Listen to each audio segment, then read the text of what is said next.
we're just stopping. We're just chilling here. Not really doing anything in particular. Big chilling.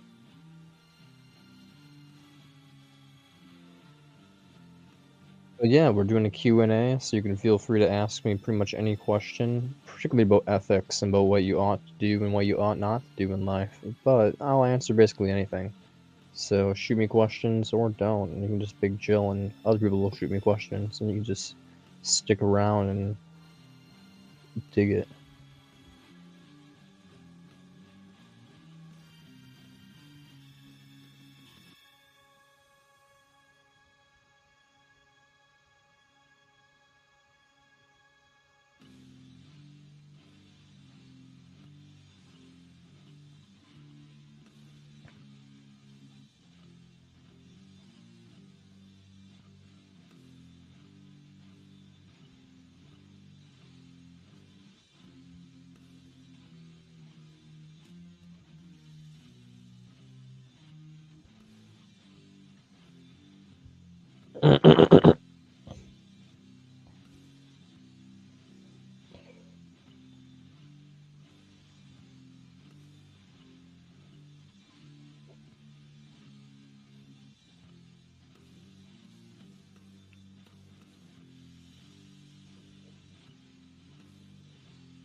Howdy, howdy. What is poppin'?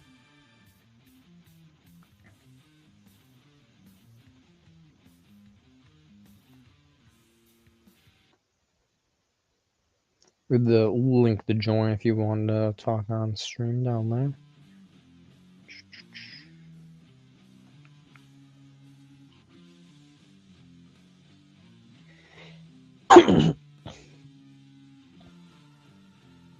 Oh, does it actually like transcribe on YouTube or Facebook? I mean, yeah, it does transcribe. That's pretty cool.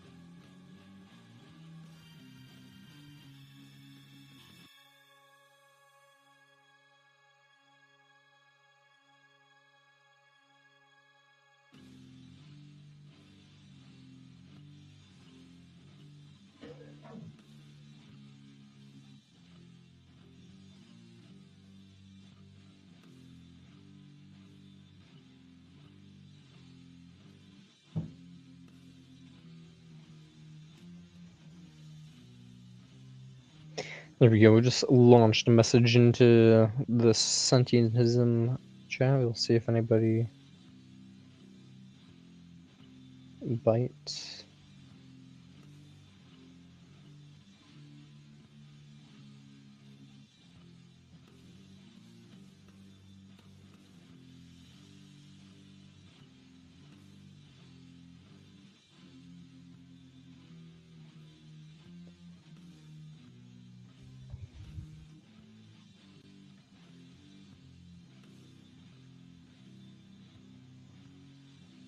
Hmm.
Bruh, how's it going?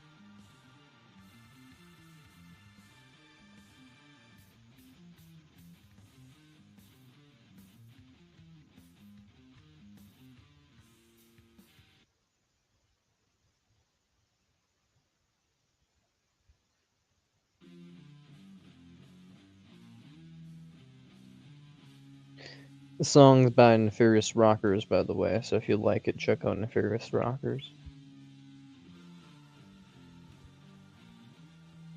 How you doing? Having a bruh moment? 'Cause I'm having a bruh moment too. Big ol' bruh moment. I'm bored.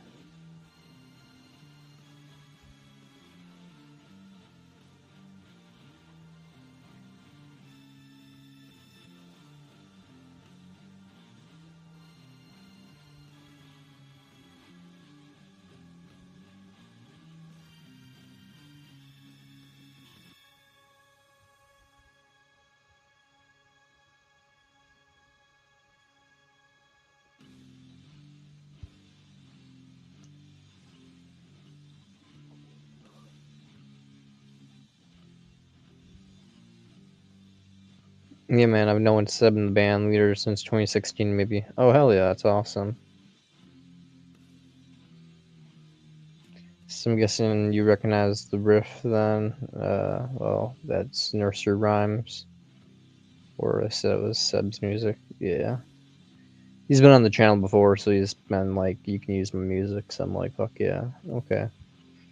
This is the only one of his songs that actually has like a downloadable amount of time, and it has a nice loop actually. So that's pretty good for background music.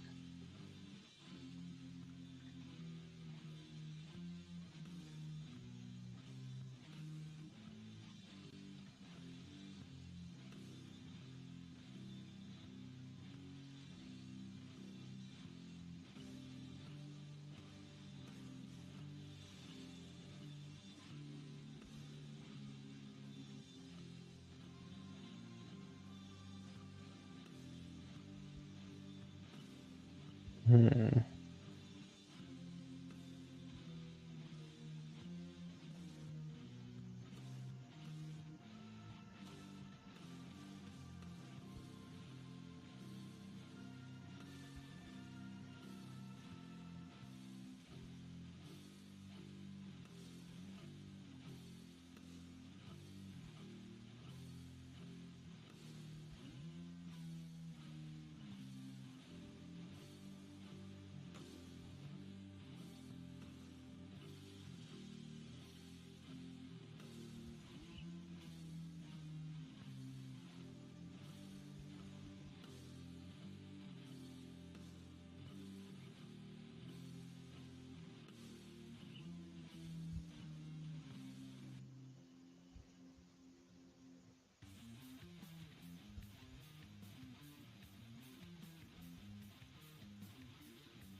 Running Goblin.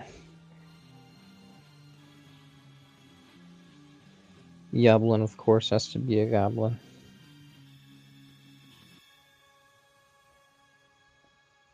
I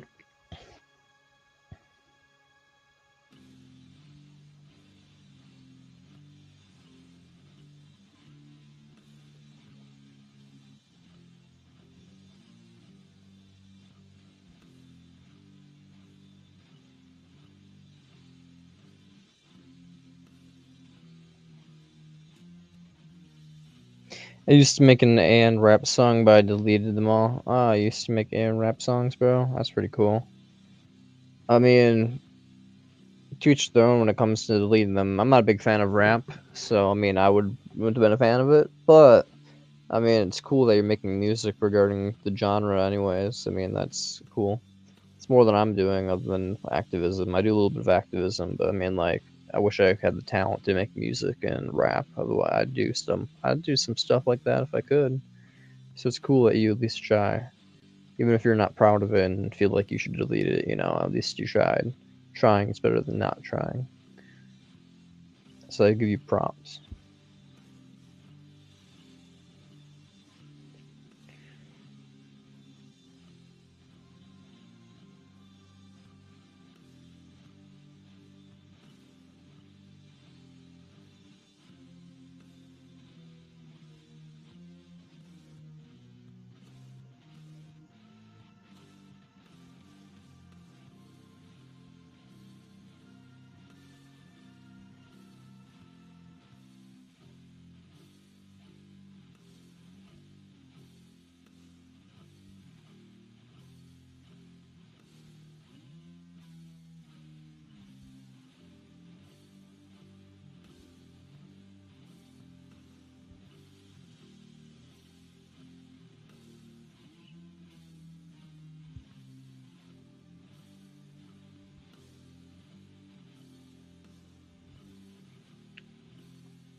Hacked Boon. Hacked the Blade.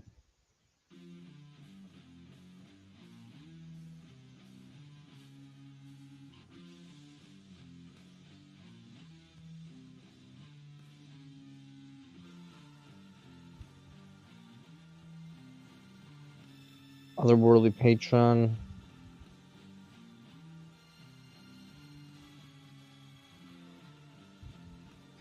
Who should my otherworldly patron be? Other than the Archfey or the Great Old One? The Genie, the Fiend, or the Fathomless?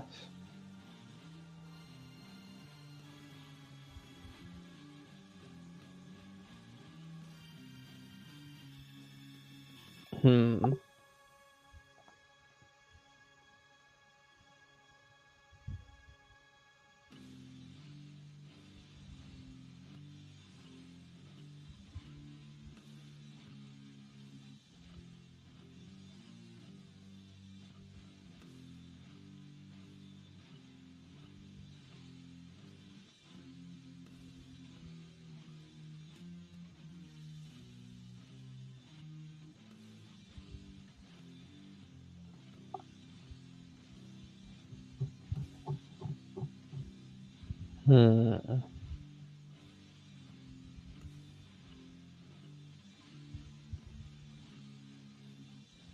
gonna go with Fathomless.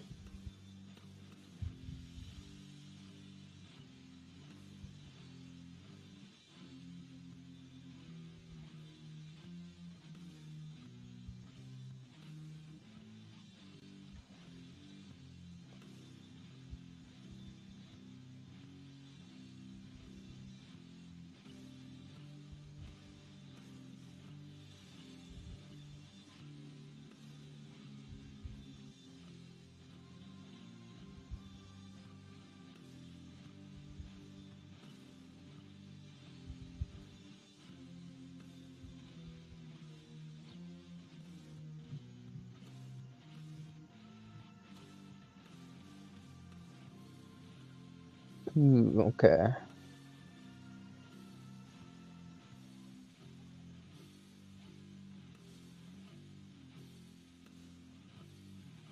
Okay.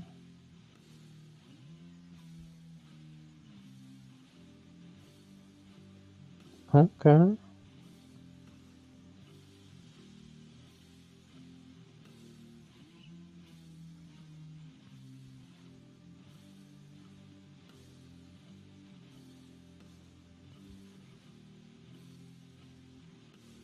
No, we don't want that.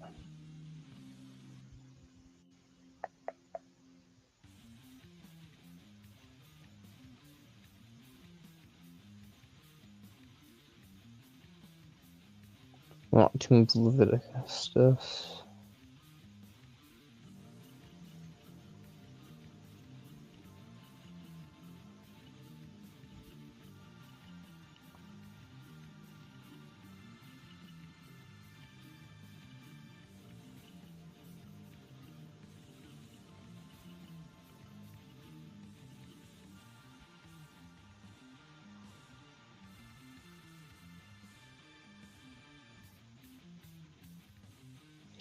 Eldritch Mine.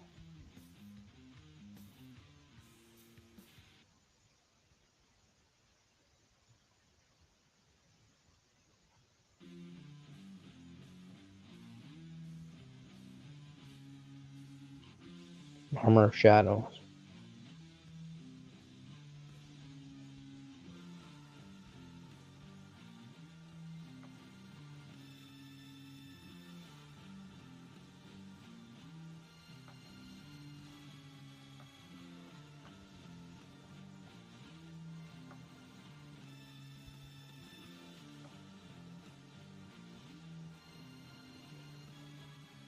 And then let's roll abilities.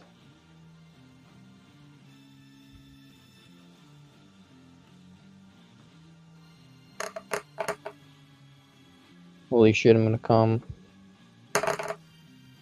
Holy shit. Oh my god.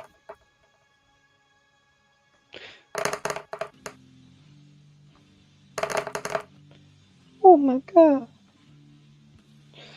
So we're gonna put that as charisma.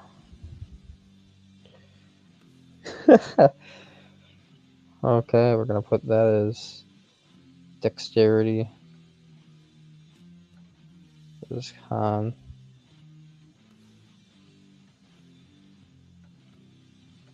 That's strength. That's con. That's intelligence. That's wisdom.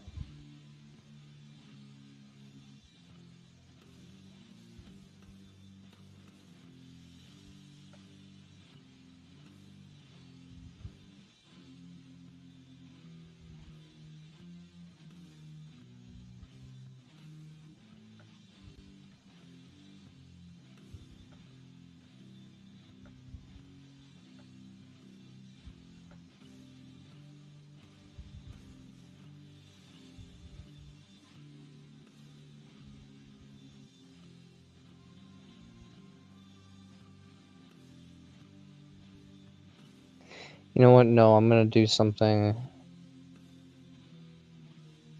You know what? That's smart. Yeah. Strength. Bring that up there.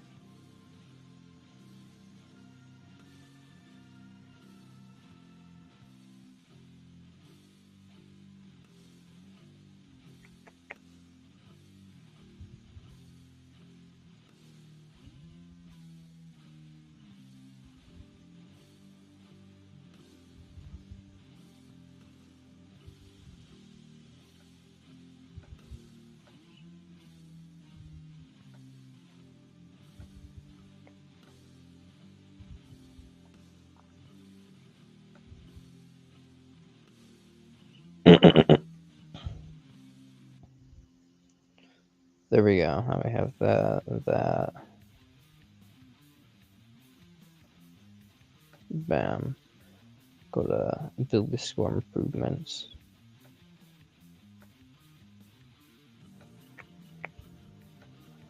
That'd be charisma. And that'd be charisma. So he has 20 riz.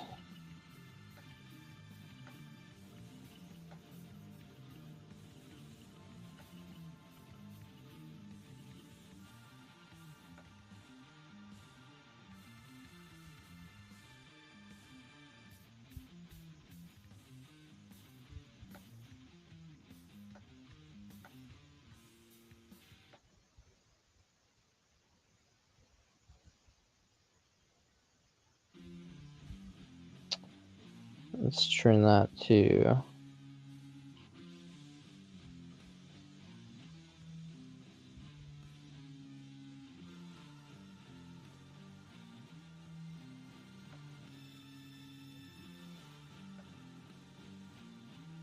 your weapon matter.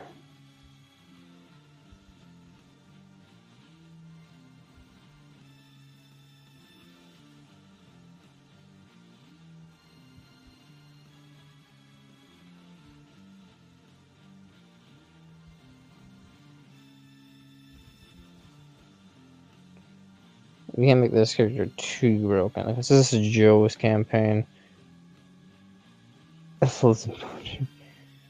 Life persists a complete dance, inherent hope of risk, and that's really profound. Yeah, life persists profound.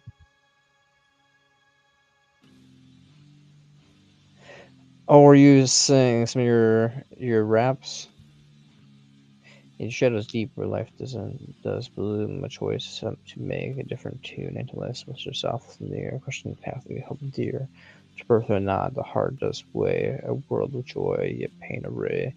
Plea to halt the cycles spin, infinite suffering we rescind. But life persists as confluence stands, inherent hope a risky chance. Mentionless and plea profound, yet life's mysteries still abound. Effortless GPT. Oh, GPT made that. That's pretty cool. Well, yeah, that's pretty cool. GPT is making some mad riz.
Gonna want Eldritch Blast. Gonna want Green Flame Blade.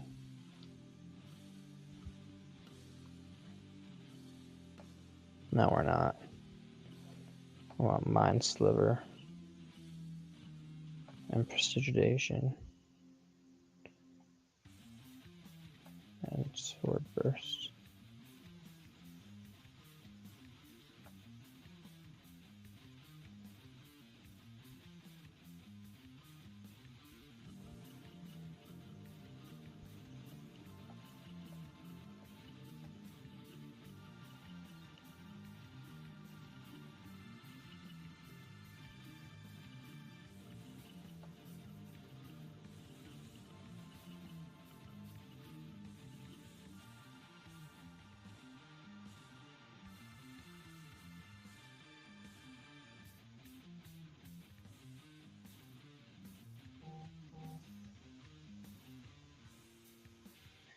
Two D8, that's pretty okay.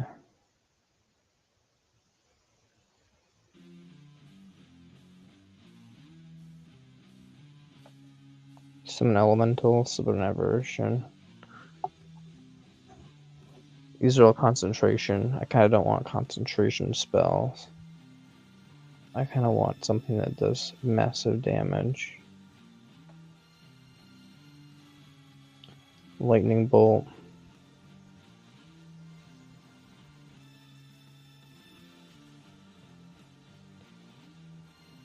And I think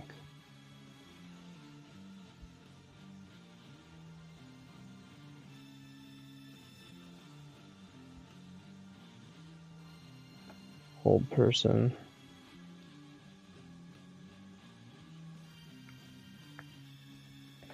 Witch's Bolt might be a good one to have.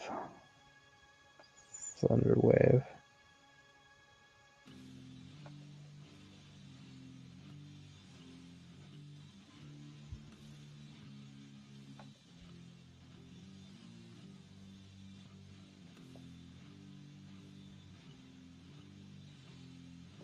You'll never know when you need Creator to Restore Water.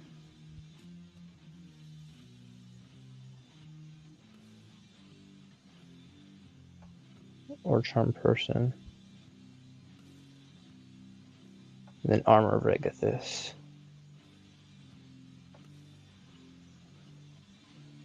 My spells do I have the ability to learn? Goddamn.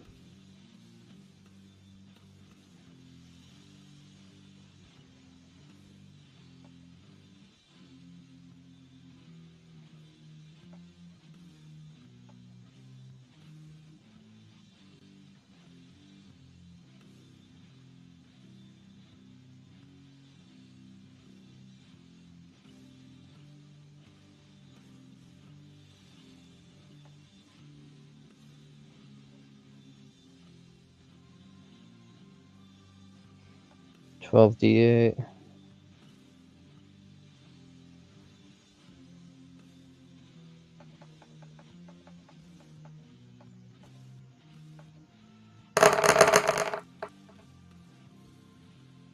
$46.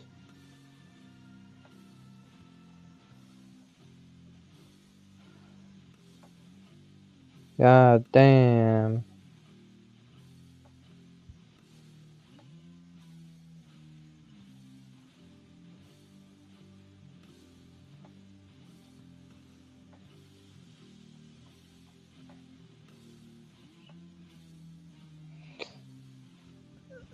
Okay, we have to give him.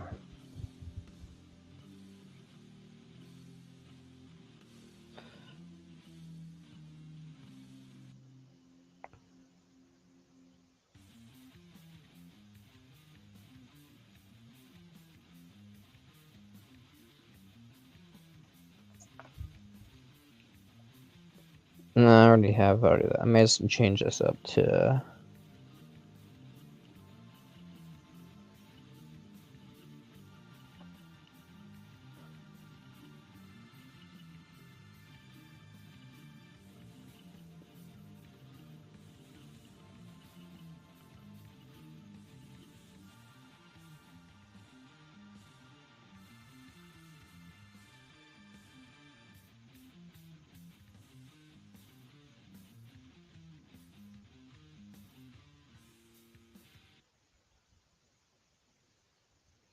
That's pretty cool.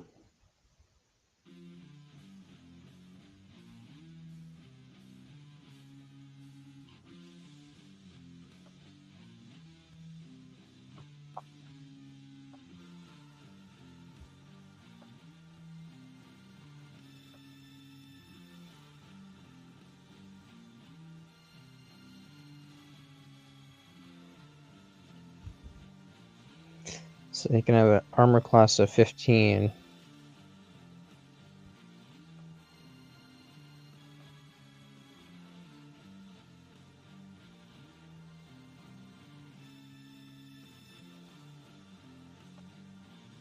Nice, then you give them weapons. Equipment.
Great sword +1.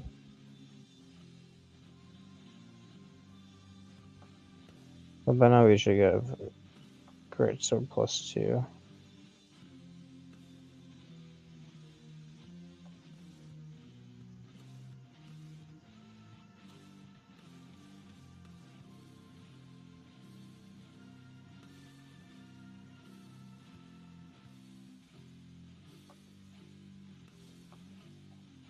We're gonna do that, because I'm pretty sure Joe would allow it, and if not, we can always trade down to a great sword +something. Let's see how beefy this character is gonna be.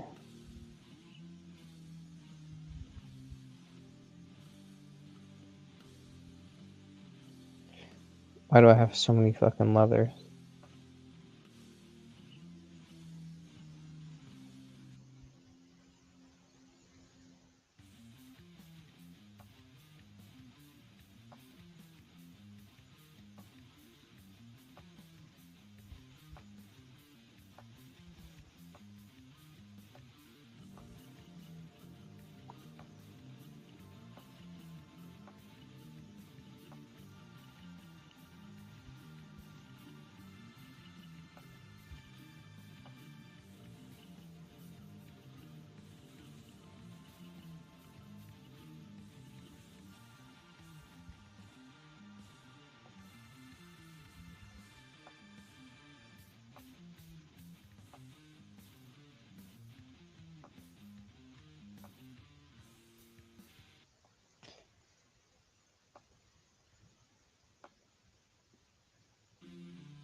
Packed weapon, bam. That's pretty fucking sexy. +9 to hit the great sword of life stealing, 2 attacks per action.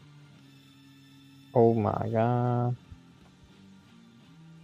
It's not that great for this level, but fact is, it's a warlock, so at the same time, you can be concentrating on spells, and doing eldritch smites.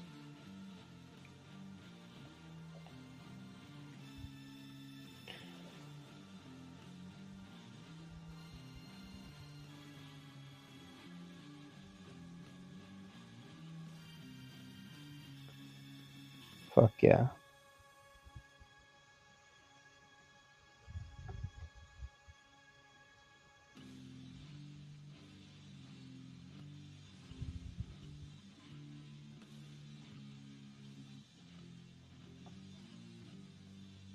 So basically like a +7 to maintain concentration. That's pretty good.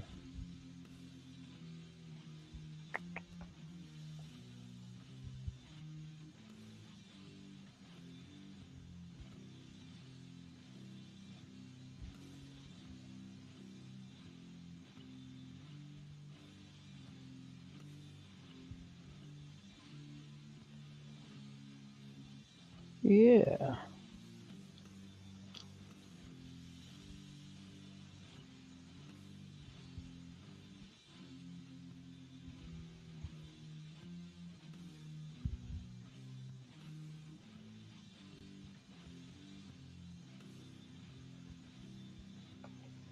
Features.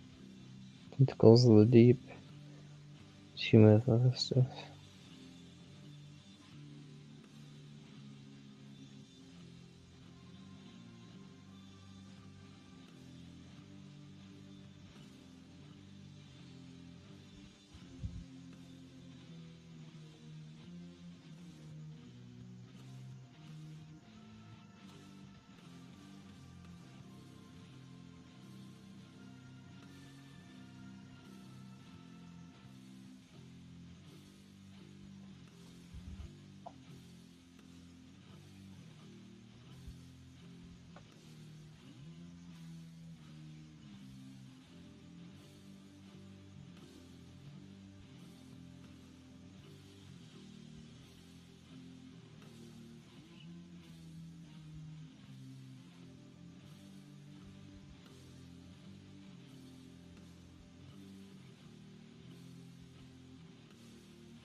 Armor of Agathis would be pretty good at this.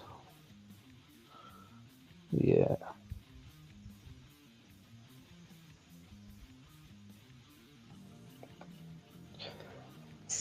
Fucking 3 people are watching me just build a character sheet.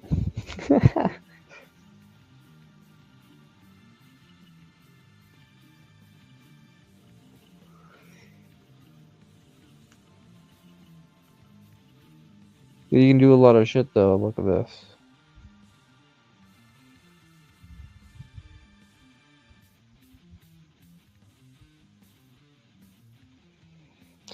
Basically, you can automatically invest your persona once per long rest, then every short rest you can do 3 different spells. That's pretty good shit right here.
Damn.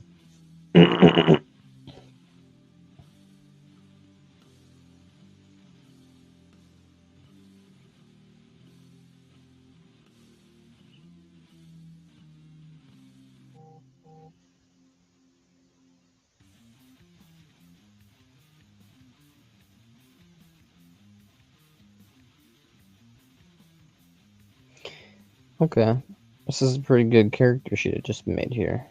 We're gonna call him Yoblin, the Waterstone Goblin. And he's ready for action.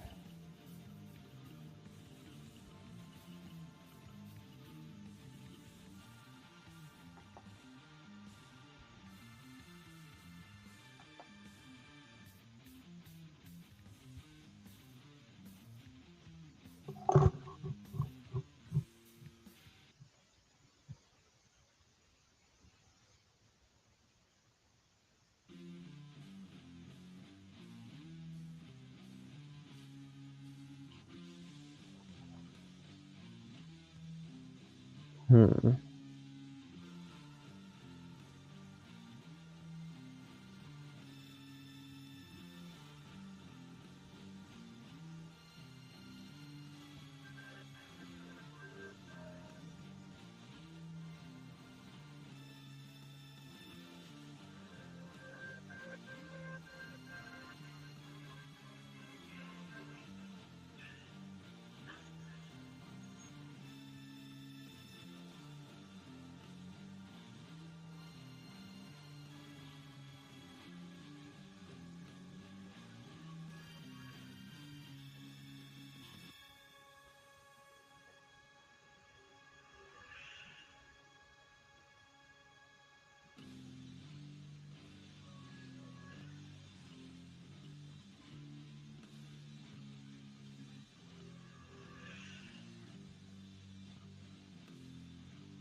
Antisocial stuff.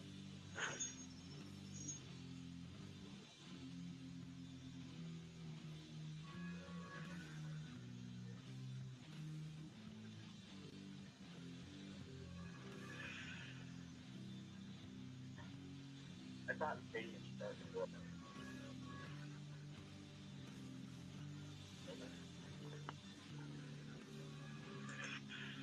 I learned a couple of days ago that Hilda was on the floor was banned in tournaments. A couple of different things.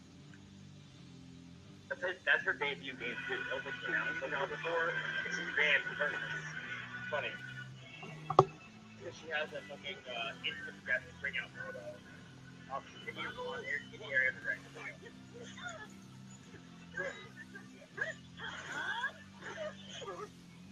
Damn, we're just going hard. Oh.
Sean. Did you see my post on my community channel, Brandon? Or did you? Did you watch one of my streams before? I'm sorry I can't chat the whole time. I'm playing fighting games. I'm sure you understand. Frozen homie. Lost meal fitness. Frozen homie. I'm frozen? Is the stream frozen? Frozen homie? How does that mean? I guess my screen's frozen. I don't know. What does that mean? Back. Back. Oh. Okay. Lost meal fitness. Lost meal fitness.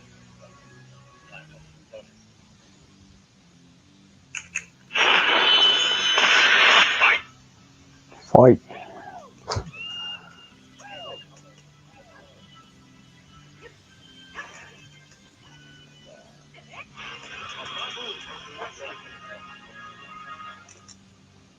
I've been working on this combo for a couple of days.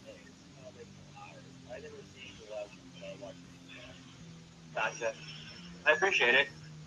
I just hit 100 or 600 subscribers. 601 subscribers. So I put up the new thank you video. I put up a new thank you video on this other channel. And I haven't streamed in a long time. And this is what I do. It's like the only game I play. So this is what I do. So I just decided to try streaming. I wish I had the laptop. You know, but I appreciate you guys watching. Brandon and Neil Playfest and Sleepy and Rich. I appreciate you guys watching. You know. Alright. Okay, okay.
Nice.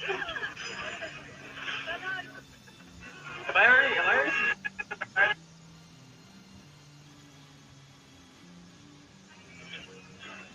Channel already, Brandon? I'm not sure if I have it. Maybe I have. Right on. Effortless Power. Effortless Unite. I should do a video on the Great Reset. Or I should recommend a book. There is, it's called The Adam and Eve Story. It's a band, the FBI or CIA banned the book.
like I hate eating too. Like, I hate food. I hate eating food.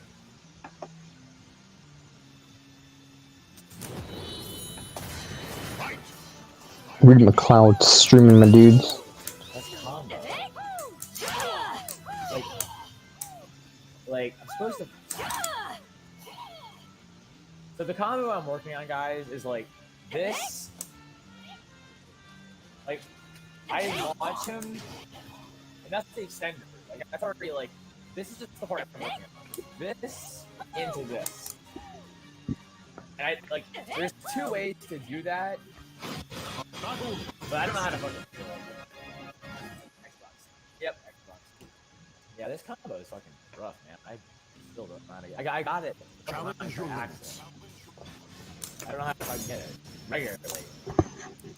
Noel Bernoulli. Noel Bernoulli.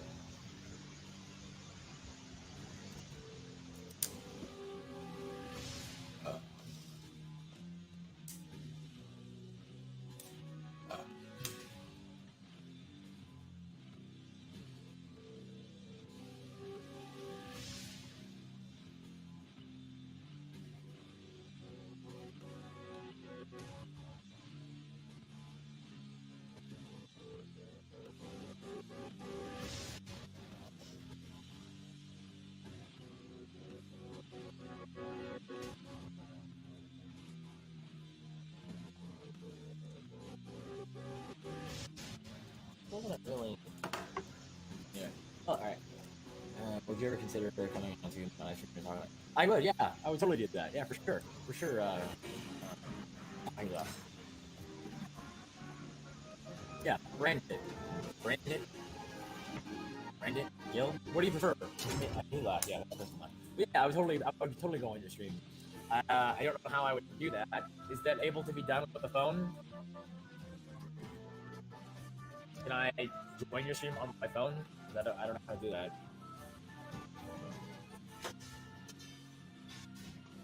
Okay, yeah, Brent is how you pronounce it. Got it, Brant. Got it. I just don't want to mispronounce it. Yeah. But if I can broadcast, yeah, you can join my clicking the StreamYard link. When do you want to do it? I was gonna play this for a while. So maybe when I'm done with this, or I'm at once I've had my fill of this, I usually play this until I go to bed, or until I need a break, you know. Yeah, I'm just working on it. The combo is supposed to, like, in theory, like, maybe I'll be able to do it. So this.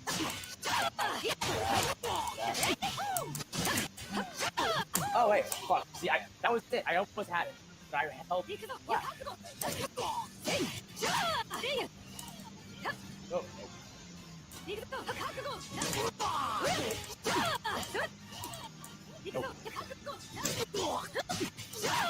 Yo guys, we might have Rita McCloud come on the live stream. This is such an amazing moment in my life. I'm so glad I'm so alive to be here. Nope.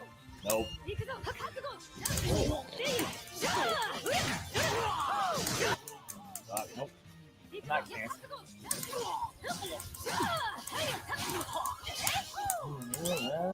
Nope. Okay. So difficult.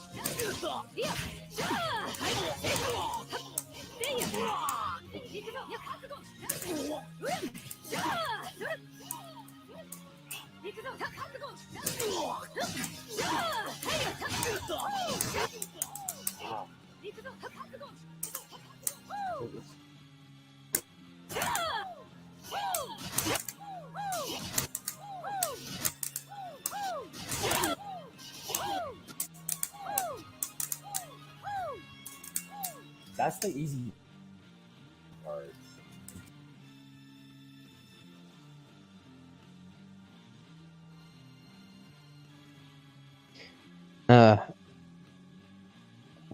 Doing it after. Nope.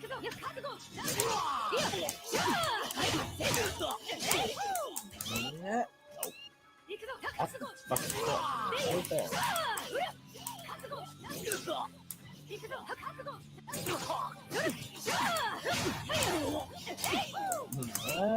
Nope.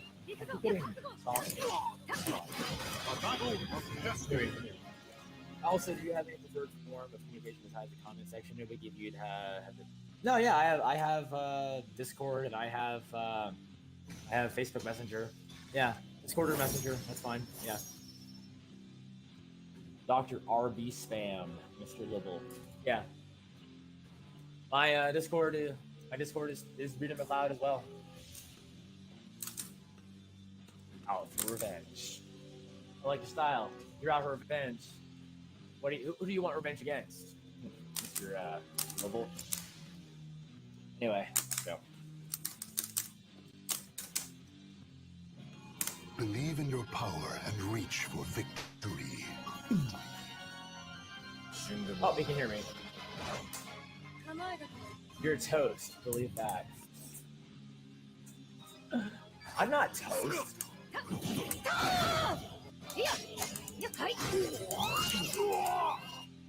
Hey.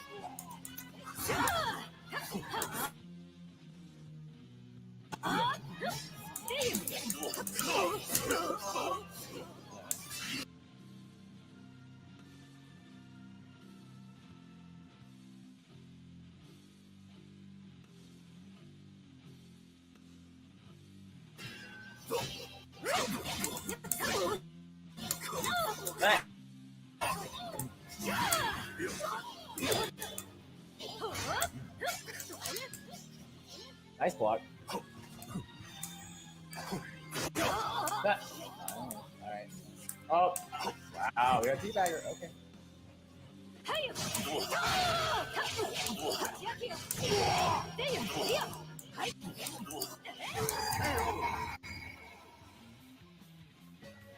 Battle to fight.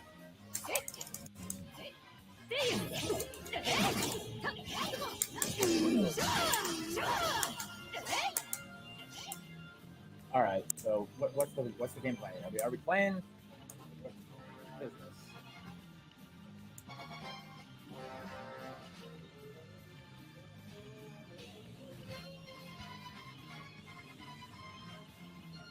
Thought I was toast.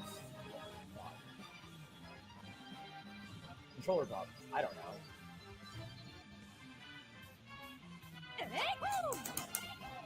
Oh, there we go. All right.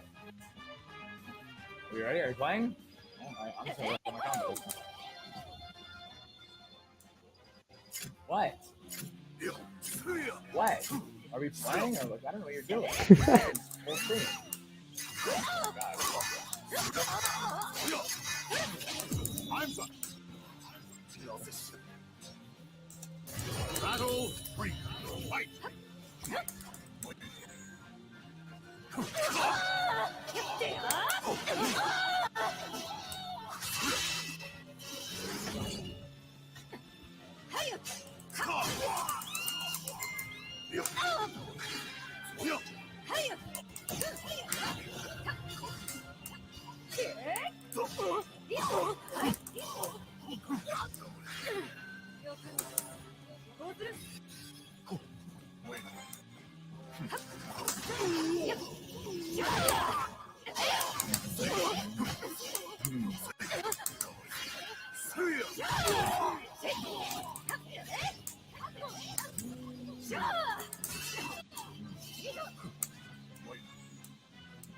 What the fuck?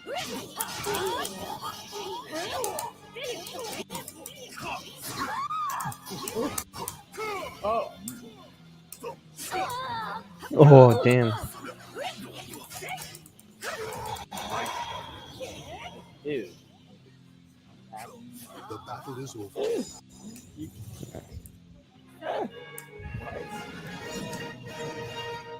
So, why would I fight you again? Why? What was the point of that? What the hell are you playing? I'm playing online. Lost Neoplatonist. Like I'm playing online, man. That was a person. I didn't understand that at all. Crazy.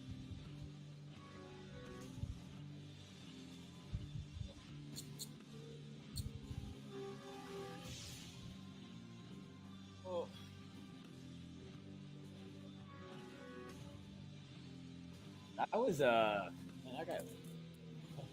How is that gonna work? Like, how is that? Like, you're toast. It's like you're toast. Really. That's like I'm not toast. I'm not toast. Like, I'm not toast. I'm not toast. Well, it's like, so does that make you? Like, what happened? Like, what was that, dude? What? Like, what the fuck? Like crazy. That's really weird, man. Like, damn, I can't fucking do that shit. Yeah, fuck. How do I? No. Like, fuck.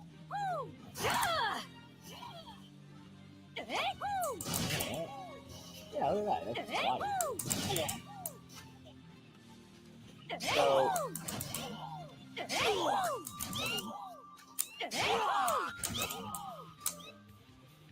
It's okay.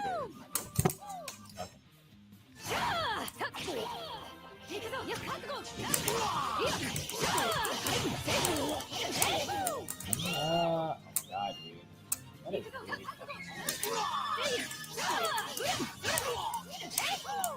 oh my god. Are you teleporting?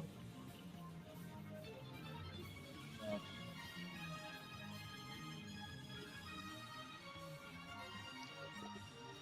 Gotcha.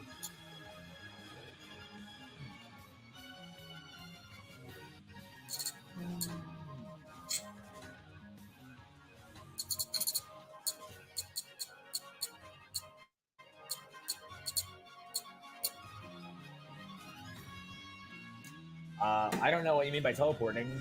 Like you mean by lag? Like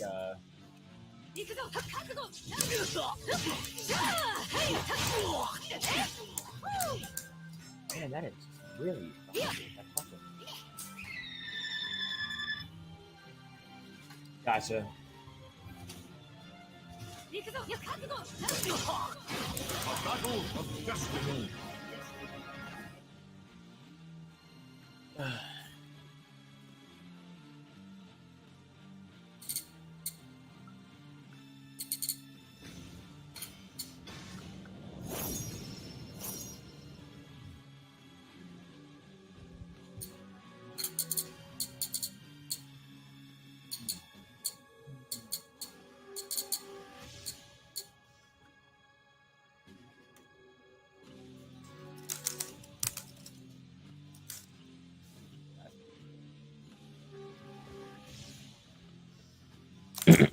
Gotta take my antipsychotics. Believe in your power and reach for victory.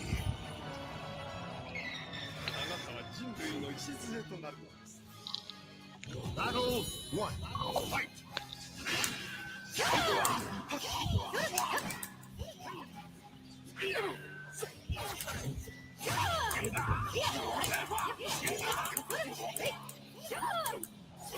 Nah.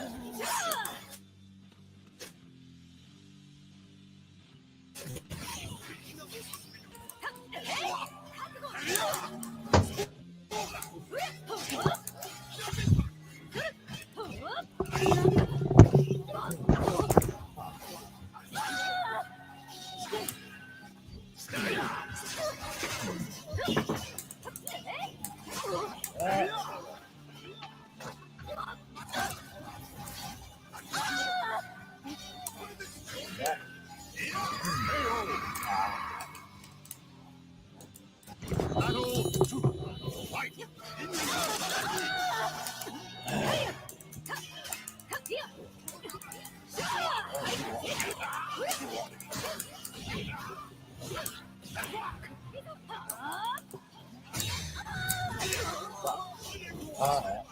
That doesn't work, does it?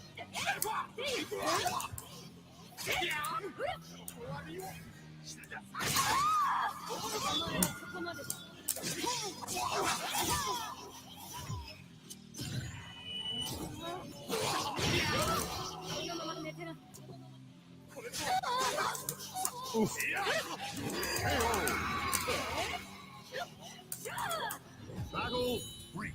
Fight! Nah. Oh.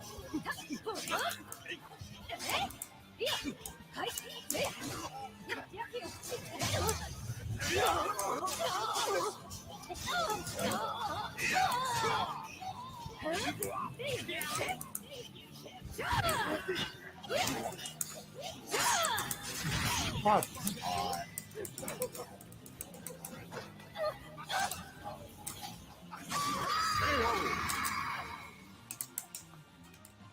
Battle 4. Fight.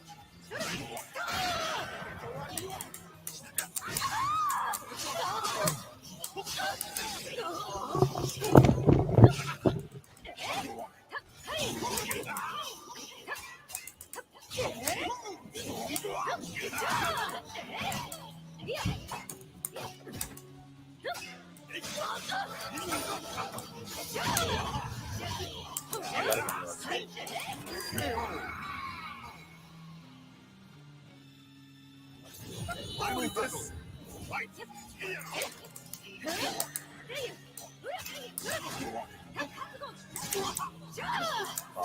Missed. That.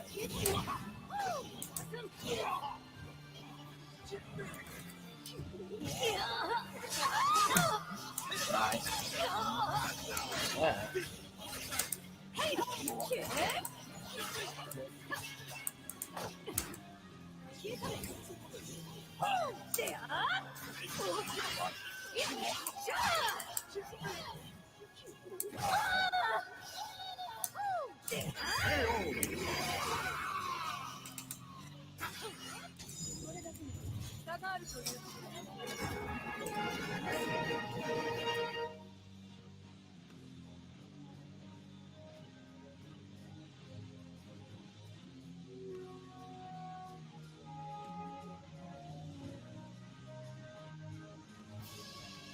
Battle 1. Fight.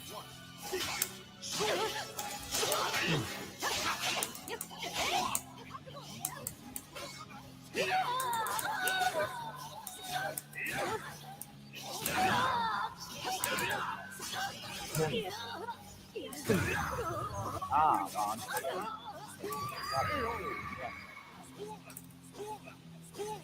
Battle 2. Fight.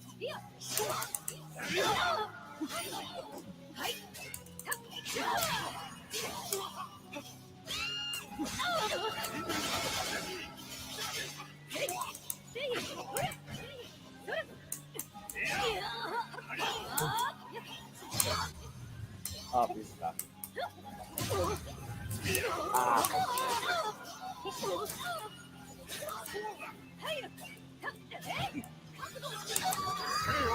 Wow, that's insane. That dude, Battle 3.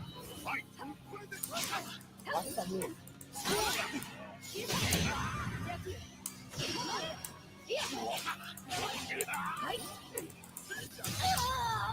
Oh.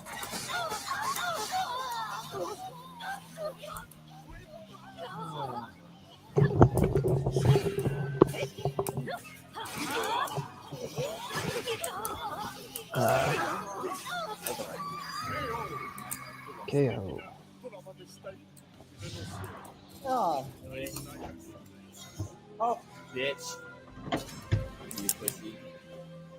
Bitch. Dude, get the fuck out of here. For it's like, what are you talking about?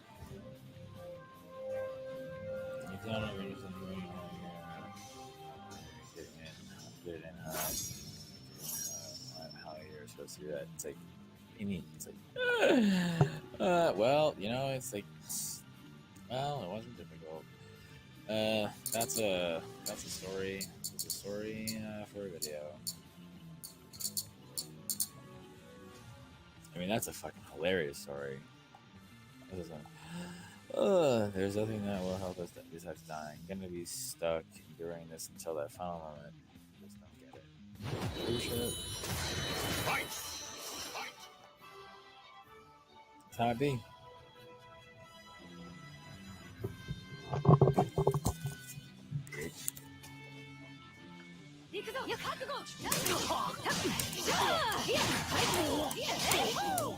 Oh my god.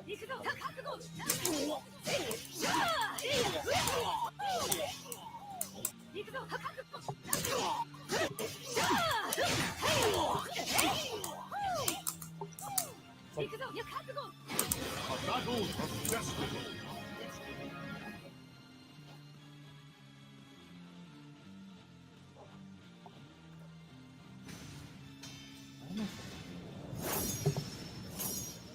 Bloody Mary.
Nice.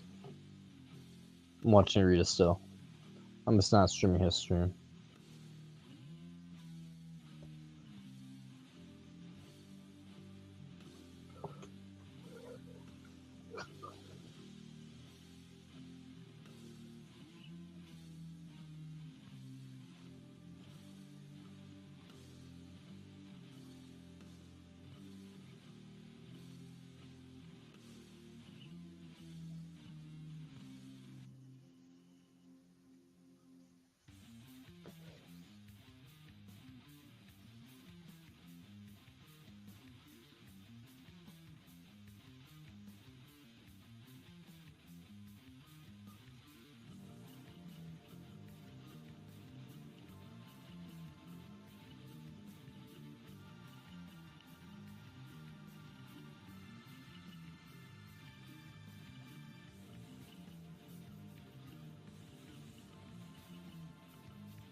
Ooh, this is intense.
Oh, right.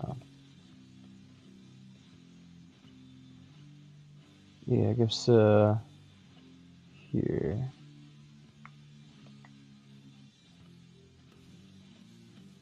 Let's look at who will never compare the two. Yeah, man, I feel that.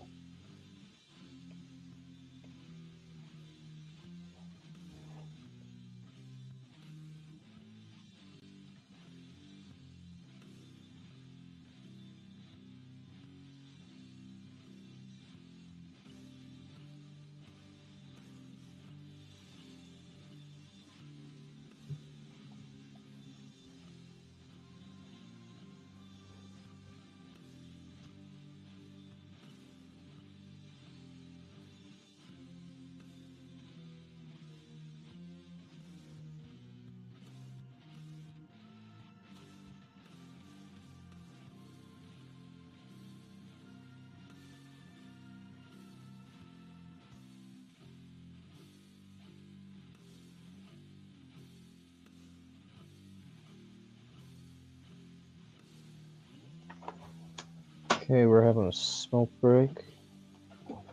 I'll bring the computer with just in case Rita comes on.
Hey, how's it going? Yo. Let me get this propped up. You were kicking ass in Soul Calibur. Yeah, sometimes I do, sometimes I don't. I appreciate you watching. Yeah, of course. So we were talking about Soul Calibur, or are we talking about Ephilism? Ephilism, 100%. We're talking about Ephilism, the war. All right, so you want to have like a jumping off point, or like you mean to jump, like have a jump off point, like a zero in, like narrow it down, because like. Did you go through the conspiracy theory thing? Like, how long did it take you to get to Ephilism? You know what I mean? It took me a while. I mean, my rabbit hole was basically, I was raised Lutheran, and then once I became an atheist, I was kind of like, oh shit, everything I kind of know is a lie. And Yeah. then I was like, well, the government's kind of fucked and corrupt, and I was like, wait a minute, they're trying to screw over leftists all the time. So even though like a majority of the country is like leans left, like we're objectively center right in politics, like everywhere. I'm like, everything's just screwed up. So I'm like, fuck. So then I got down that rabbit hole of politics. Yeah, okay. And then it went to eventually veganism just kind of popped out of nowhere. And I was like, you know what? The vegans kind of have a good point. They And do. then, Yeah, I respect them. Then antinatalism kind of just popped out of nowhere because Alex O'Connor, I don't know if you know who Cosmic Skeptic is, that guy. I've heard of that channel. Yeah, I've heard of that one. Yeah, he was a vegan for a good portion of time, and randomly one day he had Benatar on his channel, and I listened to it, and I was like, oh shit, this all makes a lot of sense. Yeah. And as I went down the antinatalism rabbit hole, eventually you stumble across Gary and Mendham, and that just made so much more sense. It's like, well, shit, like we should include animals. It's difficult to argue against it without sounding like, you know, a derp. Basically, you're hypocritical if you think otherwise. You have to include animals, pretty much. It's like once vegans, like the mainstream vegan community, gets exposed to Ephilism, I think that'll be a game changer. It's like, it's, you know, it's like, but again, there's like the discrepancy between the internet and then real life, like the physical world, you know? Yeah. Like that's a huge bummer, is spending more time online and then you go outside and it's like nothing's happening, you know? Like, yeah, I do some street outreach of my signs and stuff, but I'm like the only person in the area. Say that again? Oh, I do some street outreach of my signs. I have like a sign that says "Birth is the catalyst of all suffering and death," and That's good. Love. And I'll walk in front of the local Packers stadium, football stadium, the Green Bay Packers. I don't know if you've ever heard of them, but Green Bay Packers. Yeah, I've heard. Yeah. Yeah, but I'll walk in front of that stadium, and I'll walk in front of the local Planned Parenthood where there's a bunch of anti-abortion people there, so I'll like counter-protest them and stuff. But I'm like the only person I know that does that in the area. There's other anti-natalists, but most minority position. Yeah, I've handed out flyers before too, like posted them on places with tape and stuff, and did that and handed them out. And that's pretty much it. I mean, I want to do the sign thing and just stand on the side of the road, do more flyers, but it's costly. It's like the futility of it. And, you know, do you like that's like it's like fighting the futility, you know? It's like, this is that spiritual battle, like the 300 Spartans, you know what I mean? It's like, there's no way to actually win, but you know, by not doing it, it's wrong. Pretty much, yeah. It's like, that's the only thing that's keeping me here, is just negative utility, is like the fact that like I know I have like value in continuing my existence by preventing suffering by convincing Yeah. people not to have kids, convincing people to like go vegan or like hunt for their meat or whatever. Like, but at the same time, it seems fucking futile as shit some days. Like some days I'm like, I can't even convince my own parents to like or live with me, and like I can't convince my brother who like goes through the exact same shit and hates my parents also. Like he hates my Yeah. parents more than me, and he doesn't have like an anti-life philosophy. He just Mhm. he just is like a brat who just hates everybody because I'm like, damn, even he wants to have a kid someday, and I'm like, bro, I'm like, fuck. He's like, yeah, I'm gonna adopt, and then I'm gonna have my own kid, and I'm like, but why can't you just have a second kid who's adopted? And he's like, yeah, Yeah. see what like my genes look like is like a like with like some like really hot babe, and I'm like, that's just weird. Like, why would you want to like see like that's just weird, bro. Like, It really, really is. Trying to empathize or sympathize with the breeders is odd.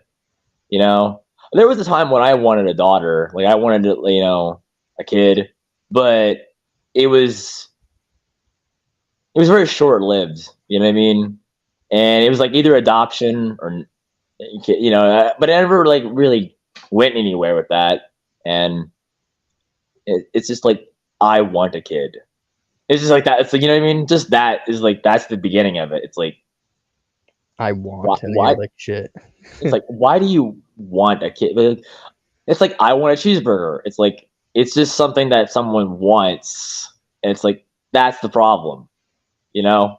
Pretty much. Like you'd think It's people weird. would start catching on of it because like there's a whole entire Eastern religion that like is all about like dunking on desires as being like a bad thing. And it's Yeah, funny because Buddhism. even Buddhism, and it's funny because even Buddhism, like people are Buddhists and they fucking reproduce, and which makes me Yeah, even more like depressed some days. I'm like, what the fuck? When people aren't really truly reproducing are like Jains, and like Janes like don't step on bugs, like they're like that extreme. They don't even yeah. understand promortalism. So like even the most peaceful people who won't even reproduce like don't even understand promortalism. So it's just like, what the fuck? Pro-mortalism is it's the maximum of the selfishness. It's like Blaze, right? Ethel Blaze. Did you ever watch any of his content? Yeah, I love Ethel Blaze. It's Yeah, unfortunate what I happened to loved him. him too. But it's like you can't blame him. Oh yeah, the It's place like he lived was horrible.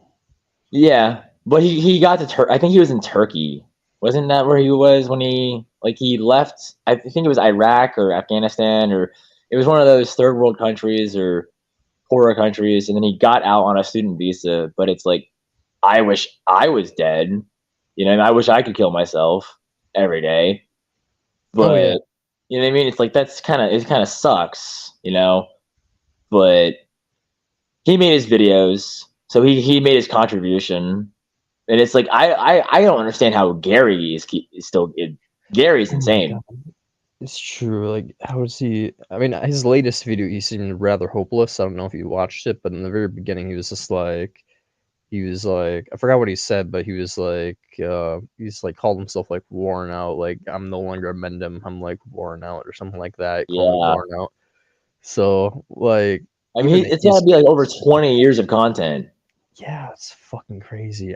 I don't know, man. I don't know how he does it. Like I've attempted exit like twice Yeah, this year already, and it's just like I don't know how someone can go 20 years with like this level of fertility, like dealing with people like Coriant on like yeah. Corey Anton is that like, I've watched those. It's like, but then like purposely going out and like looking at the ulterior points of view. That's where it's really weird. Like not watching the debates, but actually like I mean I try to stay open minded and listen to the life affirming stuff, and then it's like how do these people like you know what I mean? mm-hmm. Like the Christians and Islam, it's like even but the New Agers and like the universe worshippers and like just all of like it's just I mean They're generally like brain dead as fuck, and they have like the most backwards stuff, or they have like this really horrible fucking sadistic fucking religious jargon where it's just like I think it's the Mormonism type stuff, Latter-day Saints type of bullshit, where it's just like That's we where I came grew up. here. I grew up on that one. I'm so sorry. Yeah. There's so many of them though. There's so many Latter-day Saints these days. It's actually insane. Like whenever I'm doing my activism, like a Latter-day Saint member comes up to me like almost every single time, and will come up to me and just basically say like, "Don't you know that like there's hope though? Like after we die, like our souls they will go to like a forever place." And I'm like, "Yeah, but like you're not depriving anybody of this forever place by But not bringing them into it." Mormons think that you chose to be here before. It's like that's Yep. like you. It's like you can't argue with that. It's like, well, it's like there, you can't verify it. I'm like, if I chose to be here, I was either lied to or I'm a gambler, right? Basically, I'm That's like, like that was some false advertising, or I chose to be. It's Alan Watts has a video where it's like after you've done everything you've wanted to do, you press a random button to surprise yourself. And it's like, so you're just a gambler. That's like if I chose to be here, then after doing everything I already wanted to do, it's like, well, let's just see what happens. It's like fuck, right? It's just like, ugh, you well, I know. assume if I was a soul that came here, I came here just to hopefully annihilate everything or convince everybody to annihilate everything. Right? Yeah, it's just like this. It's been done. You know, it's been done. It's done, and it's like it is sad. You know, because like the potential. You know, Yeah, the potential. it's always like that thing where it's just like, should I exit this world and just be selfish, or there's always that potential that I could do something really valuable, and there's always that potential that I could just be tortured, and it's always potential. Yeah, torture sucks. I Yep. forgot who said it. But it's like there's things far worse than death. Who said that? Some movie villain. There's what? I don't know. I don't know. Some it could have been Disney, could have been not Star Wars, but it's like there's things far worse than death. It's like, yeah, it's like dying, that's inevitable. That's fine. Like it's just like how is it gonna happen? You know what I mean? And I don't know, just it's cool that you do the stand outside things, like standing in public, and it's like it does give meaning and purpose. And then Gary's always saying, or not he's always saying, but he said it before, it's like there's a difference between meaning and purpose. And Efilism does kind of provide the purpose, the activism kind of thing, you know?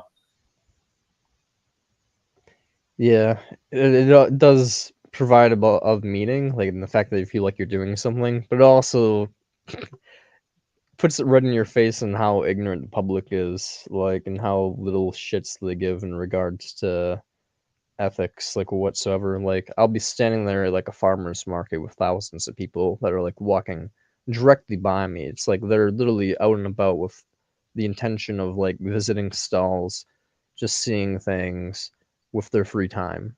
Mm-hmm. And they walk right past me with my birth is the catalyst of all suffering and death sign. They look at it, scrunch their eyes up, like, what the fuck?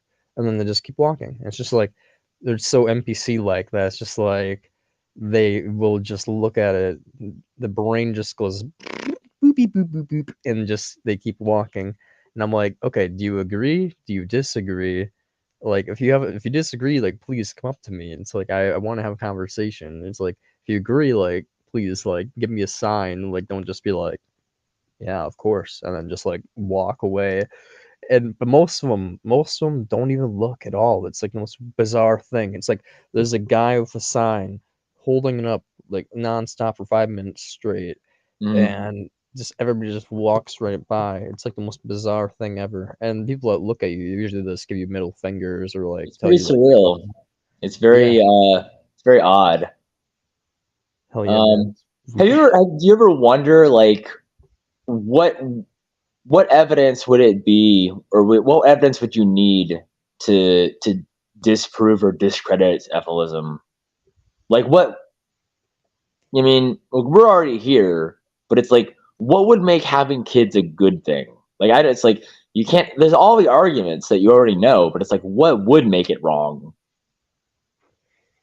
So that's the thing. I buy into the Benatarian asymmetry argument, where like a single pinprick makes life really not worth enduring because everything else is like you're not really depriving of anybody of anything, and like for the most part, any pleasures in quotes are like just illusions. Like they're just fulfilling like a need machine desire. Like we're born into the deprivation, we're born into the need, and then once the need's fulfilled, it's like, oh, I feel really good, but really you're not feeling good. You're just feeling satisfied. And so it's just kind of like, I don't know, like if my belief is like literally nothing can compensate for like we would have to be like we'd have to eradicate all physical pain whatsoever. We'd have to eliminate all desires, so we'd be like complete automata that have like, and at that point would be like no reason to create anybody or not to create anybody. Like it would be like we'd just be like creating rocks basically, like desireless things, like It just doesn't. like flesh Yeah, bombs. that sounds awful too. It's like desire kind of almost is like it's like okay, there's no carrot now, but there's also no stick. Yeah, exactly. It's just like, So it's like oh, okay. yeah, this, but then it's like, but then there's no more boredom either because it's just like okay, it's like if being was enough, it'd just be like it's like what the fuck. That's like the monks in the cave. It's like it sounds cool, right? But does anybody know those people, right? It's fucking. I don't get. You know, perpetual pleasurist, right? Gnostic Oh, antinatalist. I've heard, yeah, I've heard of that guy. Yeah, That guy. I made a he response. I don't know. that I don't know. dude. He completely is cool with being in like a pleasure scenario where like you remove all desires, all pain, all you are just in a constant orgasm. Like you just take heroin right to the neck and like there's an IV drip, just like oh, like all eternity. Like he's cool for that, and I'm like. No, I want to push the button that just annihilates everything. Like I if mean, there like that's like be careful what you wish for. That's like I basically, mean, constant orgasm. You know what I mean? That's yeah. You like Star Trek? You like any Star Trek? Old Star Trek? I haven't watched it, but I know the concepts is like really cool sci-fi shit. Yeah. All right. Well, there's the Star Trek movie. It's the first of the Next Generation films called Star Trek Generations, where Kirk and Picard meet, and there's this energy nexus time ribbon thing, and Kirk gets sucked into it, and so does I forgot Whoopi Goldberg's character, but she gets sucked into it too. But then they rescue people out of the Nexus, and then she's describing what it was like to be in the time Nexus thing to Picard because they're trying to stop some evil villain guy who wants to get back in it, but with uh, unethical means. And Whoopi Goldberg was describing it as like it was like being if joy was a blanket and you could be wrapped up in a blanket of joy. I'm like, that sounds different and better than the constant orgasm. You know what I mean? It's like it's different. You Yeah. know? It's like imagine if you just couldn't stop coming. It's like that's like what he's talking about. It's like your balls are gonna be and you're shooting blanks. I'm like, how long can you just keep doing that, right? I mean, I had a blowjob once that it was like the longest orgasm ever, and then it finally stopped, and I was like, now I'm thinking about it, it's like if that just didn't stop, you know what I mean? That'd be insane. I'd be concerned, or maybe I wouldn't. I don't know. It'd be weird. You know, it's like I have to go on with the rest of my life. I can't just keep fucking jizzing, and then like the whole idea is just like I have to go do other things now. I have to sleep. No, I have to eat. No, I'm still fucking. It's just like insane, right? Yeah, It's just it's like would you rather have the ability to like if it's like a multiplayer, if it's like a story game, there's like all these branching options. Would you rather just have the option to like end the story immediately and just have the end game come button and just hold that down, or go like the whole difficult plot route, which it almost seems like I'm just saying I'd rather just turn the video game off altogether. He's saying I want to like get the end screen and just look at that win screen, just a big cum the cum screen Yeah. and just be like, yeah. And then me, I'm like, no, I'd rather at least take the difficult route. At least they have like some level of autonomy. Like, I don't know. The It just seems, foreplay. yeah, the The foreplay. foreplay, like this, like the whole the whole rising action, act 1, act 2, act 3, but it's just like, oh, I won the win. It's like, just, it's weird, but it's like his life led him to those conclusions, which is interesting. I don't understand it. I don't. Oh, I have no clue how his brain functions. I have no clue. Besides, I know he's religious as fuck, and it makes me.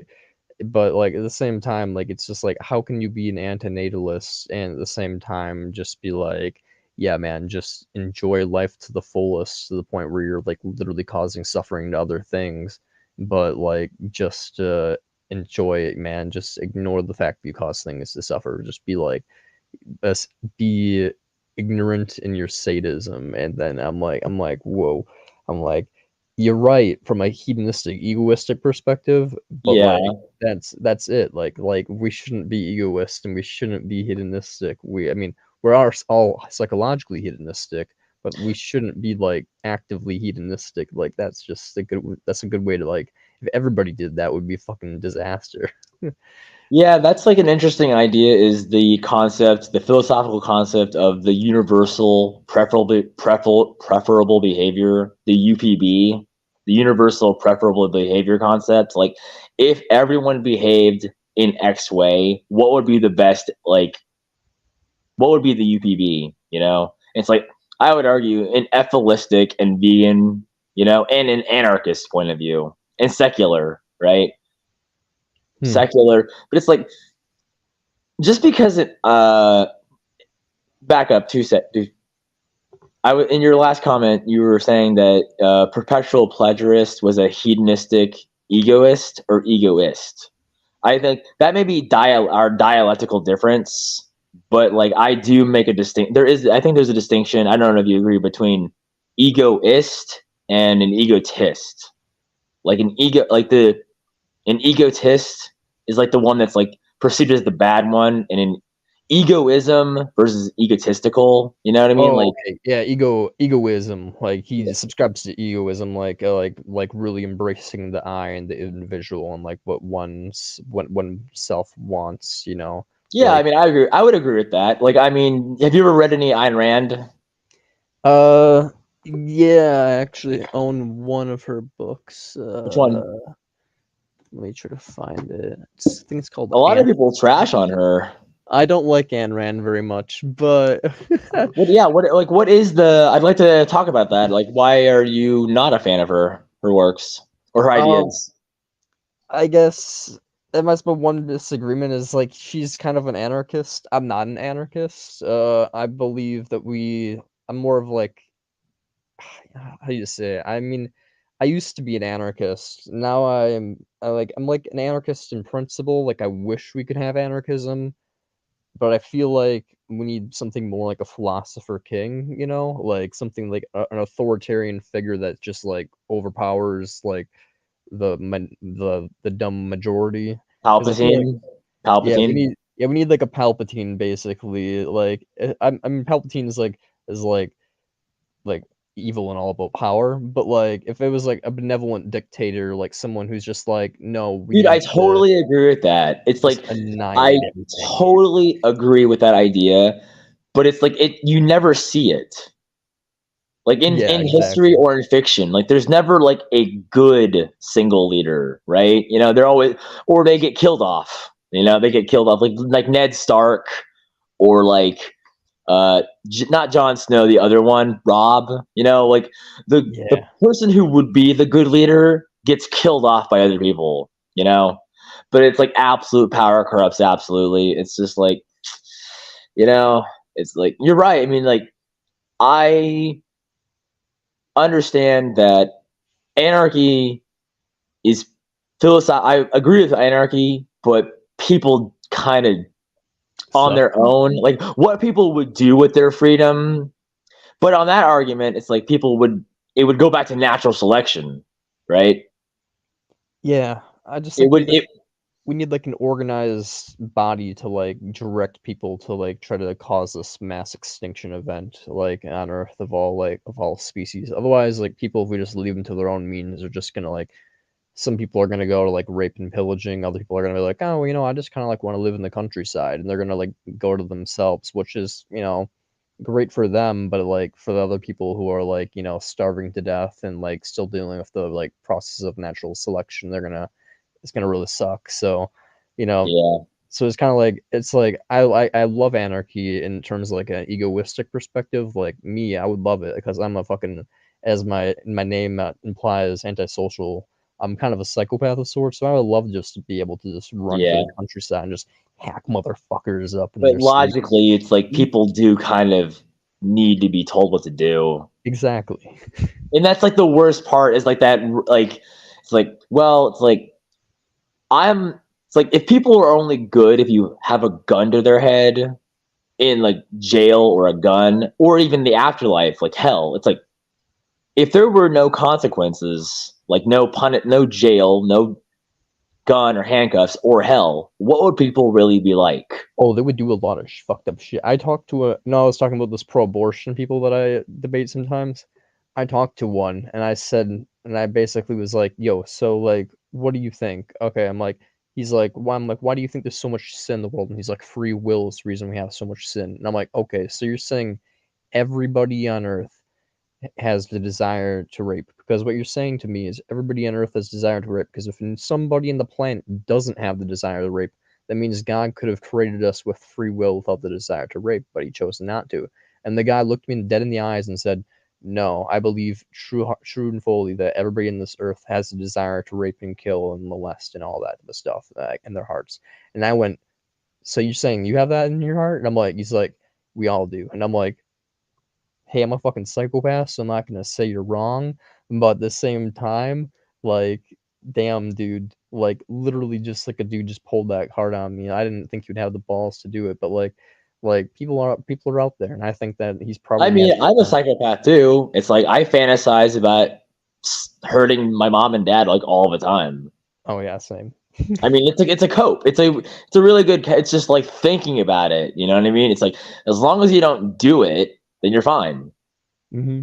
That's really it. But it's just like that's fucking it. You know what I mean? It's like molesting and raping.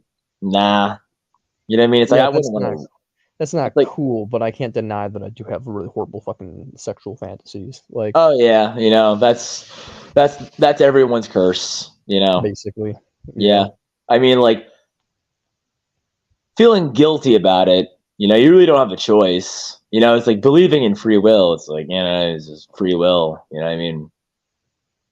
Pretty Free much. Like will. once you realize that free will is bullshit, you just kind of like, yo, I didn't have the choice to have this shit programmed into my brain or Yeah. whatever. Like it's not my fault. That's the one thing that I do like about Ayn Rand is like the I and the individualism and just saying that like, you should kind of like love yourself a little bit. That's just one thing that I like about Ayn Rand is like the love yourself and like embracing like certain levels of emotion. Yeah. That stuff I like quite a bit What about book her. is that? Which one is that? Anthem. Anthem. Oh, Anthem's awesome. Yeah. Anthem's amazing. Yeah, I love Anthem.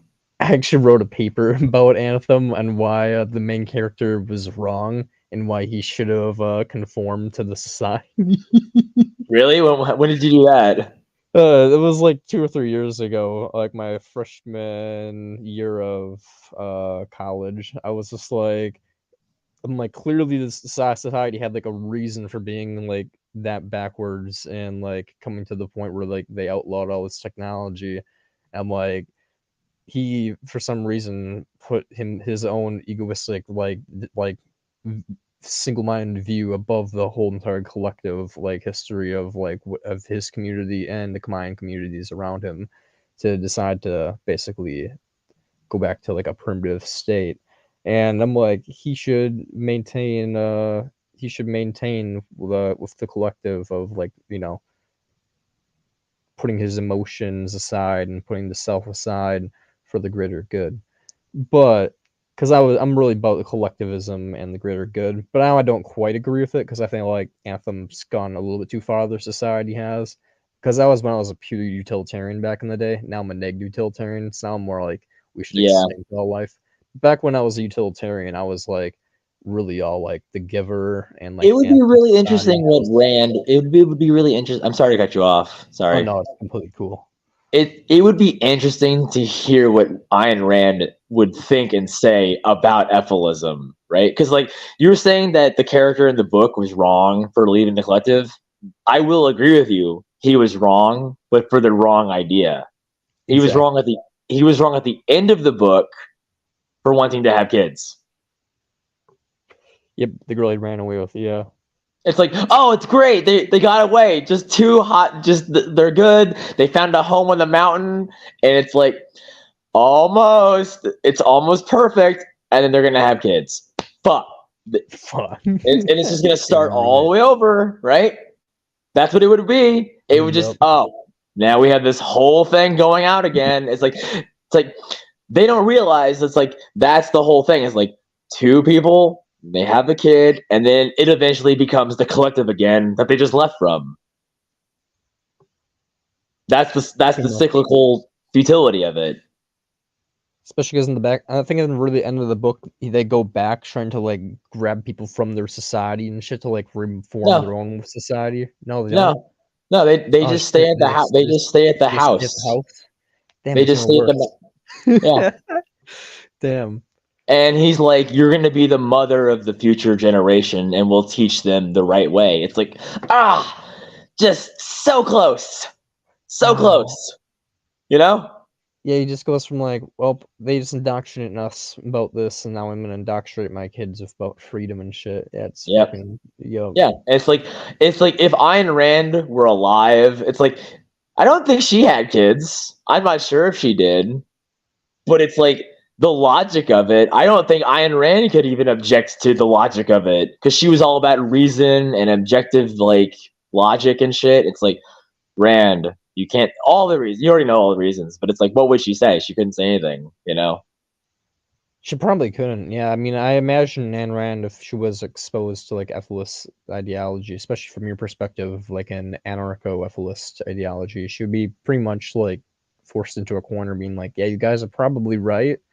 But I feel like I don't know what she would say in regards to animals. Like, do you think she would feel like you wouldn't have an obligation to? I don't know. I don't know if she would go for the vegan. She would maybe stop with antinatalism, but maybe stop with ephilism, or like stop with antinatalism. It's like realizing that suffering is suffering, even if it's an animal or a human. It's like, you know what I mean? That gap. It's like, well, the pig suffers, I suffer. Pain is pain. Pain's not good. But the weird thing about Ayn Rand is like I agree with almost everything she says, but I'm anti-capitalistic. But she was like capitalism without the government influence. But she totally believes in free will. You know, that's a weird part because it's like nowadays, today we have like all the neurophysics, the philosophy. It's like the decision in your brain is like made before you actually make it with the brain scans and all that shit. And it's like you have to know you don't have free will, but live as if you do, kind of thing, you know? Yeah.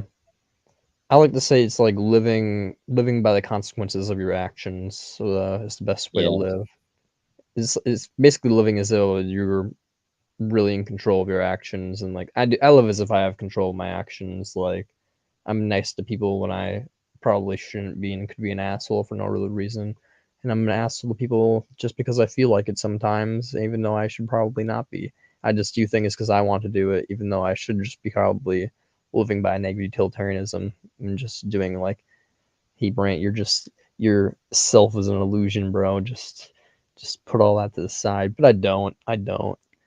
Yeah, but like saying the self is an illusion, it's like you kind of do have a self. You know what I mean? It's like I'm talking to you and you're talking to me. It's like saying the self is an illusion is like I disagree with that. You know what I mean? I mean, when I say the self is an illusion, I don't mean like we're all unified. I mean more like identity nihilism. Have you ever heard of identity nihilism? I have not heard of that one. It's basically, have you heard of the ship of Theseus? No. Okay, this is gonna be a fun little like lesson. Basically, it's like there's a ship that sets sail on the sea, Mhm. and as they're sailing, they start to take on water, and they realize there's a bad plank, and so they replace the plank and they toss it overboard. Oh, is this the one where they replace every part of the boat? Yeah, yeah, Okay. and then you Is have it the to same boat? Is it the same ship? yeah, and it's basically the same thing with like our identities. Like, are we the same person after we have like met new experiences? Like, I'm not the same person I was 10 years ago, and I'm not the same person I was at the start of 2023 because one of my friends killed themselves, and it was quite a rough year. I'm not Fuck. even the same person that I was like even really like a week ago because like I've been like as I said like I've attempted suicide and shit and like a bunch of trauma, Yeah. and so like and then, like, you know, like, I'm not even the same person as I was, like, even for sure, like, a couple days ago. Like, I don't know exactly. I can't pinpoint exactly. I'm not the same person I was this morning, I guess I should say. Like, I there was a rabbit in my yard, and I decided to shoot a blow dart gun and snap its Wow. neck. Wow. So, like when it comes down to it, like we all have experiences that are constantly changing us in like, you know, not drastic ways, but ways enough to like shift like a divergence in like timeline, so to speak, or whatever. I So understand that. it's kind of like given all these changes, we're not the same person in any moment pretty much. Like there's constantly like even before this conversation, I might not be the same person as like before I had this conversation with you, and you might not be the Like same person before you had the conversation with me. So micro adjustments, yeah, these little fluctuations. yeah, exactly, these little tiny things. And so given that, I basically just consider like our identities are constantly being like annihilated over and over and constantly being changed, just like the ship is being changed and no longer the Mhm. same ship. So I basically say like continued identity is like an illusion. So like I'm no longer the same Brant as I was before. And it's kind of like the antinatalism imposition of like, do you I think not Ethel Blaze, but the guy who made the book Minotaur? not Benatar. Where is it? Do I have the copy of it? I don't really care. Basically, it's a book called I don't know, but I think it's like Wajing. It was an Asian dude who committed suicide like 2 or 3 years ago. Yu Jinping or something like that. I don't fucking know. But he basically was the person who made up the term promortalism, Oh, and he was one of the guys that came up with the original idea of like identity nihilism and connecting with Benatar's asymmetry argument, yeah. basically saying that like every moment that we choose to continue staying alive, we're like imposing upon like a new future variant of ourselves, like as if like we're creating like a new person basically. And so it's like That's the pro- that's the negative utilitarian. Like the extended version of it. yeah, so like it's Yeah. like native utilitarianism combined with promortalism combined with identity nihilism equals like we're constantly in states of like imposing like lives that aren't worth living upon like versions of ourselves that are constantly just being created and destroyed over and over. Yeah, Wajun Hyun Hyun Wow. is his name. But The yeah, idea of what you were saying about identity nihilism reminds me of something Sam Harris said, but he didn't use that. He didn't use the term identity nihilism. He was saying, I'm going to be paraphrasing or like just giving the gist of the idea, but the self is not a solid thing, but it's something always in fluctuation, and it's always in a state of transformation. And I'm not sure if he said this or someone else said it, or like I've lost the source of who said it, but it's stuck with me. But the self, yourself, myself, the self is a culmination and amalgamation and like total like what's the word? A collage of all of your experiences, memories, information, beliefs, preferences, all like mixed in a blender together. So the longer you live, Like you're throwing more stuff in the blender. And so it's like it's constantly changing texture, consistency, flavor, like all that. And then the weird thing that I've like been thinking about for maybe a year, months, it's like when you learn new information, when someone learns new information, like in the present or the future, you can go back in your memories of your past and then take the same memories that aren't changing, but you use the new information with so it's a new context and filter to go back in your memories and learn new lessons from the things that already happened but aren't changing. And so that is like a way to use the past to change the now and the future. And so that's like how the self is like not a static thing, but always like they're static, dynamic. The self is a dynamic thing, you know? And that kind of like, that reminds me of what you were saying about the identity nihilism. But nihilism is like anti-meaning. Like there's no meaning. I wouldn't use the word nihilism, but it's like, more like a phoenix, you know, kind of just like always burning itself out and then coming back, you know. Yeah, that makes more sense. So yeah, I suppose. I mean, I suppose there's two different versions of identity nihilism. There's that version that I just said, which is, I guess, your version of calling it more like a phoenix rising from the ashes is a way better accurate way of describing it, and I think that's a really fun way of describing it too. The other version is just saying that like you cannot point to anything that's not just empirical experience. It's like everything is just experiences we have, and like just Yeah, thoughts regarding experiences. But like that, we can't that really reminds point me of to like a self like inside of ourselves, you know, like there is nothing in ourselves that like other than just like experiences and thoughts regard like contemplating on those experiences and like contemplating on our own thoughts, I guess. But there doesn't seem to be anything we can directly point to besides like our own inner monologue, I guess. That's like a self or like a feeling of self. well, I guess like physical point, like there's the internal and the external. So like, you know what I mean? Like, I forgot who said it. I think this is Alan Watts again. And Alan Watts says some good things and some bad things, or things I agree with and things I disagree with. And maybe I'll agree with him later in the future after I've experienced more because he was older than me. But it's like when you're in the car or when people are in the car and someone rear ends you, people usually say, "Oh, he ran into me." So it's like the me, they're like they're projecting themselves onto the car, right? And so like Yeah. that's like the shell, right? And that's like the ghost in the shell. And so like the person is the ghost in the shell of the car, but they're oh, someone, he cut me off. It's like, oh no, it's like he ran into me. I got rear-ended. I got rear-ended. It's like the car got rear-ended. And it's like that's like dialectics. That's like language for like streamlining it. You know what I mean? It's like someone ran into my car. It's like I got ran into, right? It's like, Yeah.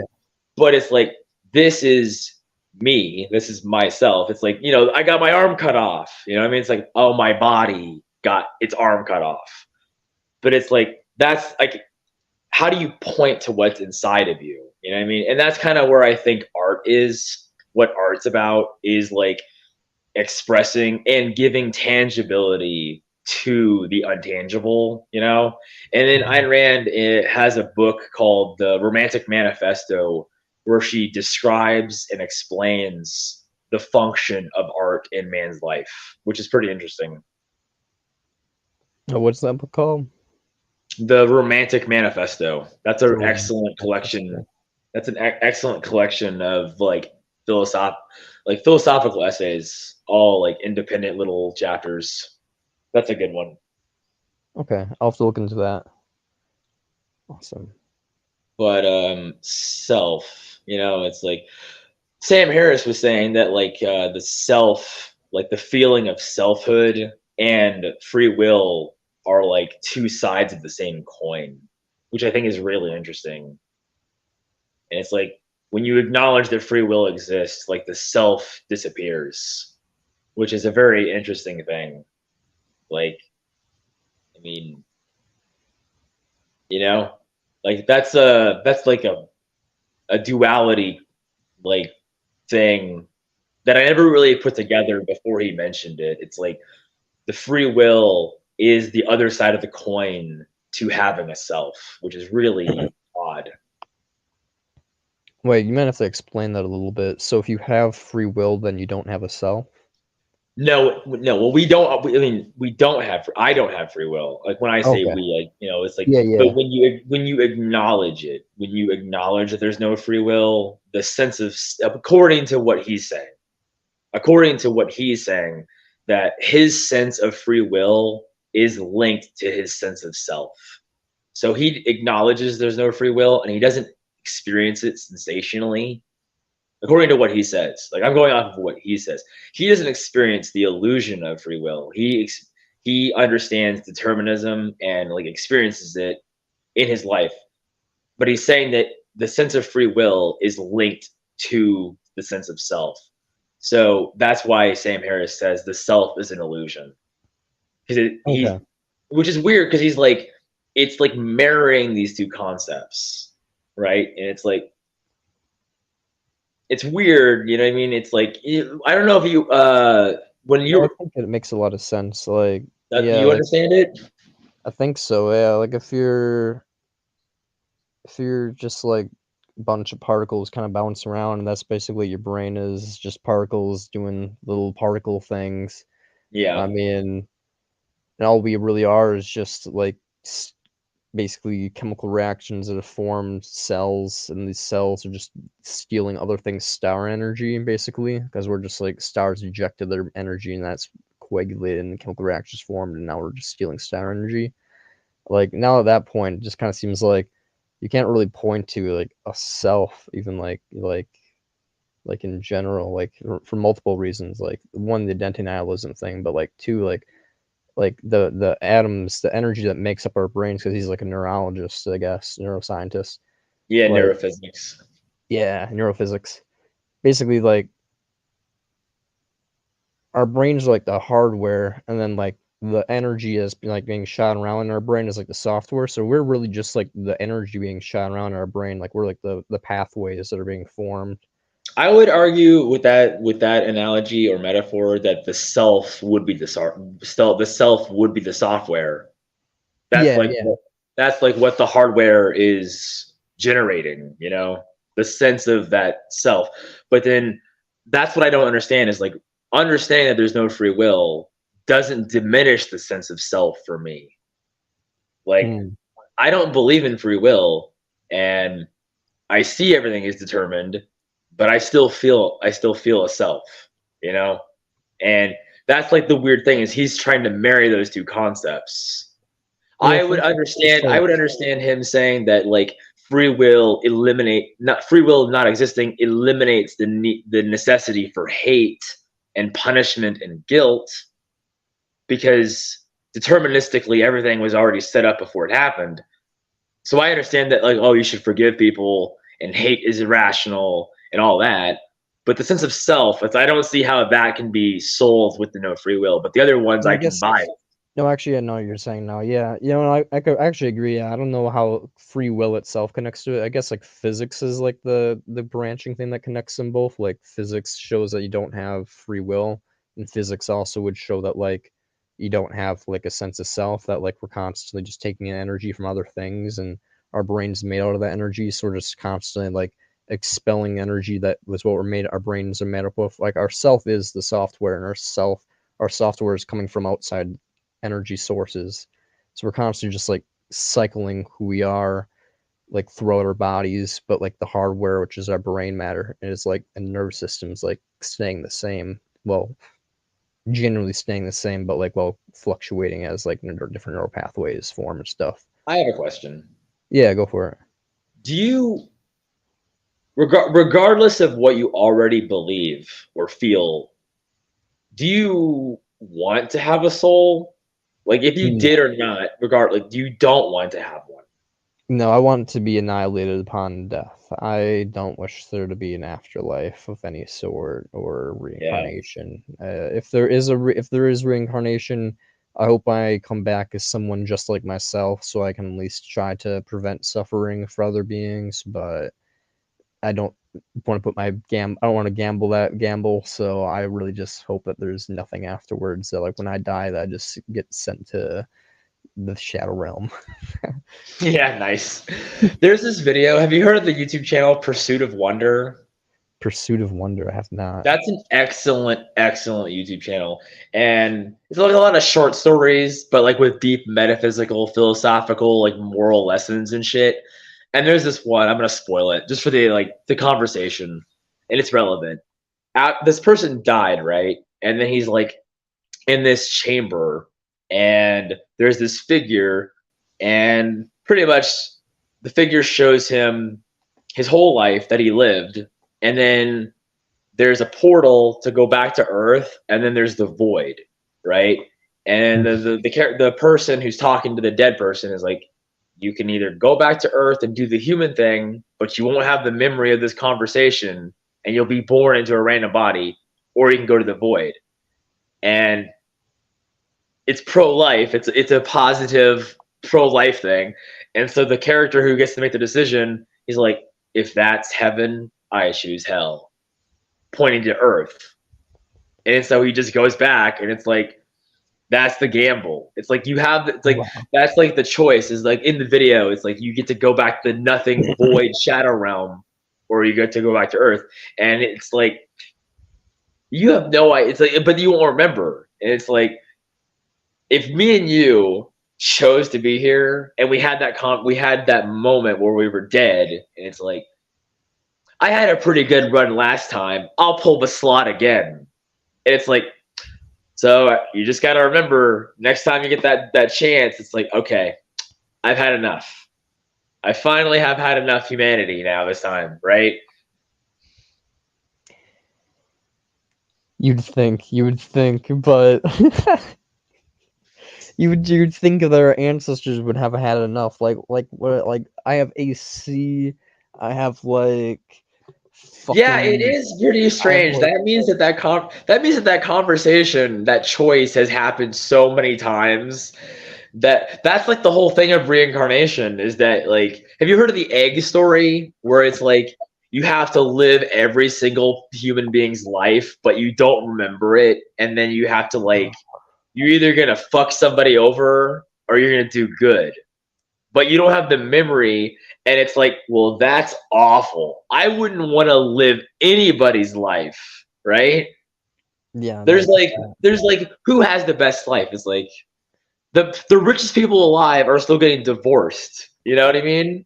It's like there's no one safe. There's no it's like fuck that. Maybe Buddha. Maybe I would want to be Buddha, right? Oh yeah, but even him, he was like, "Fuck this shit." But yeah, but he had to say it all calm. He had to say it calmly. Like life is suffering. But yeah, it's just walks outside. Damn, this shit really do suck. yeah, it's like, dude, it really is. It sucks. You know what I mean? Because man, dude, shit sucks. Like I'm just saying, like I have so many people. I don't. The thing that makes me like lose hope is just like the fact that like I'm at the point where it's like I live in the first world. I'm not homeless. Yeah. I have a lamp right here. This lamp costs $1,000. And it's oh just my like, god, what the fuck, dude? You're no way. Oh my god, wow. Wow. Do you know how much drugs I can buy with that, dude? I know, right? Oh my god. I can get with this lamp. This lamp is worth more than what's in my bank account right now. Wow. And it's like you gotta be grateful because there's people in Africa. Exactly. It's like that's why Africa exists. That's why Africa exists. Pretty much, just the people in the first world can be like, "Oh, thank God I'm not them." Like, it's so fucking sad. Like, it's just like It's really sad. I'm depressed as shit. I don't want to live. I have a lamp that like literally is supposed to like cure season And some depression, give kid me with flies on energy. his face. Some kid with flies would be like, "You aren't happy with Yep. all." And it's like, yeah, but it's like, kid, you be here for do this for 20, 30 years, and then you'll understand. You know? Dude, there's a What did that chat say? I can't read it. Someone said something in the chat. I couldn't read it. Oh oh wait, no, I have a chat. I can pop it up. What did they say? they said that's why Africa exists. This is hilarious. Wait, but why yeah, can't why does it pop up? oh, you might be looking at the private chat instead of the comments, maybe. Oh wait, no, did I see it? It popped up. It's just maybe it's just slow. But yeah, I have a antinatalist acquaintance who's an ethicist also, but he lives in Syria, and I don't know why, but he has like this. He thinks that life is like, I mean, it is a lot better here. Don't get me wrong. Like, I'm not bitching about the first world. The first world has it so much better than the third, but at the same time, like, life isn't great no matter where you are. Life sucks no matter where. There's nothing worth achieving in this life that's like besides cleaning up the messes of like other people's bullshit that they've created. Just like trying to convince people not to perpetuate this madness, you know? So it's but him, he genuinely believes that like I should be happy. Like he's like, why are you sad? Like you have all this food, all this water, you have a job. And I'm like, you don't understand, dude. You shouldn't be happy that you have a job. The reason you're happy that you have a job is because you're starving to death. You're literally starving to death, and so you need a job in order to live. And the reason Yeah. you feel like you need to live is because you're starving. So you're basically dying, and dying causes you pain, and pain is what matters. So what Oh my matters god. is the illusion Yeah. here. He's like he's so close to the truth, but he's like at the same time he like thinks that like white people have like he Oh basically god. thinks that yeah man he thinks like white people are like the chosen like race or something like that What? and Oh yeah jeez. man he thinks that like white he has like some Illuminati conspiracy theory stuff that like the white people are like the chosen race and like Dude, the all the white Illuminati, people are like it's like, the dude, left. that shit's bullshit. It's like once you get I to know apholism, once you get to, it's like it's just the moms and dads. it's just moms and dads, man. But he Like thinks I, that I used whole to think I'm like, oh, reptilians and the Greys, and it's like I was like, wait a second, that's all just science fiction cover up. It's really just moms and dads. Like I mean, like dude, like Pizzagate. You heard of Pizzagate, right? That whole yeah, child. Pizzagate. I'm like, you can't sacrifice a kid that isn't born. That's it. I mean, you can't fucking sacrifice a kid that's not born. And like, that's it. That it's literally it. It's just moms and dads. That's the problem. Yeah, man. These people though, they generally don't they get so close. They realize antinatalism, they realize ethylism because they realize animals are included. But then like there's just these little niches where it's just like they get caught up on like the Illuminati or like like all these random ass financial things like why are people in the first world killing themselves? Like he asked me why are people in the first world killing themselves? It doesn't make sense to me. He's like there's this antinatalist dude that I know who like works out and has this gym channel, and he just killed himself like a week ago. And I'm like, wow, that's really unfortunate for the cause, but I understand why he did it. And he's like, no, you don't understand. He's like from America. I'm like, he's like, why would an American kill themselves? And I'm like, because we That's have crazy. enough time to sit down and realize how bullshit life is. Like we Yeah, don't. that's kind of like the philosopher luxury. And someone in the comments or the chat, uh, yeah, they soft apple core. Yeah, see that person gets it. Soft apple core gets it. I Yeah, fucking Illuminati wouldn't exist without people feeding them children. Nephilisim makes every conspiracy pale in comparison. yeah. It really is like if you're gonna play philosophical reductionism, you know, people get it's like, oh, the Freemasons and the Bilderbergers and all these like the New World Order. It's like just keep going. You don't stop until you. It's like I'm trying to. It's like okay, ephilism, promortalism. It's like all right, well then now if I'm not gonna kill myself, I sure as hell gonna try to be happy if I'm not gonna kill myself. You know, Like, everybody needs to read this book, The Conspiracy Against the Human Race. I This book fucking is amazing. love that book, dude. I fucking love that book. This book is amazing. That book is so depressing. Dude, I gave this to my aunt, and she got through the preface and the introduction and preface, and then she gave it back to me, and she said, and she's like, I couldn't read the book; it was too depressing. And I'm like, that's what I'm telling you. I'm like, if you can't get through this book because it's too depressing, then think about what you're imposing when you make a child. And she's just Yeah. she's Yeah. like, Grant, that's not true. And I'm like, it is the truth. If you can't get through a fucking book because it makes you Yeah. that damn I sad, know. think of life. Yeah, it's like that. That really is real. It's like, man, dude. Yeah, and it's just fuck. I don't. The thing is, man, I don't want it to be true. Let me tell you, I don't want Ethylism to be true. I want, you know, what I mean, it's just fuck. Your aunt couldn't finish the prologue, the preface. Yeah, but she couldn't finish that. Man, she was like, it's that depressing. And I'm like, what the fuck, man? I'm Like like, that's the point. That's the fucking point. exactly. Read a book. It's genuinely disheartening. And like my grandma, she read I gave her Every Cradle is a Grave to read, and she read halfway through the book. She threw up, right? No, she read to the point. She read because Every Cradle is Great is about suicide and birth ethics. She read all the parts about old people being able to choose for themselves to die, and she was like, "Oh, I agree with that." And then she got to the part where it was just like, "And I don't think we should bring people into existence because there's also all these things." And she was like, "No, I don't really buy into all that stuff. It just doesn't make sense to me."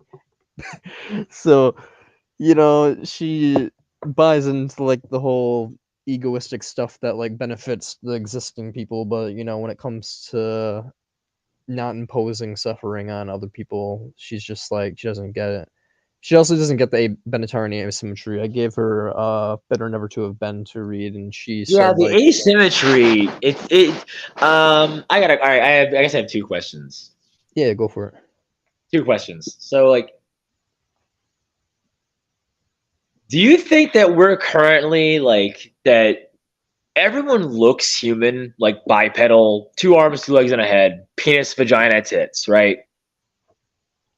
It almost seems as if this ethylism thing kind of like splits everyone into a species. It seems like this is like a complete divide. Like you either get it or you don't, right? Like that's it. Like Kinda, Buddha yeah. is like the thing is like Buddha was before Jesus, and it's like Buddha said life is suffering, and then whatever Jesus said or whatever people think Jesus said, I guess that's the most important one, is whatever they think he said or they say he said. But it's like if they look at the asymmetry and they don't get it, then there's nothing, like, what do you do with that? What can we actually do to win the war? You know what I mean? We gotta just find more people who get it. You know what I mean? It's like my question, yeah, do you think that this is like a mental like divide? This is like a divide in the human evolution. Like, what is this? My You know what I theory, my theory is that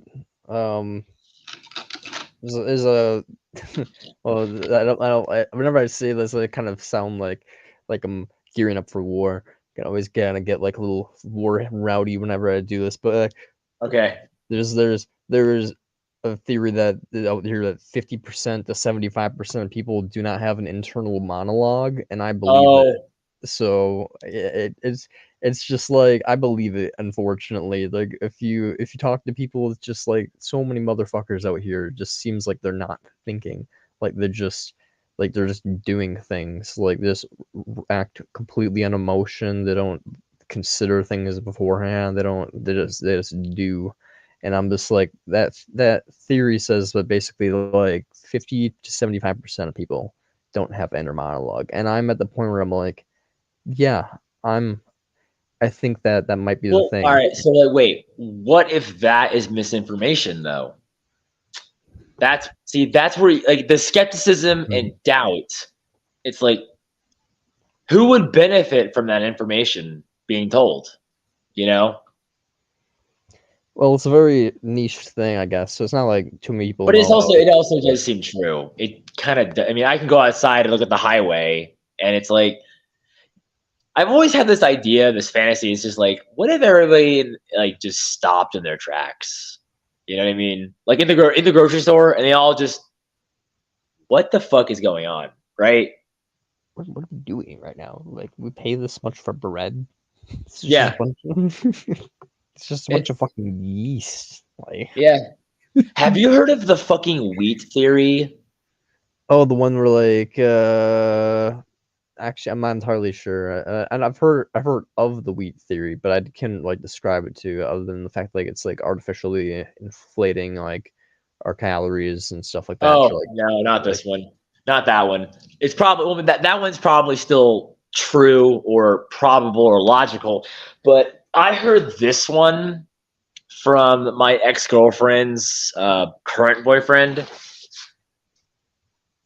He would, I mean, this, I have no idea where he came up with this, or he made it up on his own. I think he said he made it up, but it's also like, there is wheat theory on the internet, on YouTube, but his version that he told me was that, and this has to do with like early humans, like during like the evolution of humans, and it happened during the agriculture phase, like when agriculture was introduced, which is already weird, right?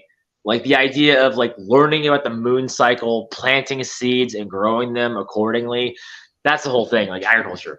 But the wheat thing is that wheat is apparently, in the theory, a hyper intelligent superorganism that when human beings began ingesting it, it genetically modified their DNA, which allowed them to fucking expand their intelligence and consciousness to what the current level was, and then what kept going. And it's like, then there's like the genetically modified organisms and like Monsanto and all that. And so like corn and wheat and bread and all this stuff. And then you think about like the NPC thing, and like bread, and it's like not even good like for the body, like it's like not like good for energy, like protein, it's like carbohydrates, right? It's like it's not actually the best energy wise, but apparently like in the theory, like I'm rambling, I am rambling, but no, it's completely okay. I was just catching myself. But it's just like the agriculture, like once they started growing the crop of wheat, and then like agriculture allowed humans to mass produce themselves. Like once we started farming and started hunting and gathering, mass producing the farms, mass producing humans. So like the idea is that the wheat is essentially like an alien organism or like an alien intelligence infecting humans. And that's like how the memes were in the wheat. Or maybe that's my own interpretation, or like I'm adding that the memes of the universe were dormant in wheat or something, you know. And that's like crazy as fuck, you know. Okay, so it's kind of like the Greek shared knowledge thing, but like in wheat. Yeah, or like a modification of the stoned ape theory, you know. Yeah. So like maybe like stoned ape theory like caused the ape to evolve and to the point where it would become the Homo sapien, and then after the Homo sapien stopped eating the mushrooms, then it was the human and the wheat. So it was like this, it's like it ate the mushroom, and then the expansion of consciousness and genetic evolutionary traits, and then time, and then agriculture, and then the wheat, and then it happened again, right? And so like now it won't be food, now it's like the internet, or like the transhumanism thing, or the AI thing. So there's like these like, you know, there's like the radio, the atomic bomb, there's like these milestones, you know. I'm gonna go out for a cigarette. Yeah, going for it. I'll bring the phone with me, but I just wanted to. Yeah, cool. But yeah, the wheat thing is weird. Yeah, but like, so the monologue thing, you know, it's like thinking in sentences, you know. That's like, I mean, that's how I like. Yeah, it like not having one. Have you seen that interview where the guy interviewed the girl who didn't have the monologue, and he was asking her what it's like in her head, like, and she was answering the questions and shit. You seen that? Yeah, I've seen that one.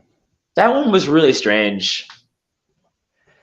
Have you seen the wife interviewing the husband who has aphantasia also, where you can't view images in his mind? So he doesn't have an inner monologue, and he doesn't have the ability to view images either. So he just doesn't have anything. Like, does the imaging viewing thing in your mind, does that have to be eyes closed or like not? Like, For me, it's kind of like if my eyes open, it's like I don't actually see it, but I can like kind of like see it in my mind's eye, so to speak. It's like I see like a flash, like a very clear image, like a flash of it, and it's like my mind's eye. Like I don't actually like, not like I'm tripping balls. I can like see it out loud, like it, like I'm like hallucinating or anything, but like I can like visualize in the back of my mind like what I'm trying to imagine like vividly, and then it kind of fades to like this like kind of blurry version of it, I guess you could say. yeah, I think I may have that. I don't think I can see things like that. Like eyes closed. Like when I just closed my eyes and I was like, can you hear me? Oh yeah, I can hear you. I'm just talking to my brother. He's Gotcha. just Yeah, I'm not okay. Okay, I'm going to try to picture my bike, like just like I have the memory. Like I know what my bike looks like. cat. What? Call his name and see if he comes. But yeah, like your cat, or like your game you're playing in Soul Calibur, like your character you're playing, like if you can like imagine them for like a brief second, like that green dressed girl who's doing all like kung fu moves, you know, like Yeah, I don't actually see her in my, like when I'm closing my eyes, I know what she looks like, but that's memory. Like I have the memory, like that's the image that's the mind, but it's like I'm not seeing it with my eyes, like the physical eye. But when I close my eyes, it's like I'm not actually seeing, like, you know, that's a weird one. I mean, like I don't see it either when I close my eyes. It's just like this weird thing where it's like I don't know. Have you ever like, you know, like okay, if you close your eyes and like put your And then hand push like on them. put your hands like near your face, you can like kind of like feel when your hands like about to touch your face, you know, but you're like not actually like touching your face, like you can like tell. It's like it's kind of like that, like you can like feel that you're about to touch your face, but you're not touching your face, like it's just a feeling, and it's kind of like that with my mind's eye, like I guess like I can like see an image in the back of my head, like you know what I mean, like it's like I have a feeling of an image. I don't know how to describe it. It's very hard to describe what the internal experience is like, and then like articulate it with language. It's not. It's. I mean, I know. I think in language. I think in Rita. You can't make new imaginary images in your mind. I try to make a rainbow rubber ducky. No, like I can do that. I just can't like see it. Like I don't. What's this term called? I think it's called aphantasia. Yeah, But I guess I've never really thought about that. Like, okay, like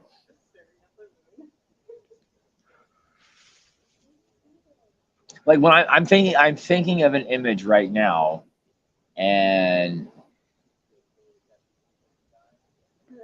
it's hard to describe a mental image because like I'm looking, like I know what it looks like, but like I wouldn't call it seeing. You know what I mean? I really wouldn't call it seeing what I'm talking about.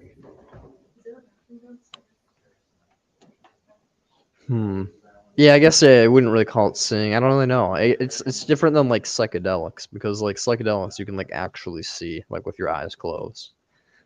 Because I've done psychedelics before. Yeah.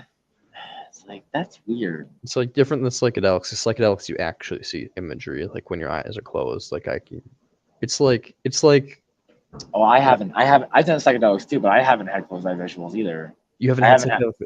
Oh, it's I guess best way to describe it is like the images you get in the back of your mind when you're like imagining something. It's like that, but like HD version on psychedelics. So I've had like full on hallucinations where like I'm like inside, like standing inside of like a field with like wheat like all around me, like blowing in the breeze, and like That's funny that it was wheat. yeah, and I turned around and I looked, and there was this like giant white plantation style house, and I was like, what the fuck? And then I looked back These are around. closed eye visuals. These were closed eye. Yeah, these were closed eyes on a Wow. substance called DPT. So like I basically just like, and there was another one when I was on LSD, and I like remember seeing like a Bob Ross. I remember just like seeing like this waterfall and like zooming in, like seeing the water like trickle, and all the water had like rainbow colors like bursting through them at the same time. And then like zooming out and like seeing like what was going down the river, and there was like, this little like Bob Ross style like cottage with like a little water mill that like moving the water, and I'm like, yo, this is so fucking cool. But that was on like 2 tabs of LSD, so that was like a pretty controlled trip. But Nice. I mean, so, I've had open eye hallucinations on drugs, but I never. I guess the closed eye thing is like, yeah, it's different. I've had some crazy shit, some crazy drug hallucinations. Those are wild. Still remember them. have you ever What? done like psychedelics before? I imagine you have. Yeah, I've done LSD, and I tried shrooms once. I didn't like shrooms, and I used to do like every so often, regularly, like a couple times a month, a couple times a year, or like these are regular. But I did a lot of cough syrup. I like cough medicine. Oh, can you hallucinate off of cough medicine? Yeah, for sure, totally. Dude, I did not know that, but the more you I know. call it the poor man's acid. The poor man's acid. Yeah, it's like a good 8-9 hour trip. 8 to 9 hours just tripping. Is it making you Yeah. nauseous? There is a nauseous phase, Oh, but okay. I've never thrown up. My friend has done it with me before, and he's thrown up.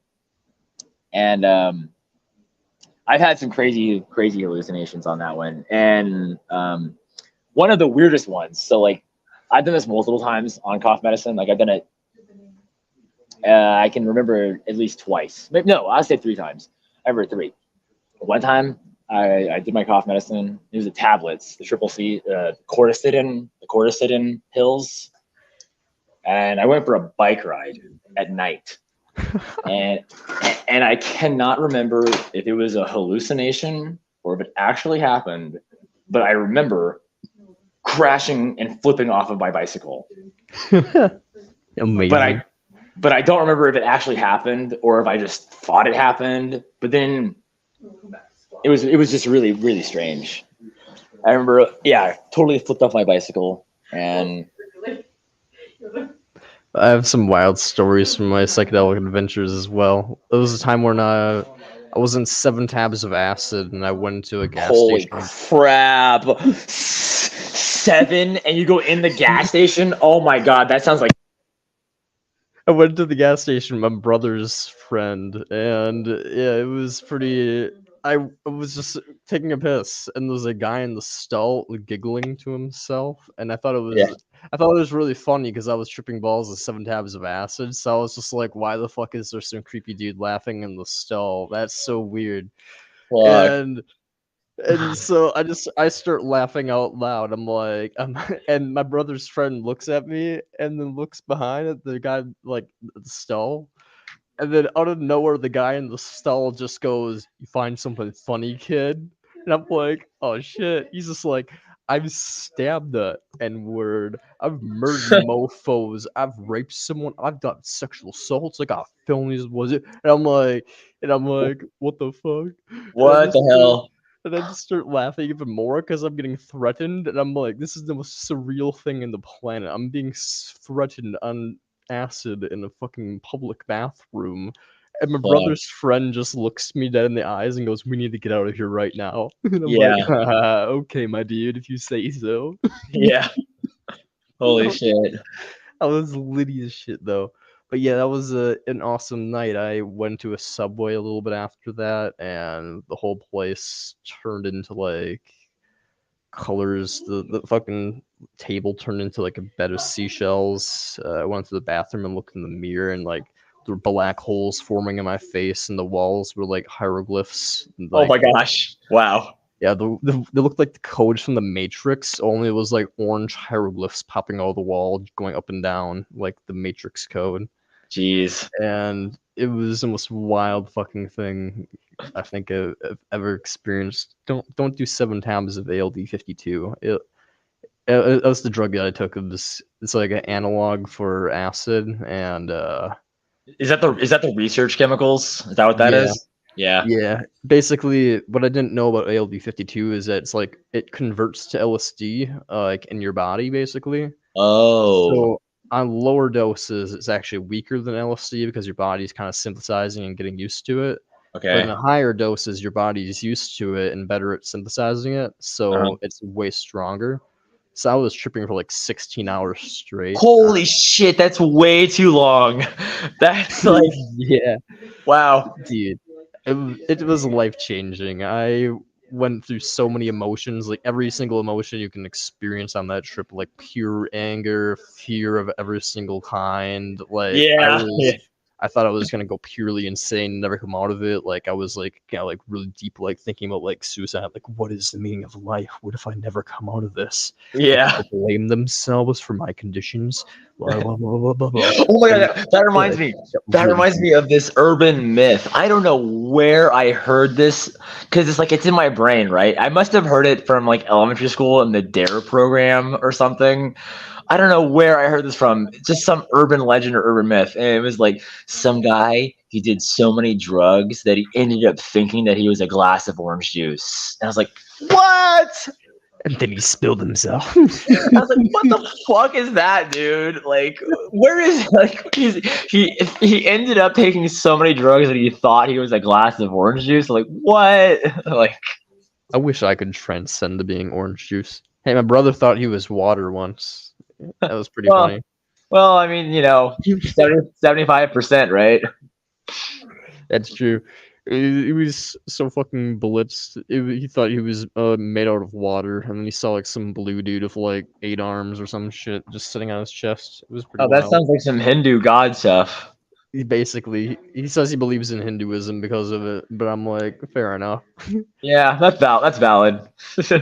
He was just tripping to my shit in my bed, and I'm like, I'm pretty sure you were just looking at my video game character who had like who was like blue, but fair enough, Colin. If you want to insist that you saw like an 8-armed figure like sitting on your chest as you thought you were made out of water, like I'm not gonna doubt you. But yeah, like Christ, I've never had religious experiences on psychedelics. The closest I've ever got would be I took 100 something milligrams of DPT, and I ego death for an hour and 45 minutes. So it means like I was on the ground, passed out in like a psychedelic state for like an hour and 45 minutes. Hmm. And I only remember a couple different things from that state, and one of them is I was in this pure pitch white room, just like it felt like it went on for infinity, but it could just been like a room, just pure white, like those sci-fi films. Yeah. And I felt like a weird presence, and the instant I felt the presence, it just like locked on like a camera shift, Hmm. and there was this giant chrome metal owl with like green gem eyes, Wow. and Fuck. it just stared me down, and I was just like, what the fuck? Damn. And it didn't feel malevolent. It didn't feel like it was angry at me. It didn't even seem like it was like really considered me like a curiosity. It was more just like, what the fuck are you doing in my domain, basically. How'd you get here? Yeah, pretty much. Like, what you doing here, bud? Get the fuck out.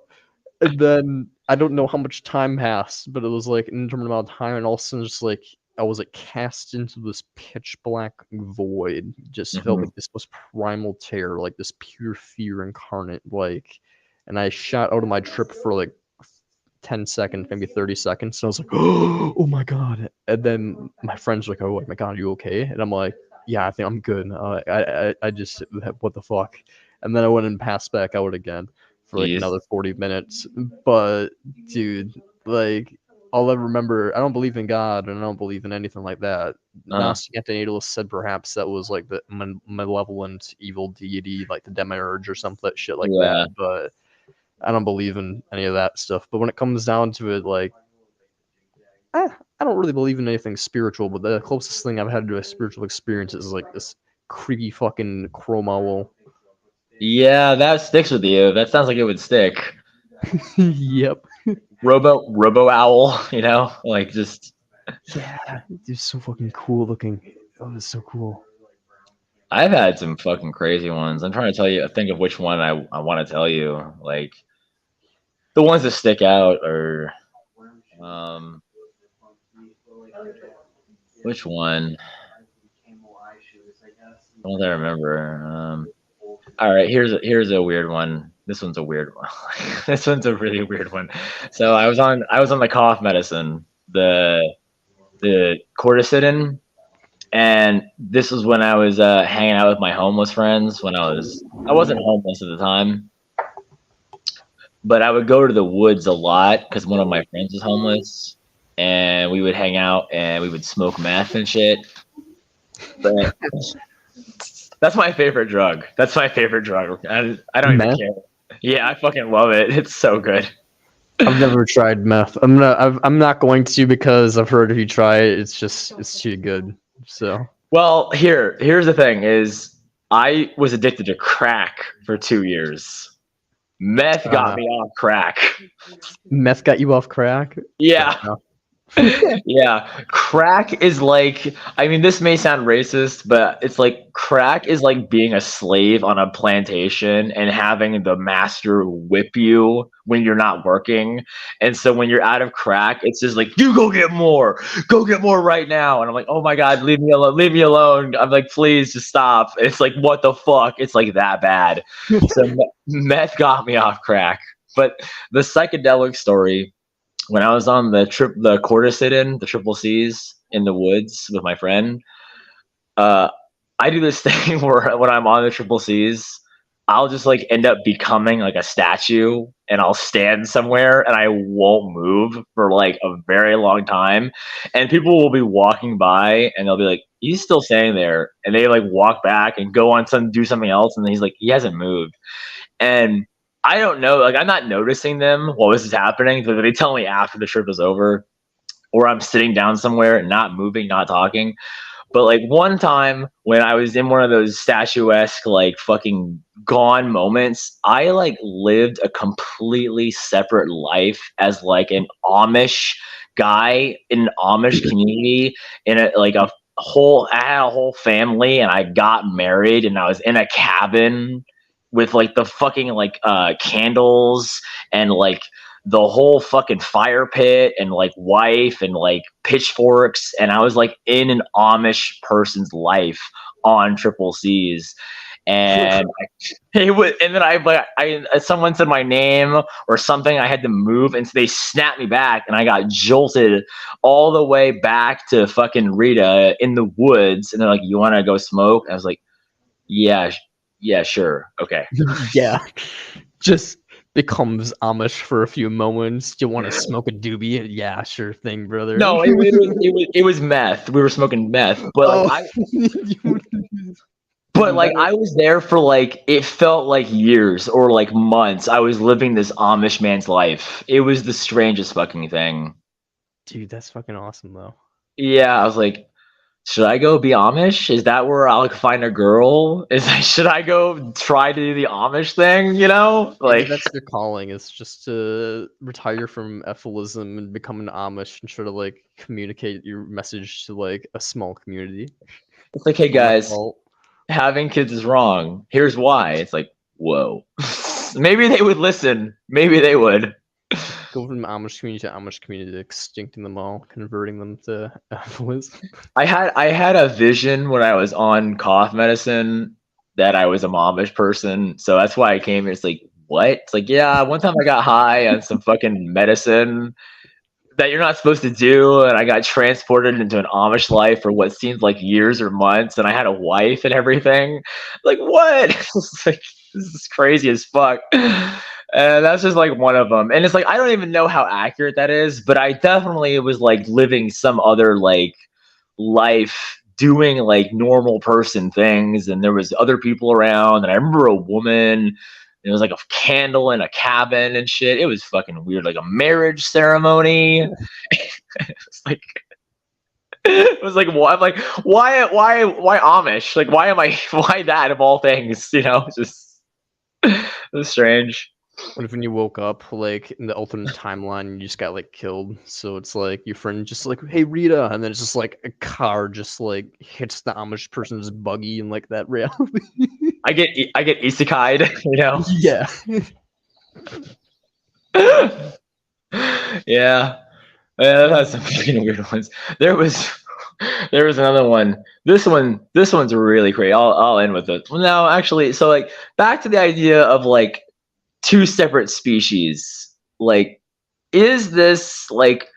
I mean, I guess that you can fall into the category of like neurodivergence or neurotypical, you know, or non-neurotypical. Like,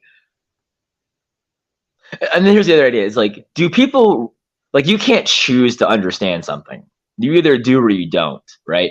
So when you explain ephilism to somebody, do they understand it, but they're just telling you that they don't get it, but they really do? You know?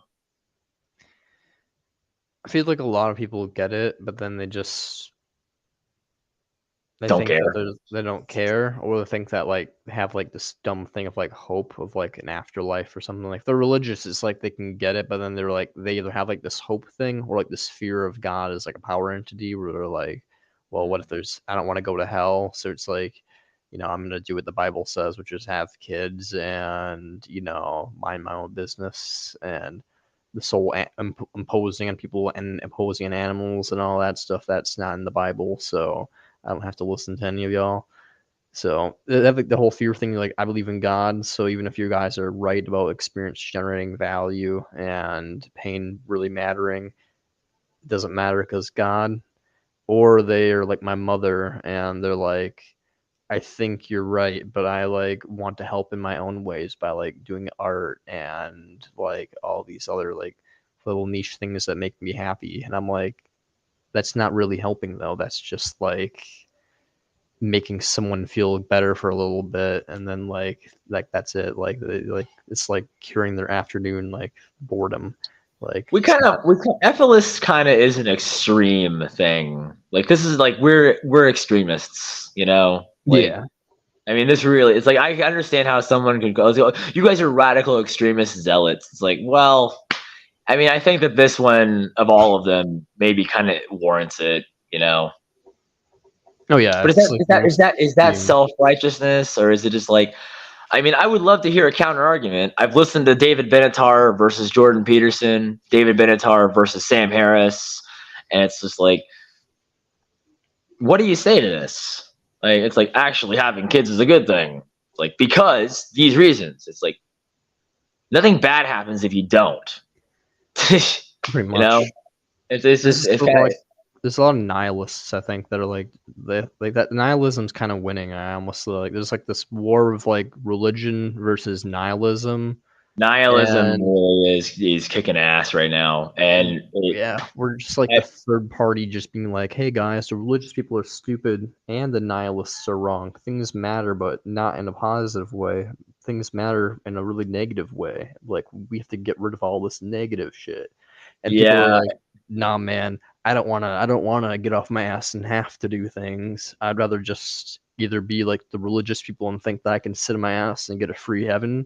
Or sit in my ass with like the nihilists and think nothing else matters and just be like, ugh. It does really, yeah, it is weird. Like, man, when you put it like it's like, but then there's there must be a lot of overlap, a majority overlap of the atheists who are nihilists. I mean, you really can't be a religious nihilist. So I guess in order to be a nihilist, you kind of have to be an atheist.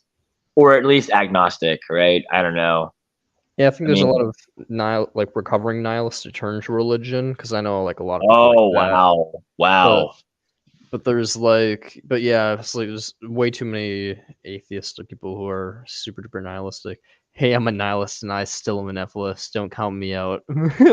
Yeah, soft apple, he's a nihilist, but like you're like Okay. you're a strange nihilist. I still don't understand your version of nihilism because I like mean, you, I understand cosmic nihilism, yeah, same.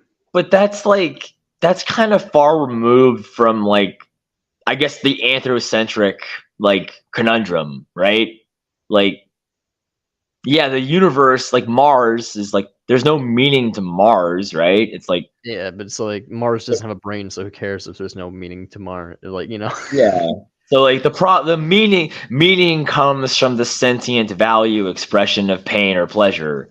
So like it's like nihilism is like there's no meaning. It's like there's meaning. There's no purpose. That's like the distinction is like purpose and meaning are not the same thing. You know, it's like clearly different. And when Amendum explained that, I was like, wow. You know, it's just like that should. Wait, there's and that's the one I really have a problem with is the moral nihilists. Like, Same, yeah. I'm like, man, if I took a chainsaw to your fucking dog, you'd be pissed the fuck off. You know? True. Yeah, it's just so many people are like that though. Like I knew this motherfucker was just like me like a couple of years ago, and he basically said like, yeah, man, like if I had a daughter and my daughter got killed or raped or whatever, I would be very upset, but there's nothing wrong with that, like objectively. What? I'm like, yeah, no. The fact that you are upset means that there's value occurring in the universe, and the fact that she's probably upset about what's happening to her means there's value occurring in the universe.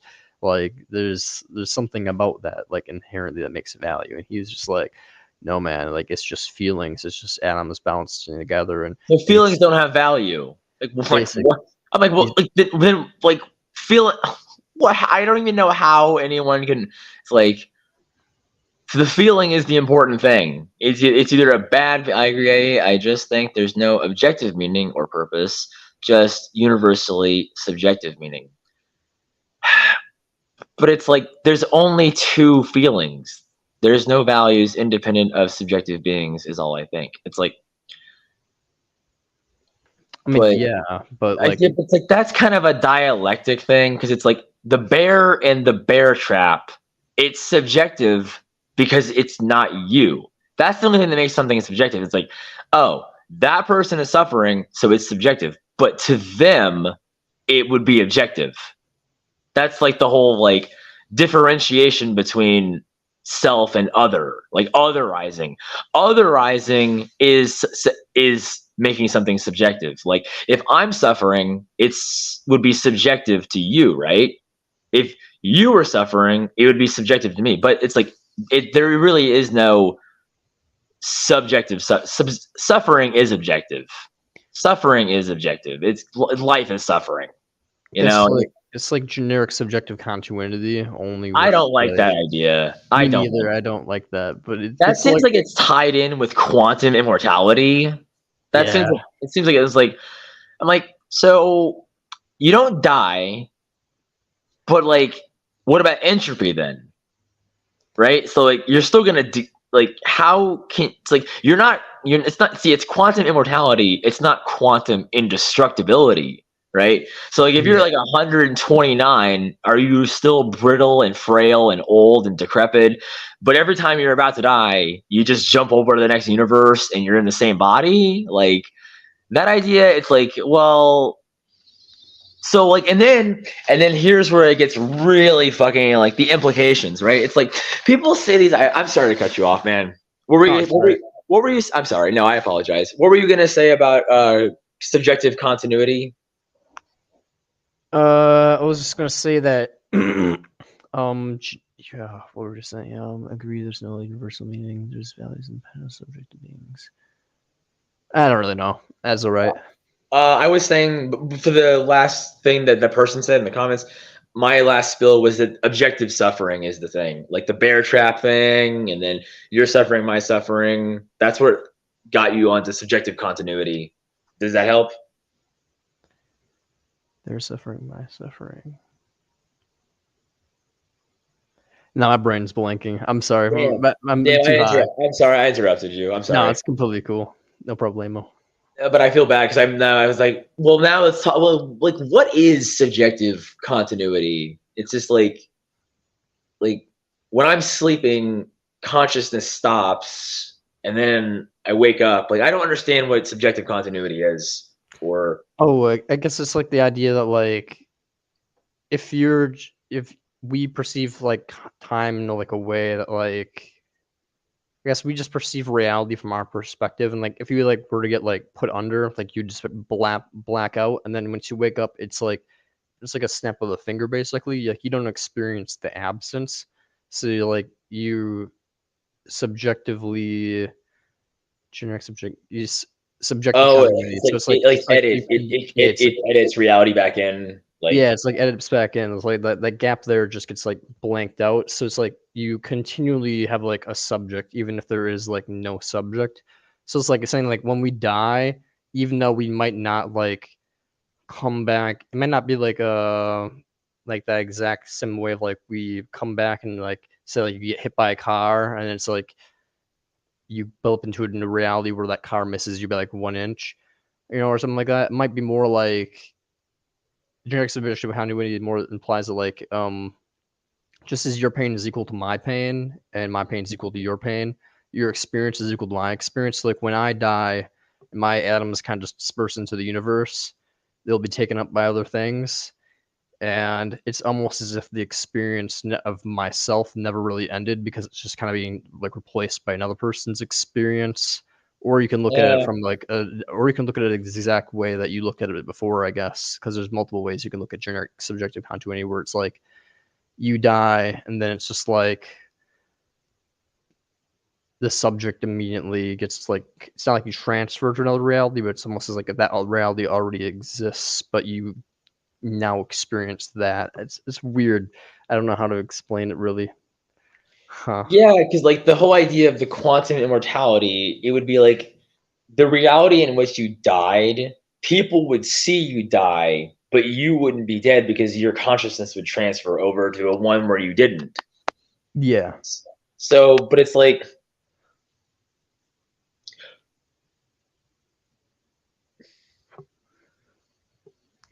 The thing that I guess the thing of entropy is like with the generic subjective continuity is like even if the universe were to end, like they say that like what if there's like some type of chemical reaction that made the universe form to begin with? Because if well, that were I, because if I that argue. occurs, then like essentially we won't be able to experience the gap in that and time between those universes. We just experience like when the first consciousness eventually arises again, which I don't think has anything to do with ethics. So I don't really care about any of it because all I care about is ethics, really. Yeah, But I guess the generic subjective continuity is like an interesting thing. It's interesting and it's horrifying, but it's like I don't well, really think it's relevant to it doesn't ethics. really solve anything, does it? Yeah, it doesn't really tell you anything. It's just like, oh well, okay, like pain still matters, like pain's still bad. So it's like and like the absence of pain still is a good thing in my opinion, even if we can't experience Yeah. it. Like So what is I mean, I don't understand like what the idea is even trying to obtain. Like what is that like it's like generic subjective continuity. It's like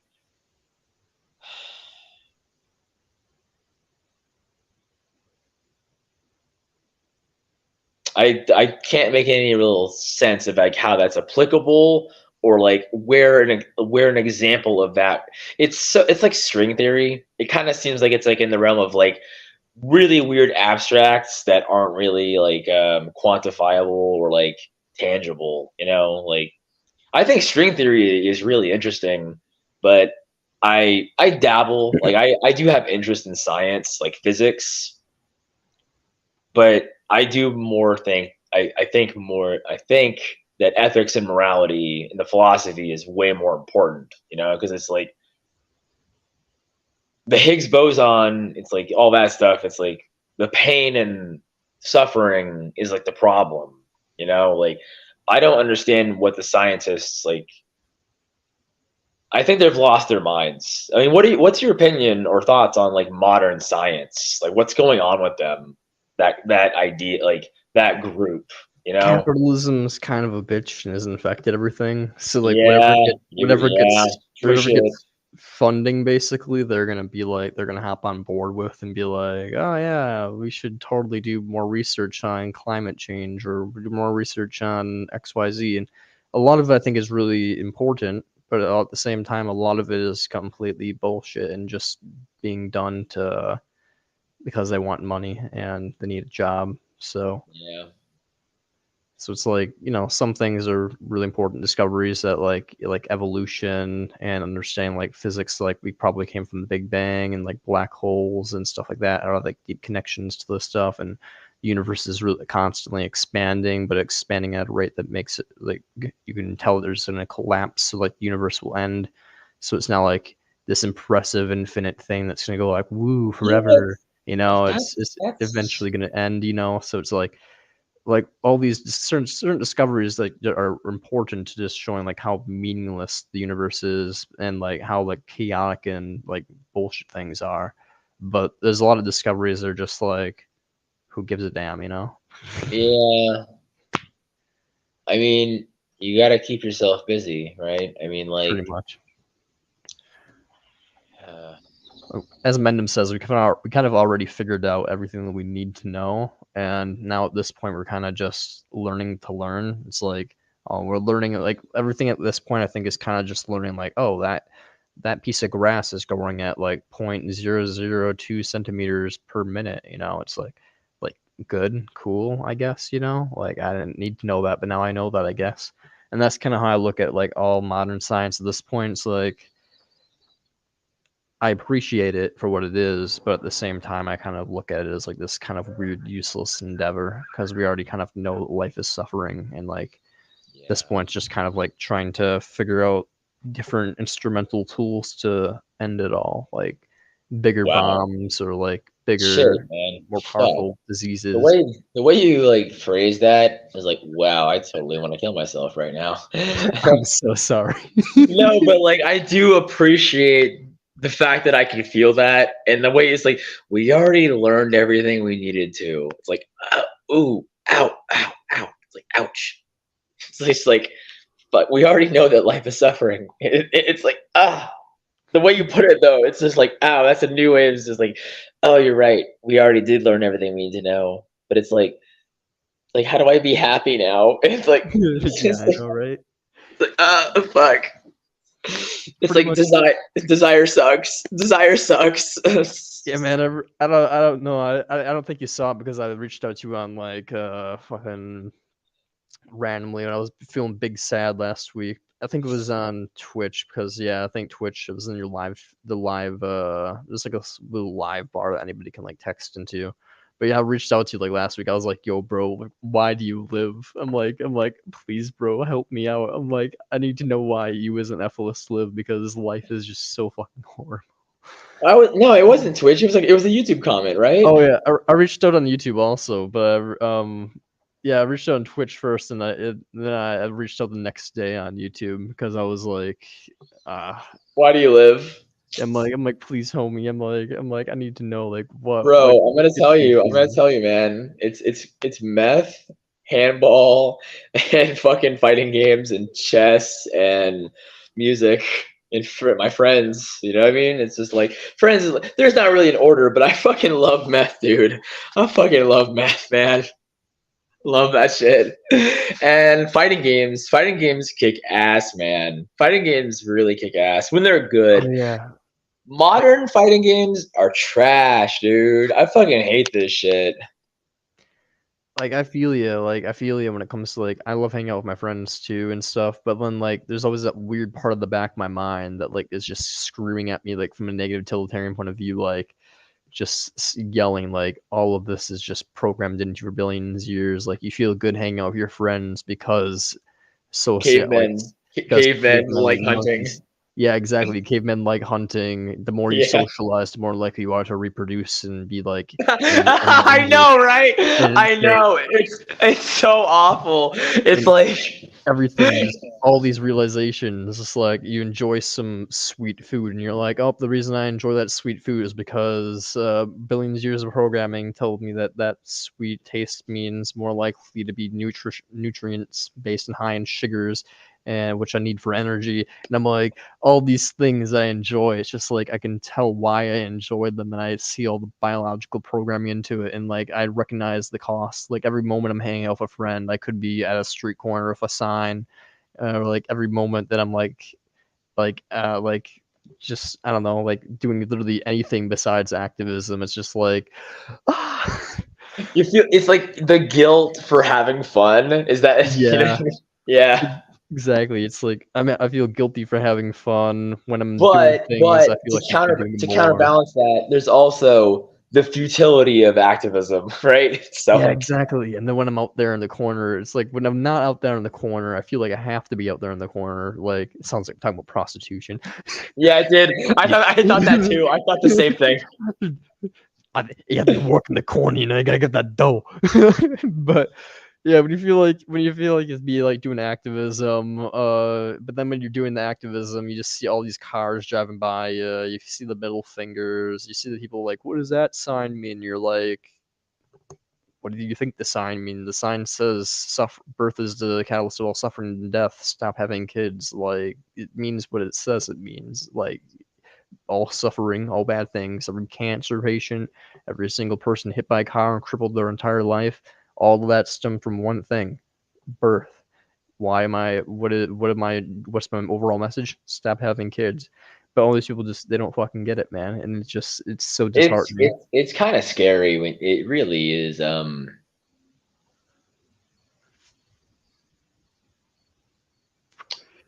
It is. It's like something. I mean, there definitely is something happening, right? Like the thing is, that if we had more like ethalists to be able to like round table and like collaborate and like speculate and theorize, it's like, what the fuck actually are we dealing with here? Like it seems like my idea is like a different species, like the neurodivergence, like but it's like it's the same DNA. It's like, right? I mean, they're human, like they're a brain. It's like Soft apples to sterilize them all. That but it's like, reminds me of this quote from a movie that I just bought. what is it? What movie? It's called Conspiracy it's on HBO. No, okay, I'm sorry. I'm sorry.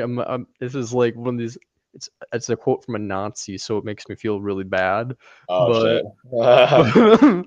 but the quote is the greatest form of sterilization is death. And honestly, Yeah.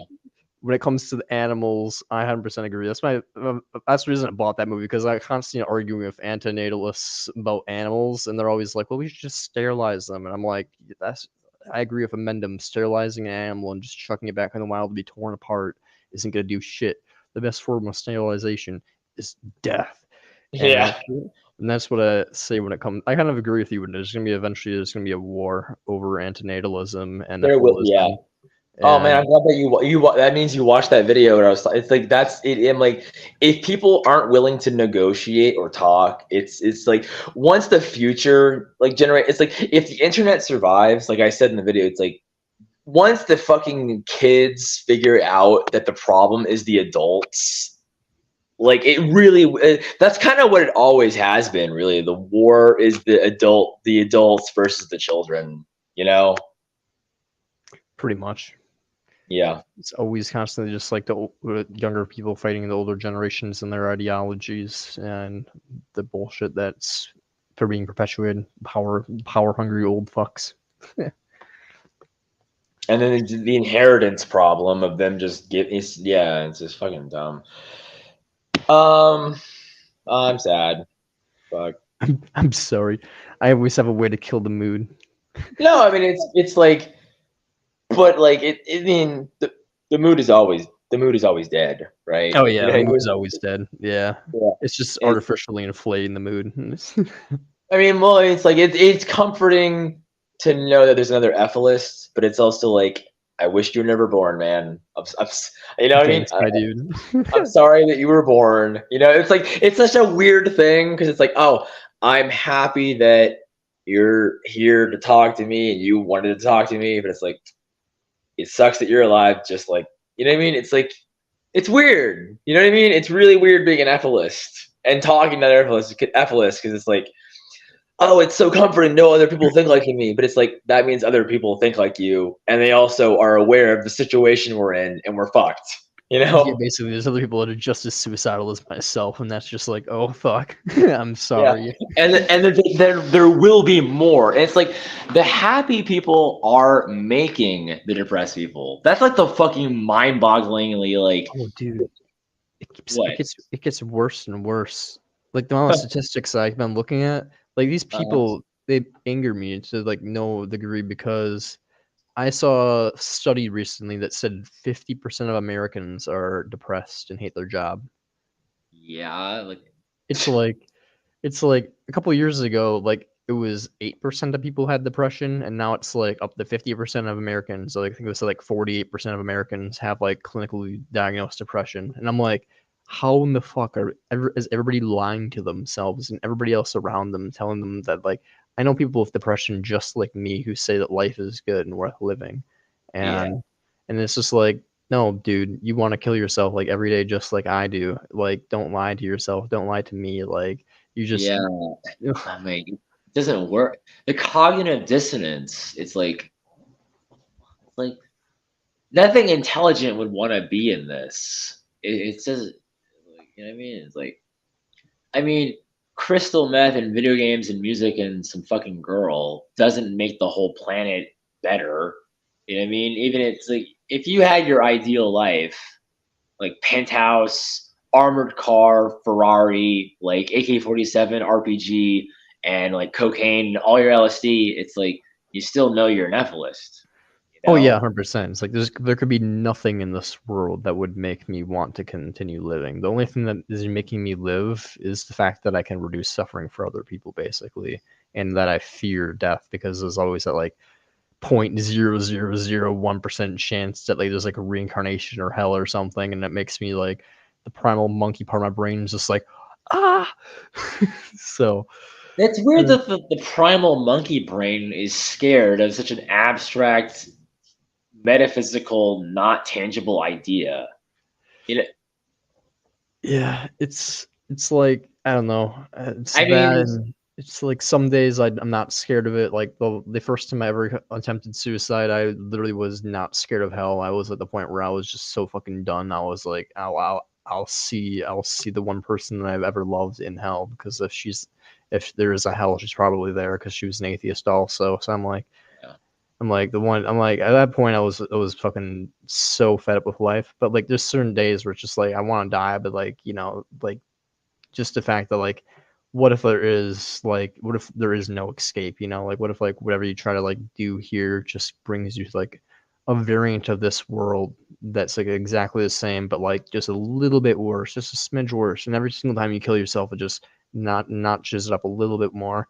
And thoughts like that are like the one thing that makes me like absolutely terrified of suicide, but at the same time it's like, what do you do in this life, you know? Try It's to like spread the message, I guess.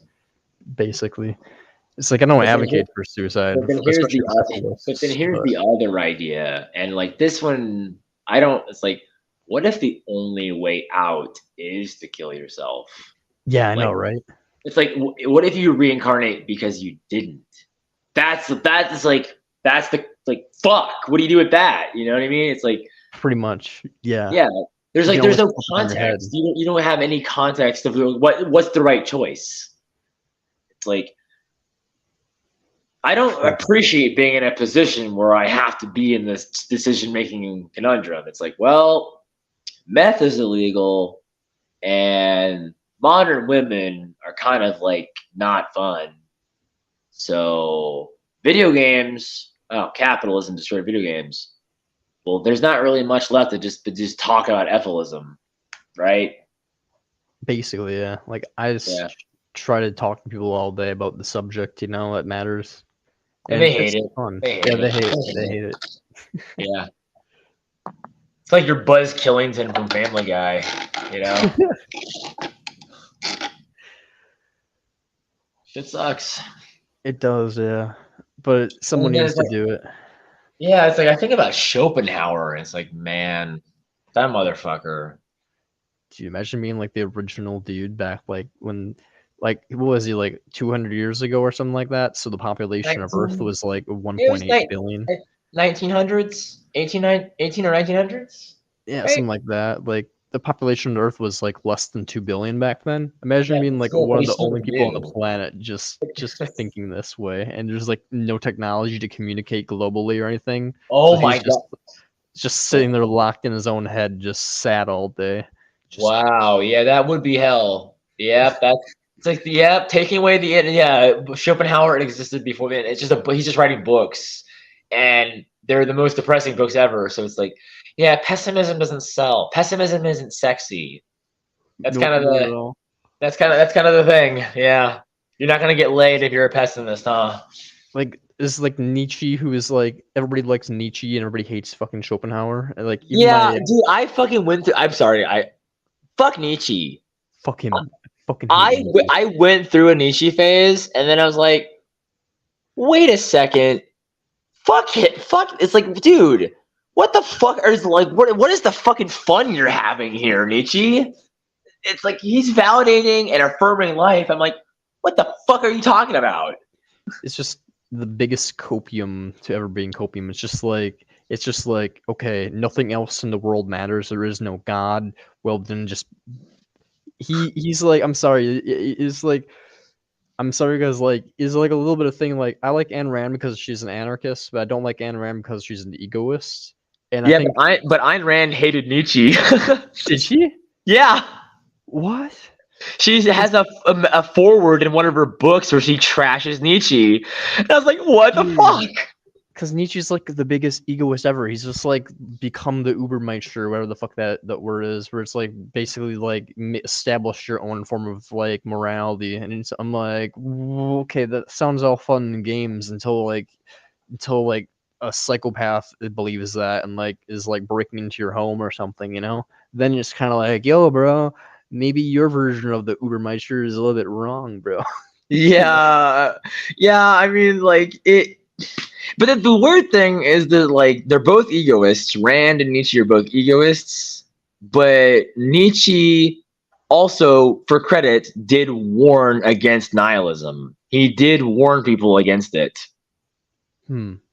So, you know, I guess it's like you can't be wrong about everything. You can't be right about everything. You know what I mean? Unless you're a Mendem, maybe, or Buddha. True. Unless you're a Buddha or a Mendem, is like, yeah, I mean, just life is suffering. That's a pretty solid axiom statement, you know. Just and then Gary's is like, there's no need to make need. Like, fuck. That's like, damn. There's no need to make need. That's damn like, but that ain't sexy. Sure as hell ain't sexy. You can't put that with perfume and sell it, you know. Yeah, I can't put that on the back of a shirt. People just look at you like, what the fuck? Oh man, I laughed so fucking much at the fucking brand Obey. Can you believe that became a clothing brand? That became a clothing brand. Yeah, man, just obey. It's just so What? weird. Just Yeah. authoritarianism. Just obey. But it's like it's from that movie They Live. Have you seen that one? Have not. Oh shit. It's about Aliens. aliens. Just the history channel guy. Aliens. Aliens. I want to make that fucking like get the picture of that guy with the hand and he's doing that, but it's like moms and dads. Like that's what it is. Moms. What's the problem, moms? It's like moms and dads. Like that's what it is. It's like it doesn't need to be anything else. It's like it doesn't need to have some grand, crazy, fucking trans-dimensional aliens eating our fear and all. It's just like as long as there's moms and dads. It's like, yeah, all that alien shit could be happening, but it's like, well, moms and dads were supplying the food, right? Shit, man. Been a good stream. Yeah, it's been an awesome stream. I'm glad you came on. Yeah, thanks for inviting me. We've been talking for like maybe 2 or 3 hours now. Yeah, we've been talking for like 2 hours, I think.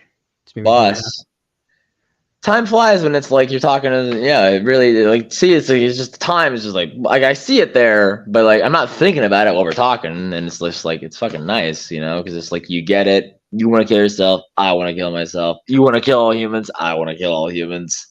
It's fucking kind of, you know what I mean? It's just like, man. There's no one that I've vibed with more in terms of just like content of like raw energy than your channel. Like your channel is like amazing. Like just being like every single fucking breeder on this planet. I just want to just personally just tear their fucking limbs off, and I'm like, yes. Thanks, man. I appreciate that, because like I know I'm a psychopath, and it's like I'm only held in check by cops and my lack of superpowers. You know what I mean? Same, my dude. If I had the power to just personally torture every single motherfucker on this planet that has caused unnecessary suffering, I would do it. It's just like that's what they'll learn. It's like, dude. There's this quote from. Have you seen this movie, Starship Troopers? Have you heard that movie? I have heard of Starship Troopers. Yeah. There's a book, but the film, and I think the quote is also in the. I think I have the book, right? But I think the quote is in the book, but I know it's in the film that I remember it. There's a quote. And it's like, "Force is the supreme authority, which all other authorities derive from." I was like, bam. You know what I mean? It's like people respect violence. You know what I mean? If you can kick someone, it's like that's what people respect. It's like they don't respect anything else. It's like that's what God is, right? So like it's like heaven, hell. It's violence. It's like it's always what it comes down to. It's going to come down to violence. And yeah, my brother hits up the gym for the gym gains and stuff, and he's involved in like gang stuff, you know, like gang activity, and all that stuff is just clout. All the things that people view as like clout is just like expressing power, whether that's monetary power or physical power over other people or animals. And it's fucked, yeah. So I couldn't agree more. I said in one of my other videos, you may have watched it, but I was talking about the idea of it's not my concept. I heard it from somewhere else, so I can't take credit. But it's like you're either a word cell or a shape rotator. Have you heard of that? A word cell or a sheep rotator? I have not. Word cell. It's a combination of an incel with word, so it's a word cell or a shape rotator, like a shape. Okay. It's like that. You're either one of the two of those. You know what I mean? That's a weird, because like a word cell is like someone who's really linguistically talented and like terminology, you know, what me and you are. Yeah. And then a shape rotator is like a carpenter or a construction worker. You know what I mean? Pretty much. It's like just that, and it's like it seems like the shape rotators get the girls. You know, it seems like that's like kind of what like. The term alpha, beta male, and sigma male. It's so fucking stupid. You know what I mean? Like, what do you think about the black pill? Like with the whole like women and like dating thing. Are you into that or like what?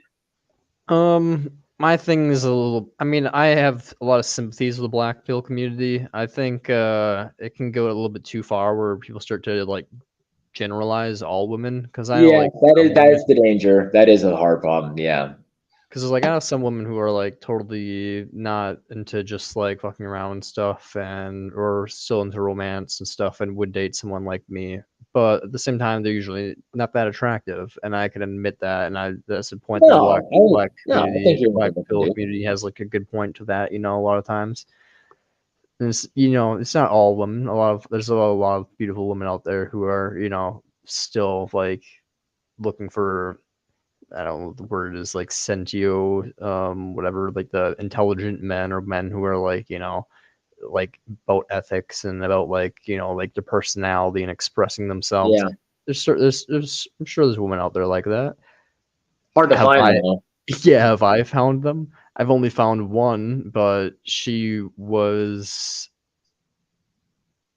borderline and had a bunch of mental disorders and was easily taken advantage of by people who were willing to prey on them more than I was willing to do that. So, when it came down to it, I wasn't the one who got the girl. Damn. But when it came down to that toxic relationship, kind of ended up with her taking her own life and stuff. So, I mean, hey, when it comes down to it, life's rough out there, and people who are genuinely good people typically get ran over. So they get taken advantage of. Yeah. Pretty much. So it's rough. weird. Like you either like kind of like adapt and become hardened and jaded and more predatory, or you kind of try to dodge that behavior, or you remain naive and good and then get taken. Like I think that the neutral but not predatory, but like being aware that people get taken advantage of for their kindness and all that. But it's like, I don't know. It's tough, man. It really is. Like all the red pill grifters selling like the self-improvement shit. 100%. Yeah, like the Andrew Tates and all that bullshit. The thing is, like Andrew Tate, it's like everyone was hating on him, and it's like he was telling a lot of the truth, but he wasn't saying all of it. You know what I mean? He wasn't like Andrew Tate's not a goddamn ethicist. You know what I mean?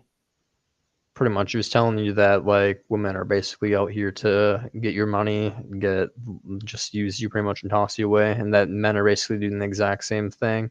But if you're not knowing that, then you're pretty much just fucking yourself over. So he was right when it comes to that, but he was also kind of pimping people out, and he was doing a bunch of other conniving shit, like a capitalist bullshit, to try to like tell simps that like you can be the alpha dog though, which is wrong. You can understand those mindsets and then you can transcend them. And it's just like, no, you can't though. Like you can understand the mindset, but unless you're born a Chad, basically, you're pretty much kind of fucked. You pretty much, It's sad that like, in order for there to be winners, there kind of have to be losers. Pretty much. That's like how the whole thing works. It's just.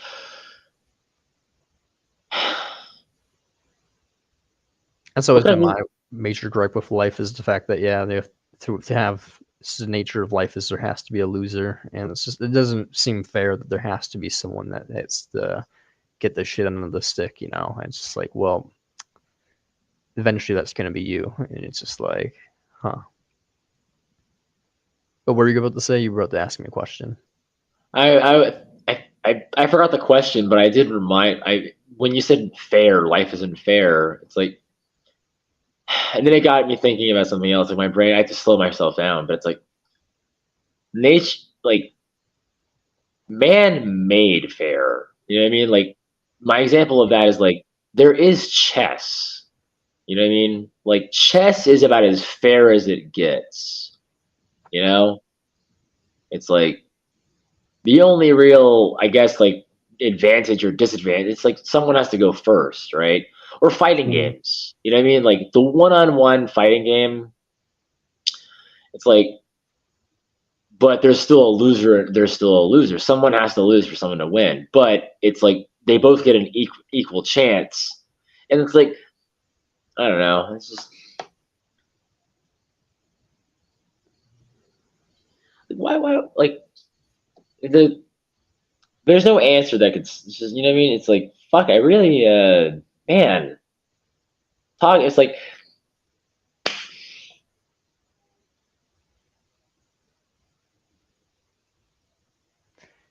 I'm just filled with hate. Same. Like I'm just really resentful about this whole situation. It's just so many unknowns and so many knowns that seem obvious, but other people that don't seem obvious, and it kind of is like you gaslight yourself into things. And the only thing I know is anger, and I know something's fucked about the situation that we're in. And even the point that the Christian people make, or like you be like the afterlife, it's like you didn't kill yourself because scared of reincarnation and scared of hell. And it's just like, yeah, man, me too. It's like, I want to fucking kill myself every night and put a knife in my fucking throat. But it's like, man, like, it's like, I don't remember choosing to be here. And it's like, is this my life? Why can't I stop being here if I don't want to be here? You know what I mean? It's like, is this my life? Am I allowed to do what I want? It's like, no, you actually get punished for quitting. You know what I mean? It's like, man, it's like, the longer, it's like suicide is like logical. It's fucking weird of like a conundrum to be in, you know?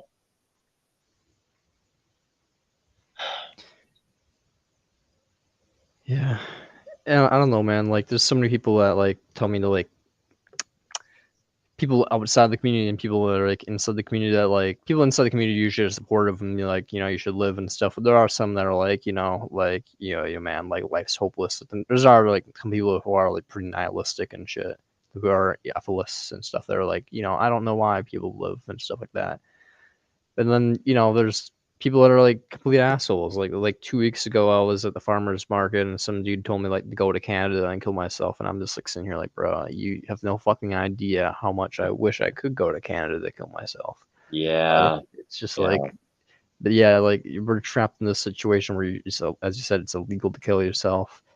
You have no options to, you can't control when you're born. And people are, you're claiming that we do have the ability to control what like our destinies and manifest our destinies and like Yeah. we create our own lives and all this. Everything's just like confusing bullshit. I really don't. Yeah, the whole create your own reality thing. It's like, if that was really true, man, like I really suck at it then. Yeah, same. Otherwise I just fucking Thanos half y'all. I mean, why not all of it? Yeah, Pretty much. Yeah, it's just like if I really, it's like it makes me feel fucking so stupid. Like it's like, and the thing is like when I watch, like I try to watch those manifesting videos, and it's like what are you guys asking for? It makes me really wonder what level of things that these people are trying to manifest. Yeah, And I'm like, you can manifest anything. And I'm like, why is the world so shitty? What are y'all manifesting, Christ? yeah, it's like, well, where are the superheroes then? It's like there's no one flying around. You know, it just doesn't make any fucking. It's like, yeah, it's like I want to believe it, right? But it's like, you know, but then there's like all the other fucking things in my head, and it's like, no, man, that's wishful thinking. The universe, people really think the universe is a wish granting machine. You know what I mean? It's like that's what you think this is. It's like that some kid in Africa with flies on his face is manifesting to be the kid with flies on his face. It's like, what the fuck are you? It's like that's some first world luxury that you get to talk about. Where it's like, and there's like, you can have the job of your dreams, like, and it's like you can manifest money. It's like without any. I'm like, man, dude, it's like no one's talking about superpowers. You know what I mean? It's like that's like what I'm thinking. I'm watching these videos. It's like I want superpowers. How do I get? And it's like you have to. I don't know. I mean, people, yeah, man.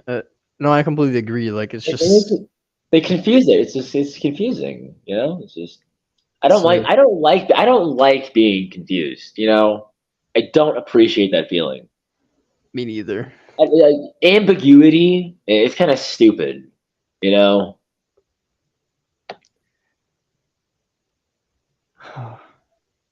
Man, just like I mean, I hate to bring up perpetual pleasurists again, but he brought up like this one aspect of life. Like I didn't really think of it until like he brought it up, but like just and you bring up superpowers made me think of it. It's just the fact that like our brains can have the ability to imagine pretty much anything. Like we can imagine like fucking 3-headed leprechauns shooting lasers out of their assholes, you know? And we like just the fact that we can imagine superpowers, gods, all these things, but like we're limited like the physical reality is just so bullshit. It's just like that really does suck. That sucks. Our own torture, basically. Like we can create these own comic book universes. We can create all these things that we wish we could do. then can't do it. we just can't do it. Like, you can imagine yourself flying. You can imagine like you're just zapping some asshole bully out of existence, and you're just like, Yeah. nope, not possible. Like, But it's you like, can, but these manifestors really think it is. They really think it is, and I'm like, then, like, they're not asking for anything cool. If that's like all these views and all these channels about manifestors, there's not one person out there who's like, well, I want superpowers. It's like you think it would. It's like you would have seen something or heard on the news, but it's like, well, then maybe it would be covered up, right? But it's like it's free on YouTube, right? It's like the logic. You follow the logic. It's like, okay, if it works, the amount of views, someone would want superpowers. It's free on YouTube.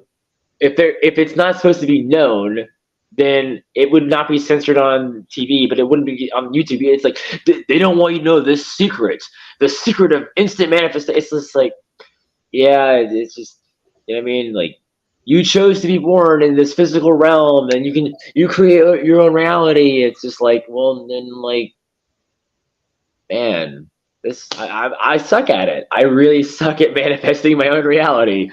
You know, it's like fucking same. I don't know how to do it. I don't know how to do it correctly. You know.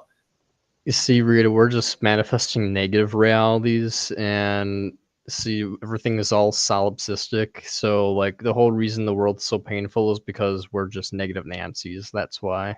Well, but see, the Just thing is, kidding. it's like well, no, it's like the polarity thing, like positive and negative. It's like I want to see things for as they are. That's like, you know what I mean? It's like that's real. It's like I don't care if things are fucking awful or good. I want to be able to see them accurately because it's like the positive things. It's like, well, I don't confirmation bias and like my fucking, you know what I mean? And then, but the negative Nancy thing, it's like, well, then if it's all negative, then you can't enjoy anything. But it's just like I want I heard this quote the other day. It's like, I'm only as good as the information I have. Like, I'm only as good as the information I have. It's like, you know what I mean? And Gary's arguments, Buddha's arguments, Schopenhauer, Thomas Ligotti. But then I listen to the manifestors, and it's like, if you're not manifesting what you want, it's because like they have these like reasons, and I'm like, it's like it's my fault. It's like you have these desires and you want them, and there's like a frequency, and it's like they use this language like a frequency and a vibration. It's like a vibration is like a string, like, you know, vibrating, and the frequency is like the fucking number of like waves and troughs between the fucking like oscillations. And it's like the frequency of my desire. It's like, well, how do I know the frequency of my desire, right? It's like, what's the number for it? Like, how do I resonate with what I want to get it, right? And it's like, if you think about the thing that why you want the thing you want, and then think about what you already have that has the same quality of it, then you'll be in alignment. And I'm like, all right. So, but it's like, feel as though how you would if you had the thing, but you don't already have it. Right? It's like, but you've never had the thing you want that you want to manifest. You know what I mean? It's like you've never had a fucking Apache helicopter. So how do you know how you would feel if you have, you know what I mean? It's like, I don't understand how you like, it's like, well, I mean, you know, I just don't understand that. Apache inside. It's like, but it's like everything you need is already inside you. It's like, well, I want it out of me then. You know what I mean? I can't enjoy all the answers and everything you need is inside you. It's like, well, I want to enjoy them outside of me. You know what I mean? I can't. Like, that's not fun. It's like, what's the point of the body at all if I'm not able to enjoy the exterior part of it, you know? It's like, yeah, it sounds like going in the cave like a Buddhist and doing nothing makes a lot more sense. Oh, 100%, yeah. That's Yeah. why Buddhism says that, like, absence of all experience is, like, the most blissful thing that you can have, is just, like, pure nothingness. And I mean, Rebirth. other than, yeah, rebirth is a little scary, but you know, No, I said pre, like the ones who are pre-birth. not born, like the ones who aren't Pre-birth. born. Yeah, Yeah. exactly. Pre-birth, like Yeah. the ego death or the pre-existence is like what true bliss is. And I Yeah. have to say you're probably right that like yeah, in comparison to the conundrum of existence, anything that's like lesser, the less existence we have, the better. Yeah, so you've read the Thomas Ligotti. It's like consciousness seems like over equipped. You know what I mean? It's like we are encumbered by like this first world luxury free time. It's like look at what it's done. You know what I mean? Like, and that goes back to like the wheat and the agriculture, but it's like we're able to just sit here and twiddle our thumbs and talk and think, and it's like there's no more work. There's no plowing the fields in America. And it's like, and there's like that white guilt, you know what I mean? Like, it's like, stupid white people kind of thing. Like, it's like, yeah, but then your friend is like pro white. It's like, white people have ruined like a lot, but it's like humans. It's just like, and men, and it is really, I'm a misanthrope, you know? It's like, it's hard to not to be a misanthrope when you're an ethicist, you know? Oh yeah, 100%. I'm a Kind of go hand in hand.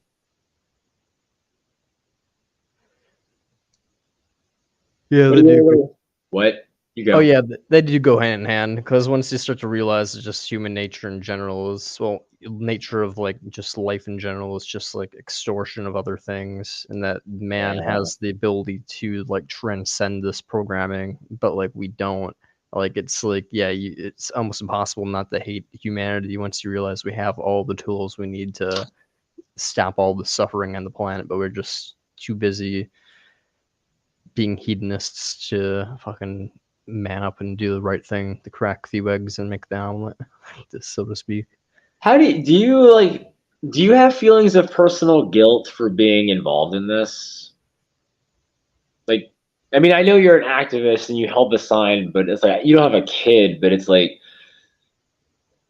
I mean, we can't launch nukes. You know, it's like we don't have the red button, and we don't have it, and we're not pressing it. But it's like, I don't know, man. It's like I want to do more, you know what I mean? But it's like, well, what's available? Like online activism, handing out flyers, and then soapboxing, like in public, like standing on a soapbox and just yelling with a loudspeaker. It's like there's no free speech, you know? It's like this really sucks, you know? It's really, I don't. Yeah, some days I feel a lot guiltier. Like when I'm just gaming and I spend like a whole day gaming and just hanging out with friends, like I'll typically feel like pretty guilty the day after or like during the evening if I'm just like sitting there awake and I'm not doing anything. Or if I'm just like streaming and like I'm not doing anything like this where I'm like talking to another Epholist and I'm just like streaming like having fun.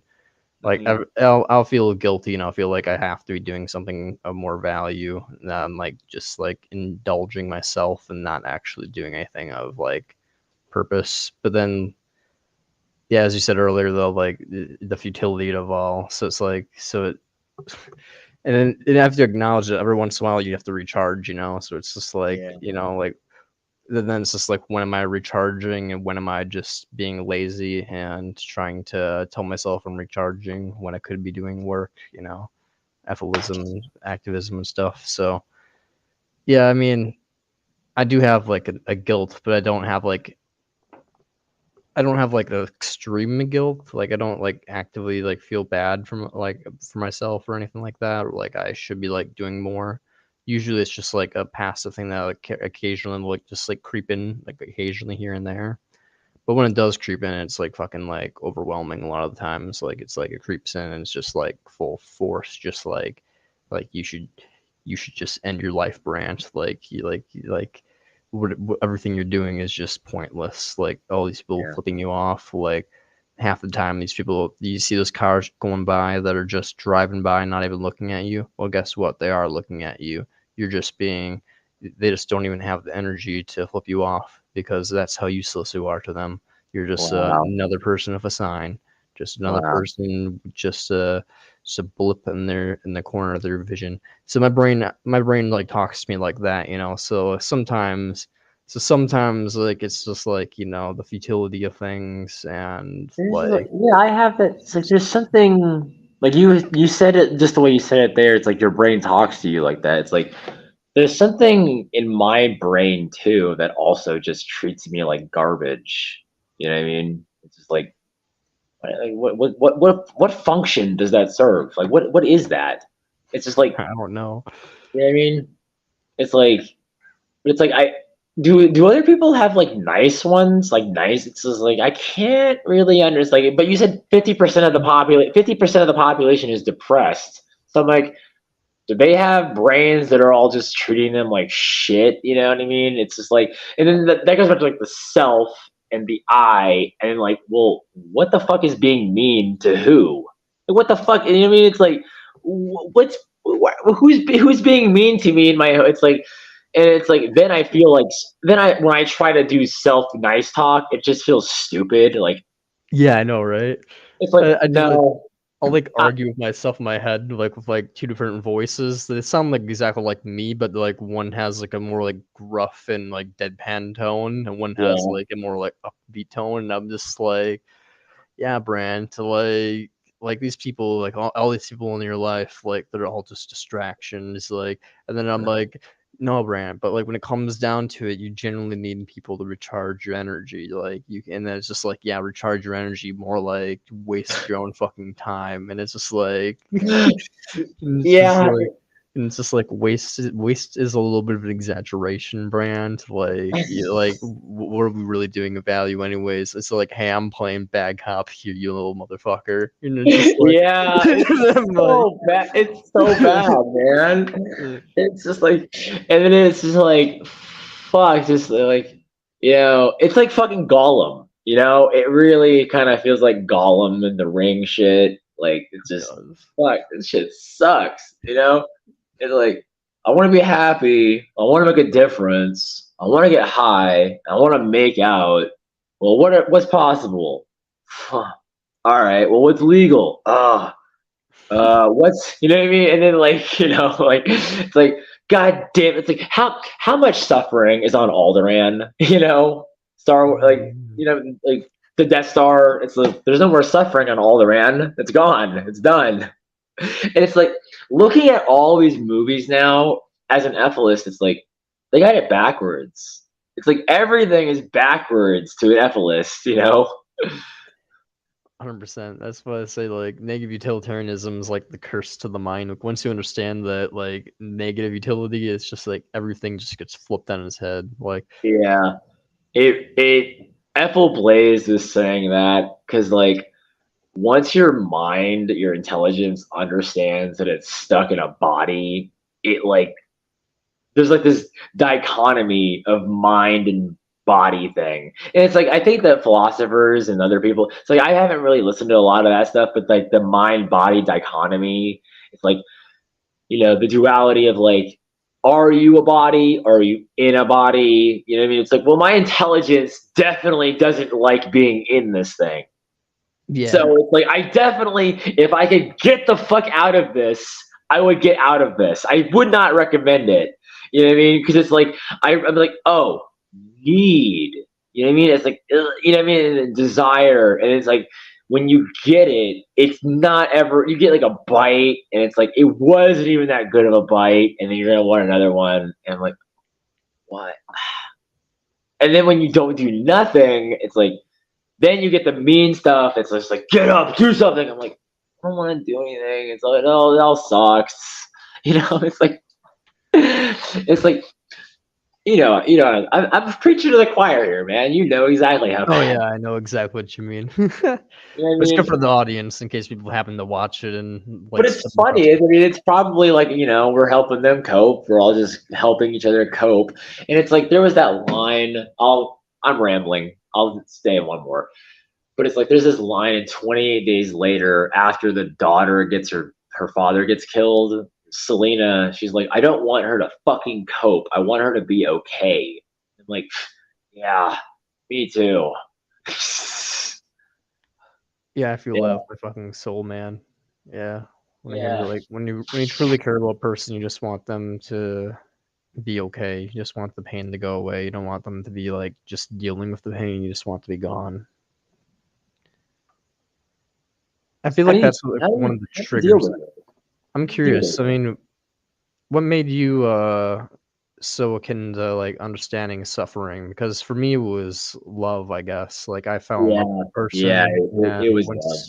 once I witnessed their suffering and wanted them to like not suffer more than anything else in the world, it kind of made me understand that like pain really truly has value, I guess. So was that like similar for you, or?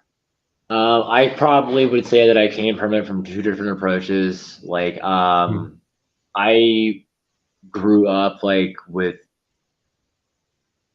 my whole thing is just war, and like before antinatalism and ethylism, like I was like on the side of like defending humanity against all threats, saving humanity, and like fighting the aliens, fighting the robots, fighting the demons, and then like the science fiction military stuff like Skynet, Terminator, The Matrix, Cylons, alien demon invaders, like boom, and it's like and then the emotional stuff, like the emotional harm, and like I've been homeless multiple times, and drug addiction. And so when Gary was talking about like addiction and the psychology, and like seeing what my life has experienced is just like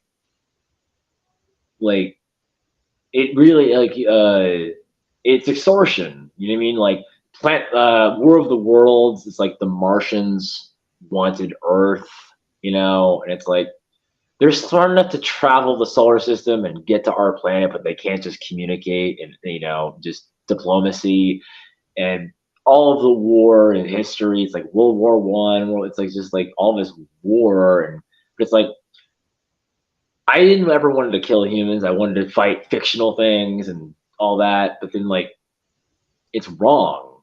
Like it's like the humans are like this argument. It's like I used to think that defending the human spirit, like defending the noble human honorable spirit, and like love is worth fighting for. You know what I mean? And Hmm. like make Neo and Trinity and like all these like Han Solo and Leia. But it's like when I was with girls, it's like I had my heart broken a lot, and I've done some fucked up shit to girls. Like, to a degree, like there's a tier list, but I know I've done wrong things, Oh and yeah. I've hurt people, and so I know that my actions cause harm, and I've been harmed. So like the emotional thing, and I've had physical injury, and so like when I got to antinatalism and ethylism, and it's like it flipped. Like now suddenly, like I still like understand and appreciate like military science fiction and war, but it's like now it's like I want to kill all the humans. Like I don't want Hmm. to defend the humans anymore because they're fucking idiots. And it's just like the ethylism is now just like a mindless bug. Like but it's mindful. That's like it's like I just want to exterminate everything. Like because Same. it's just like these humans can't figure out what the fuck is this. It's not complicated. You know what I mean? It's like the epilate is just like listening to Benatar talk to all these guys, and like the misrepresentation of the arguments. That's like what's like what, dude, you've probably experienced this one. When you're talking about ephilism to someone and they're like, well, kill yourself. It's like, no, that's pro-mortalism. Ephilism is don't have more. It's like they're telling you to kill yourself, but it's like that's a completely different philosophy. You know what I mean? You know what I'm talking about? Yeah, pretty much. Yeah, it's like separate. They're connected in some ways, but like it's not the message of ethylism. The message of ethylism is to not bring new More. beings into Yeah. existence. It's not to end like existence right away per Yeah. se. But it's just like weird how they like jump the gun to the other one. You know what I mean? Like it's like me and you were already here, and it's like the argument is just don't bring more people. And it's like, yeah, we're just spinning our wheels, but it's like it's gonna come to violence, you know? It's gonna. It's like I don't advocate for violence, but it's just like it's inevitable, pretty much. Like Yeah, you I know, know. It's like the rise of the incels. You know what I mean? In my channel, like I'm trying to like give the incel community apholism and like combine that. You know what I mean? Because it's like if men don't have motivation to work and have love, then it's like the rise of the sexless men thing. It's like, and it's just like, well, what's motivating anyone anymore? You know, and as a man, I understand that like my motivation was the love of a woman and to love and be loved. But it's like now my question is starting to be like, what actually motivates a woman? Like, what do you think motivates a woman if it's not the same as it's not the same as us? You know? I don't know, man. Because all I want is all I've wanted now. All I want is just to basically end all suffering. But all I wanted before then was basically just to live a quiet life and feel content with myself and with another person. Basically, to have love and feel like contentment. Yeah, But but do you think women like what? I mean, what's I don't know if I worded it right, but it's like I wanted the same thing. Like I wanted to be content, but now I want to end all life. But it's like, what is motivating for women on the women, planet? Like, what's motivating the gender of woman? I have If no it's not, fucking clue. Like that's a this, problem. That's kind of a conundrum. like it seems like it has to just be like comfort, but like I don't even fucking know like what I really genuinely do not know what motivates women. Like literally like a couple example like a couple that I don't understand women to such an extent that it boggles my mind. Like I was trying to hook up with some chick a couple days ago and she wanted me to it was some ethot and I was just like, yo, let's just hook up, we're nearby. She's like 8 minutes away or some shit. And she's like, "Yo, send me some money on PayPal or like whatever." Yeah, And I'm like, "I'm not gonna send you money. That's one, pretty sure is prostitution at that point, which means it's illegal. Two, yeah. I'm not gonna pay you money. That's just not something I She's would not do. gonna show up. She Man, wouldn't show up. Well, why would she show up if you paid her? You know what I mean? It's just basically, yeah. If I'm gonna pay her, now she has my money, and then she's not gonna want to fuck me. I'm just simp giving my money away. And then once I give my money away, what am I gonna do? It's not like I can't go to the law and be like, yeah, I was trying to engage in prostitution. No, like yeah. so it's like there's nothing you can do at that point. So it's like I'm not gonna give you my money, and I'm like, hey, I will go on a date with you. I'll take you out if you want. Like if you really want $10 that bad, I will take you out to get food. $20 worth even. Fuck. If your fucking thing is worth $10 a month, I will pay you $20 for food for you and like an actual date. She's just like, no, money's not my thing. And she sent me a picture of her like holding like $500 bills. And I'm like, so what is it? What you have money. You have money. You don't want to hook up because you don't apparently want sex. You don't want food. You just want me to give you more money for some reason? Like, what are they using the money for?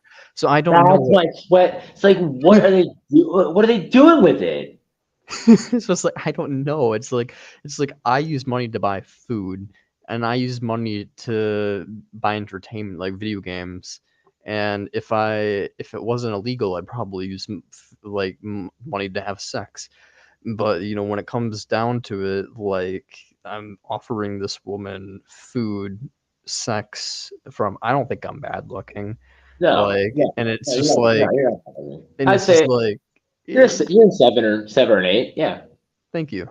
yeah, So it's like I don't think I'm that bad looking, and it's just like I'm 8 minutes away. She says she's horny, but like it's like yeah. okay, then what is I'm offering you literally everything that you should biologically want right now, but it's just like for some Money. reason she wanted direct money, even though she had like $500 worth of pure cash on her, Is and it like she an ego power trip thing? Like it's I think just like so.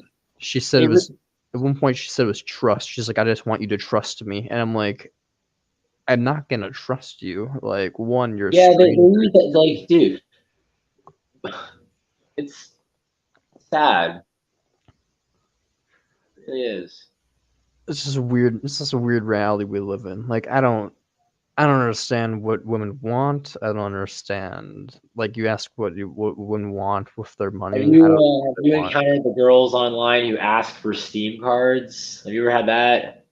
Yes, that's what you wanted. What was that about? Do you know what that's Yeah, about? it's just a way to get money, and it.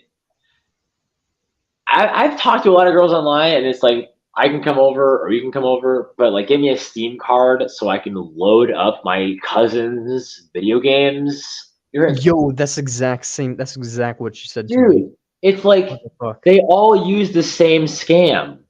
I'm like, Yo, what is up with that? Like what I was the don't. It's like it's. I think it's an AI, man. Like I think that something really catastrophically wrong has happened to our planet, and we're not like, bro. Here's some crazy schizo sci. I think that the what would women have. what would have I think happened? the Like she gave me an address to go to. So like hypothetically if I were to have picked up a Steam card and showed her the address, like what would dude, happen? I would just get like I've fucking done it. robbed. I've done it before, man. I What would fell for happen? it. I felt, dude. She got the card, and there's no person there. Oh, she just like Yeah, she just got the money, and then that's it, man. They're damn. like, do they ask where you are, where you live? If they ask you where you live first, they're going to say that they live close to you. That's why they ask where you live first. So if you talk to a girl online, you ask them where they are first, because when they're asking first, then they have the ability to say, "Oh, I'm really close by." But they never have gas money, right? Yeah. They have cars but no gas, and phones but no gas, and it's like she's showing you. It's like I don't know, man. I got something screwy. It's like something is really wrong. It's like Yeah, like I knew it was a dissent because like she was just like, yeah, man, my cousins are here and I really needed like a Steam game to distract them. And that's I'm not how like, games work. That's not how games work. yeah, I'm like, one, it would take a while for them to download it, and I'm like, two, I'm like, if they really need a game for, I'm like, Steam, like, if you have the money, like, why can't you just give it yourself? And she's like, it's more Yeah, complicated than that. You don't understand. And I'm like, yeah, can you yeah, give me yeah. like an Xbox gift card and not instead of Steam? I'm like, well, if they have an Xbox, like, I have Xbox games. Like, I don't play these games. I could just bring an Xbox game if Yeah, like man. they're We've like, been we yeah, we're fucked. yeah, everything's just like a fucking scheme for money these days, and I don't fucking get it, man. I don't get what Everything. the purpose of having money for money's sake is. My brother, he has, I don't know if you know what like mining rigs are, like those like computers to like you just like turn them on, like Yeah, they make you money. Bitcoin, the Bitcoin thing. Bitcoins, yeah. He has those things that just make some cash and ship to us you, and I'm like, well, what's the point? Like, what's the point of making all that money? Like, what are you gonna do with it? Like, he's just like, I don't know, man. Like, I just want to be able to like retire early and stuff. And I'm like, okay, then what are you gonna do with your retired money? He's just like, I don't know. I'm just gonna like live my life to the fullest. I'm like, you don't even know what you're gonna live your life for. You're just trying to get money to get money. Like, sure, the passive income, I respect it, but like he works 40 hours sometimes. Like he's willing to work 40 hours. He's willing to do all this all day, just sitting on his phone checking stocks, like stocks after stocks. All he does is brag about like money, like all day. And I'm like, what's the purpose of money besides to like make yourself happy? Like money's just a tool. Everybody like looks at money It's a like, means to an end. yeah, exactly. Money's just a means to happiness, and it's a means to different types of like foods and necessities. But I don't know, man. Capitalism has just riled people's brains up in like into this weird frenzy state where people don't even realize that like they're just chasing after dollars for no reason. Like my parents, they won't fucking buy me shit for shat. Like it's just like, what are you guys saving up for at this point? You have a house, you have your house paid off, you're working 40 hours a week for what? Like you're not paying for us. You don't give a shit about your kids in terms of like you're like I go vegan and they're like, oh well, good fucking luck, kiddo. You know, it's like I don't know, man. Like people just hoard money like a bunch This of is a friggin'. nightmare. This is a nightmare. Yeah, man, it is. You have like a bunch of money hoarding dragons that don't even give a damn about their own kids. So they give a damn about money, an artificial little like dollar sign more than they will about their own kids. And it's just like, okay, what the fuck? It's a nightmare, as you said.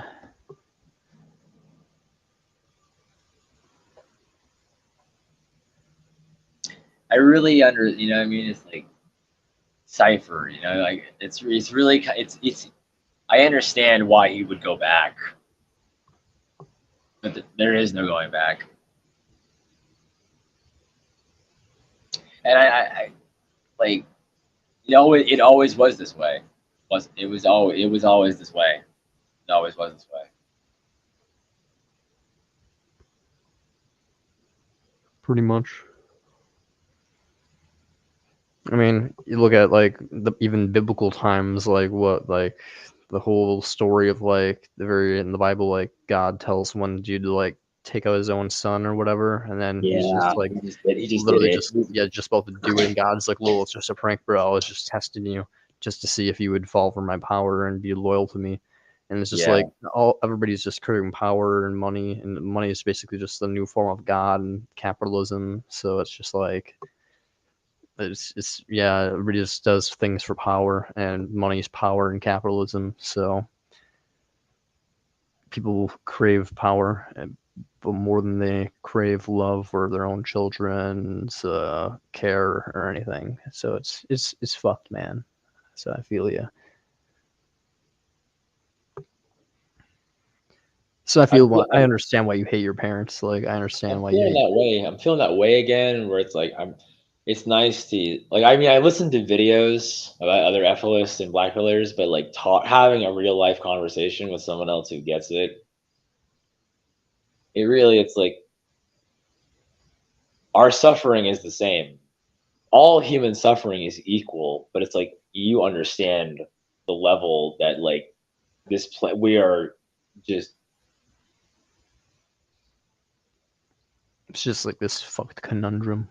I cannot comprehend how Amendum is like he's like what 60, 70. I'm like I know, right? that is scary. It's like he must just.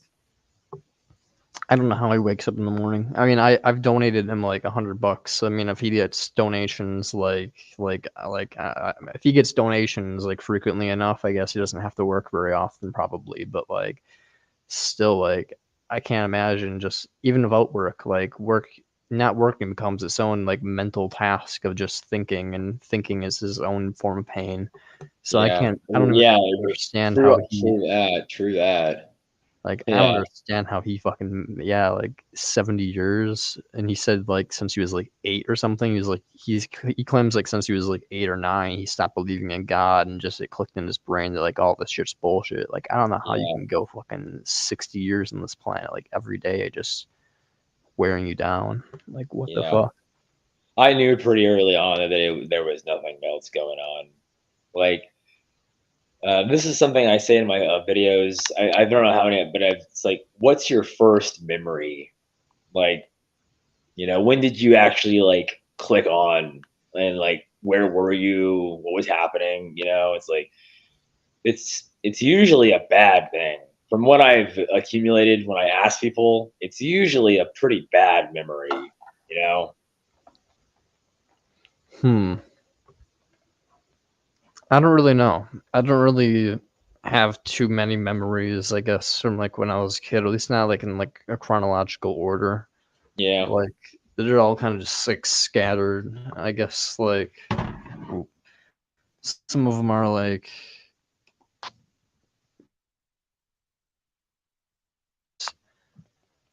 I mean, I know my father was an alcoholic when I was like very young, but he like stopped right after I was born. So I mean, imagine some native memories are probably just like blocked out, but like Yeah. for the most part, I don't really think I have that much of a negative childhood. I just, I guess, as like Amendum and Benatar say, like, you don't really need to have like a negative life, like subjectively, to understand like objectively that like life's just bullshit and not worth living. Yeah. So Unfortunately, unfortunately, you can have like one of the best childhood ever, and then you can just grow up to hate life. So nothing can really spare you the truth if you get exposed to it, and It's you like have the, like the right psychology. it's not even hidden. It's not even hidden, you know? Yeah, It's just and that's what's almost even more depressing is it's not hidden, but it's just like right in front of everybody, like every day. It's just like the senseless thing is like like there's so much excruciating pain, but like that at least like I can understand how someone can connive a little excuse in their brain that like, oh, I broke my leg, and because I broke my leg, I understood like real extreme suffering and hardship, and I overcame that, and blah blah blah blah blah. So now I'm a better person. But like people stubbing their toe, like what the fuck do you what's the point of stubbing your toe? Like like like just like you're just walking through your house going to like wake up in the morning and just like stub your toe on something and like break it or something, or like I don't know, like what's the point of that in the universe? Like it's the universe just screams pointless suffering like every day, like walking out in the cold and like a blast of cold wind hits you in the face and you just like have the air sucked out of your lungs. It's just like what's the point of that? What's the evolutionary purpose for like just being like have the lungs like your lungs frozen like when like there's no point. It's just like evolution's a bitch, everything's a bitch, like it's so obvious, but like people just they lie to themselves or like just like act like it's like so benign, like oh, whatever, it's just life, man. And I'm like, I don't get it. It's yeah, it is just life, and life is just fucking horrible. It's just taboo to talk about openly and honestly. It's in most circumstances. Yeah, I think it's just so bad and frightening that it's just taboo to talk about it openly and honestly in most circumstances. Yeah, yeah, I think Kaz, yeah, you're probably for, right. for sure. I mean, like another thing is just like the mundanity. How do you mun mundanity? Mundanity. Yeah, that is just it. Really is just the same day every fucking day. I mean, like there is no tomorrow. Like I mean, it's like the philosophers, like the mystics and the philosophers. Like I don't know. It's like there only is the now. It's like this now. It's like it's a long now. Like it's like I don't I just like I've accumulated all this stuff and this knowledge and this wisdom and this experience and these memories and these desires. It's just like I'm gonna die. You know what I mean? It's like why give a shit about any of it if we're gonna die anyway? Like, why? Like you know what I mean? Like just Yeah, all you work for is just kind of obliterated in a moment. yeah. And yeah, it's like the idea of like choosing when I die, like suicide, it just seems like way more dignified than waiting to see how the universe will take me out. Like I don't really like surprises. Like everyone's like, that's kind of an unpopular. I don't know, but it's just like, oh, I love surprises. It's like why I don't like surprises is like when it's a gift and someone gives you something and you don't like it, it puts you in a bad situation. You know. Oh, Oh, that's just me. One second. yeah, that's a little odd. What were you trying to do? Uh, 3, 2, 1. There we go. Can you hear me, Ben? Here. Oh yeah, I can. Are you talking to me or? Yep. Yeah, Yeah. I was transferring from my laptop onto my phone. Oh, gotcha. Cool technology, badass. There we go. Now I'm gonna go outside and smoke. My laptop doesn't really have that much Juice. power, so Oh, gotcha. I'm just going on my phone so I can walk out here. That's right.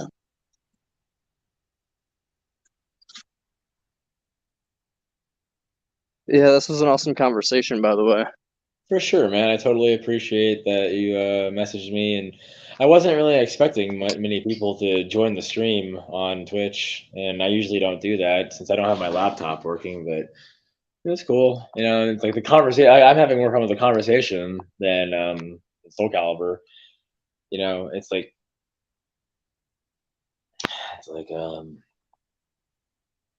just why like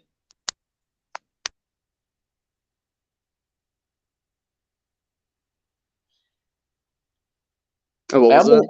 almost, I almost like envy the people who can believe in something that's so nice, even if it's like it's just what I mean. Like believing is kind of like a luxury. You know what I mean? It's a very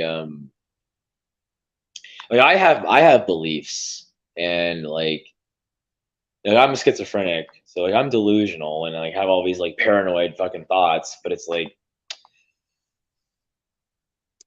like I can't verify them, can't confirm them, and mine are like very, very individualized and they're not mass accepted because it's not Christianity or capitalism or all these other things. And it's just like, people get to go to church and sing and jump and dance and pray, and that makes them feel better. And I'm sitting here alone, and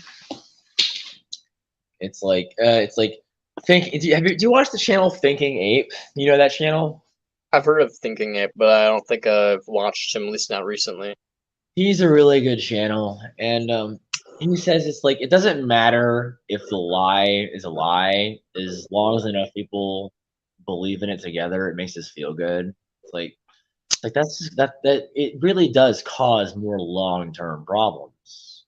I mean, it's like it's jeopardizing the future, and it's like, well, it's their problem, not mine. It's like, and that's exactly how the individual survives and the species survives. It's like you said, like you're looking at the things that you enjoy, and it's like, oh, this taste of my caveman brain, and hanging out with my caveman hunters with the spears, and it's like seeing things like this. It's just like, it's like it's difficult, and it's just like there's another quote. It's like the only thing you get for going through pain is having gotten through it. That's it. Yeah, I've heard that one. Like, yeah, I'm like that one's. It's like damn, and everybody wants a reward, or if you don't go through it, you're punished. It's like, it's like, why should I let it? Why should I let it? Yeah, bro, I want to fucking kill myself. Fucking straight up, man.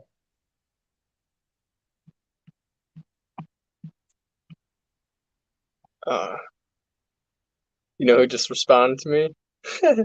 Who? Perpetual pleasurist, agnostic antinatalism. I asked him earlier before I asked you to come on if he would want to come on. He just said he couldn't, and I'm like, it's funny. Yeah, me and him had a comment thing where we were talking in comments a while ago. Before he was perpetual pleasurist, when he was Gnostic antinatalist. It's like, how do you call yourself a Gnostic? But it's like that's all about like the demiurge and like loosh farming and all that, dude. It's like the demiurge and like the loosh farming. It's like you guys are just changing the words and making it a different story about something else eating us. You know what I mean? It's like it's like you're changing. It's like it's just still food. It's just still energy. Something else bigger needs energy. It's like it's the same fucking thing. It's just a bigger scale. It's like they don't see that. Yeah, I don't know why. Yeah. He thinks there's like the demiurge, and he also thinks there's like the femiurge, and he thinks there's Yeah, like, I've been hearing that one lately. I've been hearing that word around. and for some reason he thinks like the femiurge is like kind of evil, but like full of like sexual like evil, and it's like a type of evil that's like worth manifesting and stuff. And I don't really. I get it, but I don't get it. Like I get it what he's saying, but I don't understand why anybody would be willing to cause unnecessary suffering for that type of sexual pleasure. Like I don't know. It's weird. Well, I mean, dude, like we're born from women, so I mean, there is kind of some like like the idea that me and you are cum that was named is pretty awful. Oh, sorry about that. I Oh, don't know you if that didn't? was Did you loud. hear me or no? Yeah, I can hear you. Okay. Do I need to say what I said again, or did you hear it? Oh, you might need to say it again one more time. Apologies. Okay, that's all right. I just didn't. Okay. The idea that everyone you see is cum that was just named is absolutely terrifying. Yeah, Yeah, it's like that is really just like looking at it. It's like, ugh, it's a very very upsetting thought to know that it's like that's like your dad's action and your mom's like it's like that's what we are. we're It's like just slowly decaying cum sacks, bro. yeah, it's like what do they say to the kids? It's like, oh, I brought a dong home. It's like, no, you don't name it. You can't keep it. You don't name it. You don't name the cream pie. You know what I mean? It's like it's just like it's all in the films too. Like, let's make a baby. It's like, what the fuck's wrong with you? Like, it's like I don't want to fucking. It's like that's like I don't know, man. And it's just like, oh man, and then like, dude, how do you deal with your sexual desires? Like, how do you straight up like? I do not know how to fucking just like. I want to just not have them. Yo, that's what I'm telling him. That's what I'm telling Scott, my dude. He's like he can't relate to it. He keeps on saying like, no man, sexual desires are like amazing, like being able to like bust a nut. Like he's like, I can't relate to the desire to like just not have desire. And I'm like, I can't relate to the desire to have desires completed for no reason. Like for me, it's like I don't want to have the urge to bust a nut. I'd rather just be like a Buddhist and just castrate myself and just not have a desire. Like I've said since like high school that I've always wanted just castrated. Just Yeah. like fuck that shit. Like no need to no more loneliness, no more horniness, no more frustration, all that shit Yeah. just gone. Just Yeah. contentment with what's going on in the moment. Like why would I want to feel a need to have need for no reason? But it just seems so like it. It's a nice ideal thinking about the Buddhist sitting there just doing nothing, but it's like sitting there and it's like it's like the body. It's like the mind against the body. I really think that's like what the Buddhist like mindset. It's like how does it's like you have to fucking like eventually that's like how Buddha did it. It's like he got his body done. He didn't. You know what I mean? It's like there's something that's like I mean you see through it. I see through it. It's like I understand that like I've had sex condomless. I've had condomless sex, but it's like it's not satisfying. I mean, it really isn't. It's like because it's deception. It really is like I just don't buy it anymore. But it's like right now, I think like I probably won't ever have sex again, but girls are still hot to look at. You know what I mean? It's like it's in the eyes. You know what I mean? Voluntarily or just like involuntarily you won't have sex again. Um, maybe I think it may depend on the context. Like I mean, if it's like I don't think I can't imagine myself in a relationship anymore.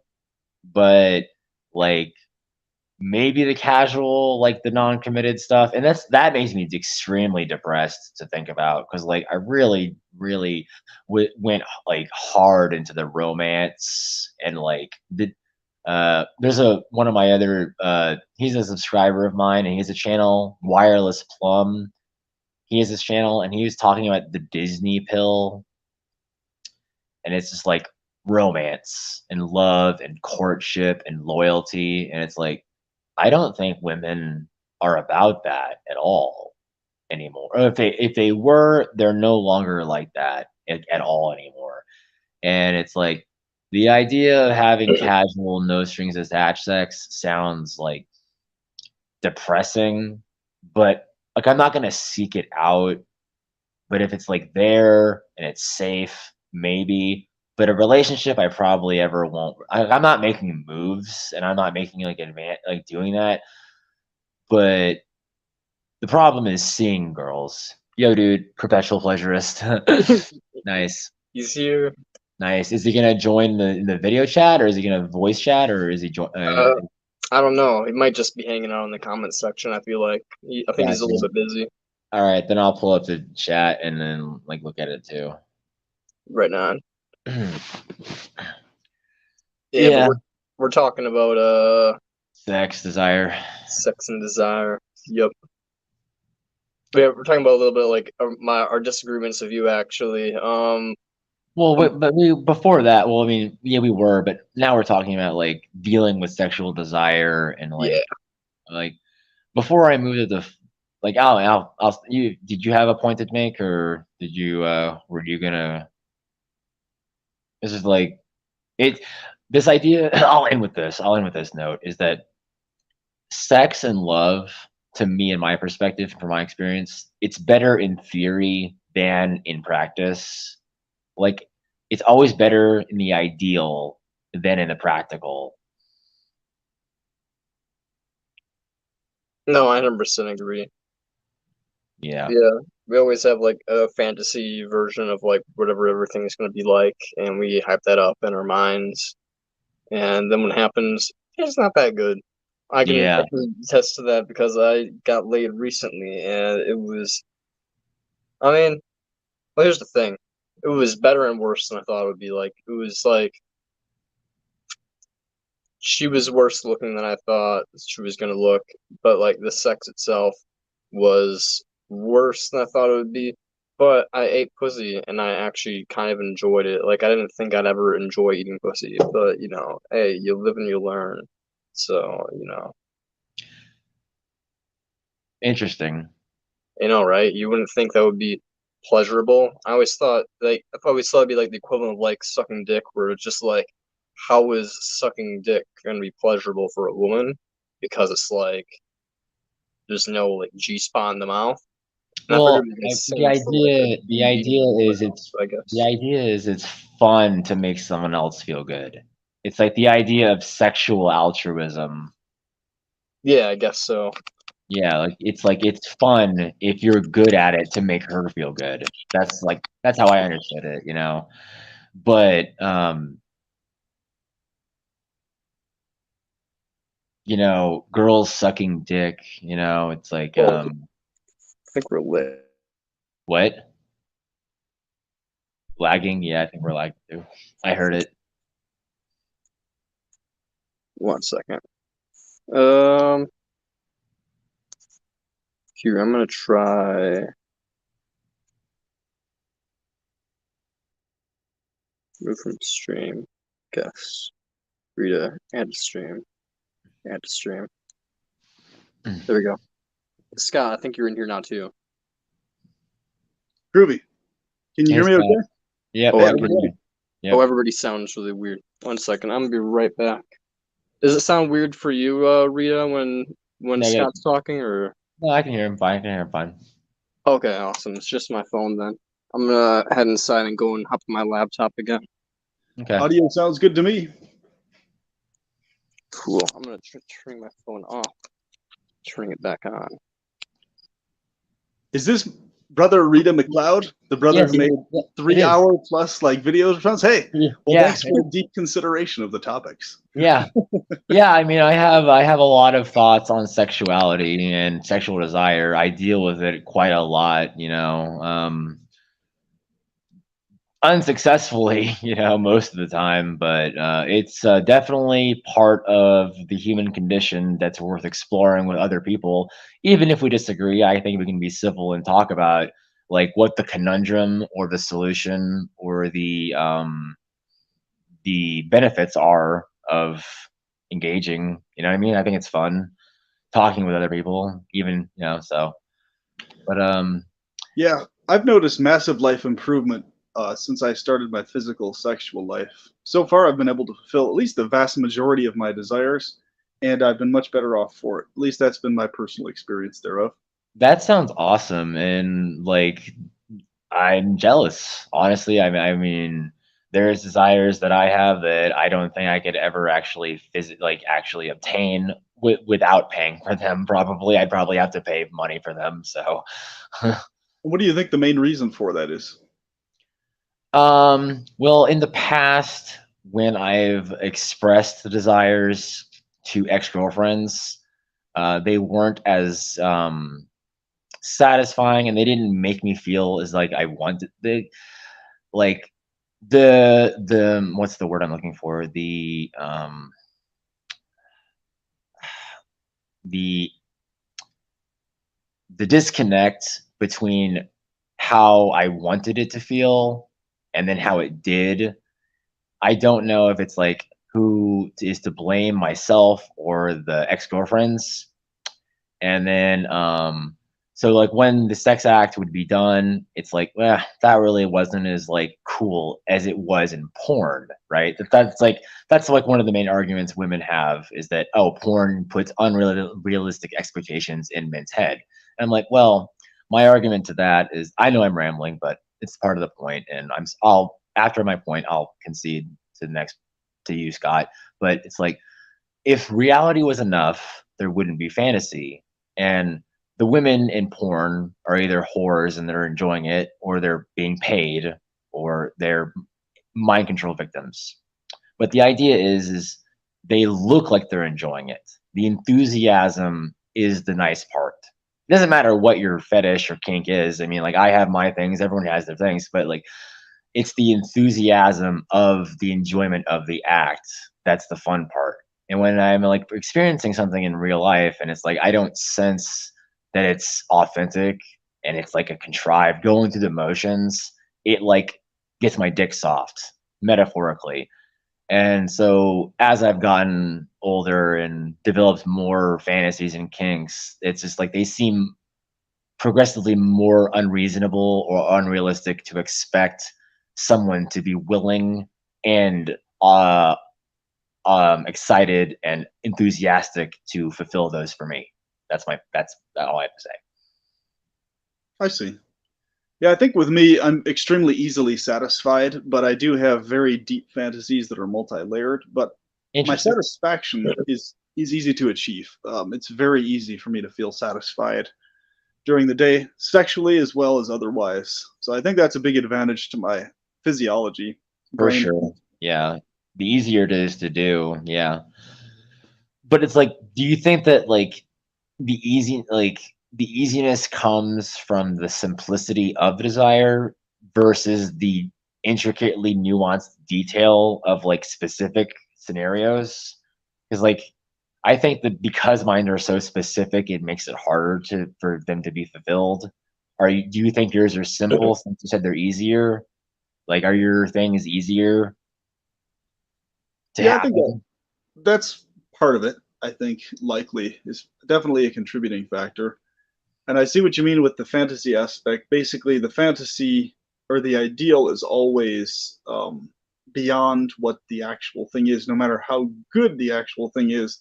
The ideal is always like more than what plays out, whether we're satisfied with it or not. So I definitely understand what you mean there. And that's really the case with, I think, how everybody experiences pleasure everywhere, whether they're directly involved in pornography or just having intercourse with people they're with, or whatever the sexual dynamic is. I think it's pretty much the same across the board. Heck, even within the virtual world of sexuality.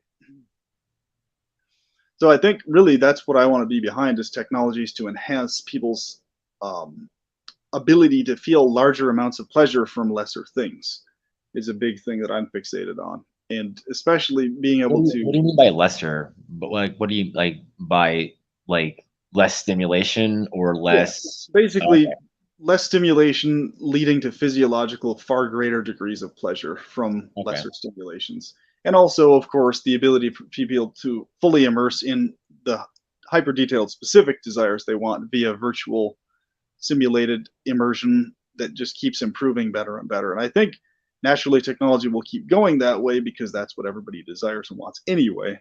Yeah, I agree. Even though you already know how I stand on the topic of, but I do agree that technology will evolve because of desire. So I do concede that it will happen Yeah, with the it's going to AI. happen. Yeah, Whatever we think about it or whether we like the idea or not, I think it's inevitable that it's going to happen either way. yeah. I But mean, yeah. what?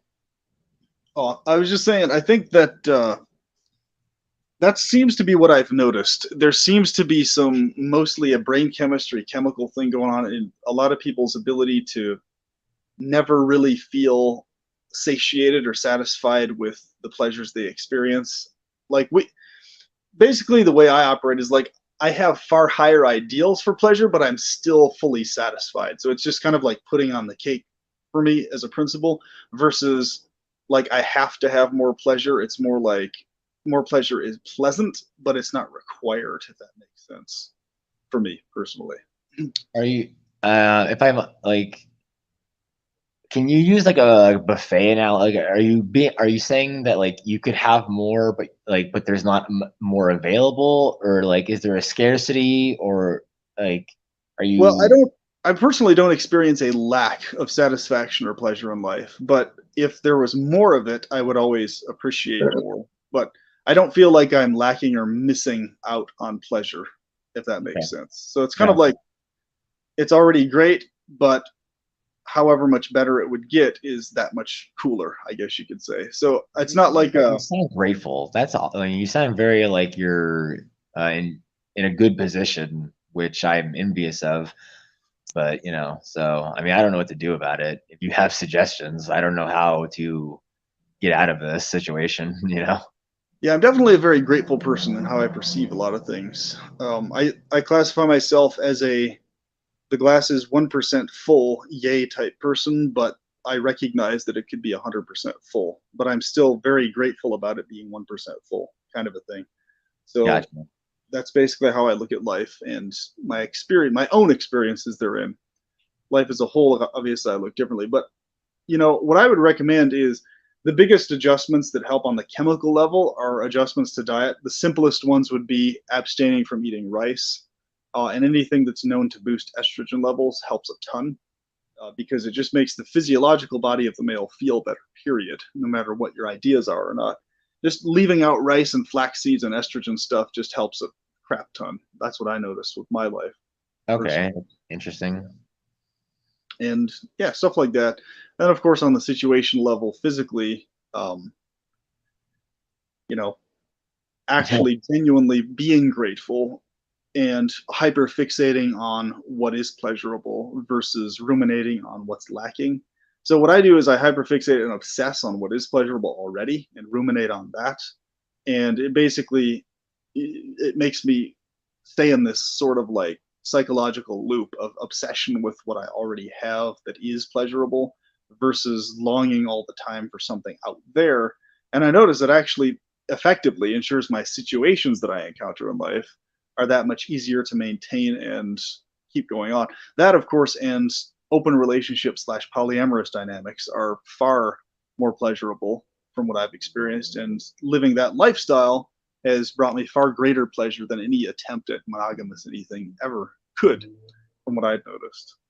Because you have the freedom and ability to just keep dating multiple people one after the other, being intimate with one person or another, finding out if you're compatible with the person or not, and you're not tied down or bogged down with too much relational or emotional baggage or anything like that. Expectations from the other person. Oh, I want you to myself and this and that and yada yada. I don't really have to face much of that at all, really, with the people I'm with. Obviously, every female prefers, ideally, and most people in general prefer to have you as the one for them, kind of a thing. But it actually helps create healthy competition amongst women so that they are on their best behavior and they treat me better because they're all wanting to be the one that I'm most attracted to and most fixated on. Very healthy for women to have that competition, or at least a healthy sense of it in themselves. And they treat you a lot better for it, I've noticed. That's a really interesting explanation. I understand the utility and pragmatic approach of the polyamory and non-monogamous. Like everything, I understand the logistics of it and the psychology of the women competing for your attention. I understand it intellectually. It's just my emotional reaction to it is sad because I am monogamous and consider myself a classical romantic. A classical what? Oh, I just said same. I consider myself more monogamous and a classic romantic, and it's kind of just tragic that that the ideal relationships are kind of just that way. Especially I think we're barely as a romantic, I can barely even get one woman, let alone multiple competing. Well, here's what I noticed. Like you guys might have mentioned this earlier, but yeah, the romantic dynamic or the ideal monogamous romantic dynamic, it just doesn't work in this reality, especially in the modern world. It especially doesn't work. And for men, especially who are hyper fixated, ruminating introverts, it never works. I know a huge number of men in my life.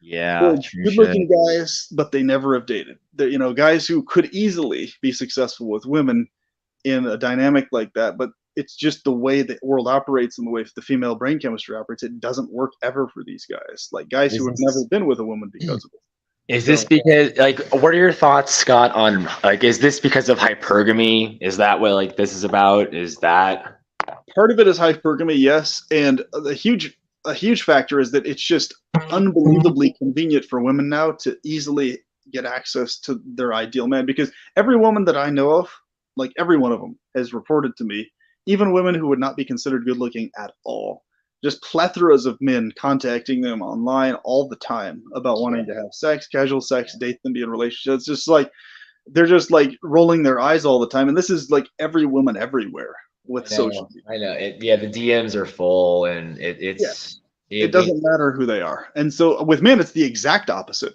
For us, it's the exact opposite. Like you could be at the top tier of looks, close to it or whatever. Hell, if you're even slightly below the absolute top tier of looks, you still run into issues. I mean, but if you're considered at all within the lower tier of looks, height-wise, and especially on top of that, if you don't know the specific science of how to talk and interact with women in a way that ensures they remain romantically aroused by you, you're totally screwed. So it's like number one, most men don't know those things, the science of it. Number two, on top of that, men lack the physical looks to be able to pull that off in the first place. So for men, it's the exact opposite of the spectrum. With women, it's the exact other side. So women are living in a different world, a totally different headspace, and they have no clue at all, even remotely, what it's like to live in this world as a man, especially nowadays, in the realm of interpersonal romantic dynamics. No clue at all, because they're not in the same place whatsoever as us. At the flick of a finger, any female, even if she's like remotely decently looking, can have hundreds of men that they can just immediately hop and be in an intimate dynamic with instantly, like that day. Boom, the second they want it. So they just have this lackadaisical psychology now where, oh, whatever, I'll just jump into the relationship thing if and when I feel like it. So they can just go about their days, hanging out, relaxing, whatever, not needing to do anything to learn about romantic, healthy dynamics, nothing, and just have hundreds of men messaging them, interested, right? Compliment, oh, you're so beautiful, blah, blah, blah. And then so at any time, like, yo, 5 year, oh, you know what? I feel like kind of hopping into a relationship now. Boom, there they go. They've got their pick of who they want to date or who they want to be with, just like that. Scott, do you think that with all that being said, and I do agree, I do agree with you with what you said, and I understand that, but as a consequence of that being the world we live in, do you think that may be I don't. That's a pun. It's your name. I'm sorry. I don't mean to.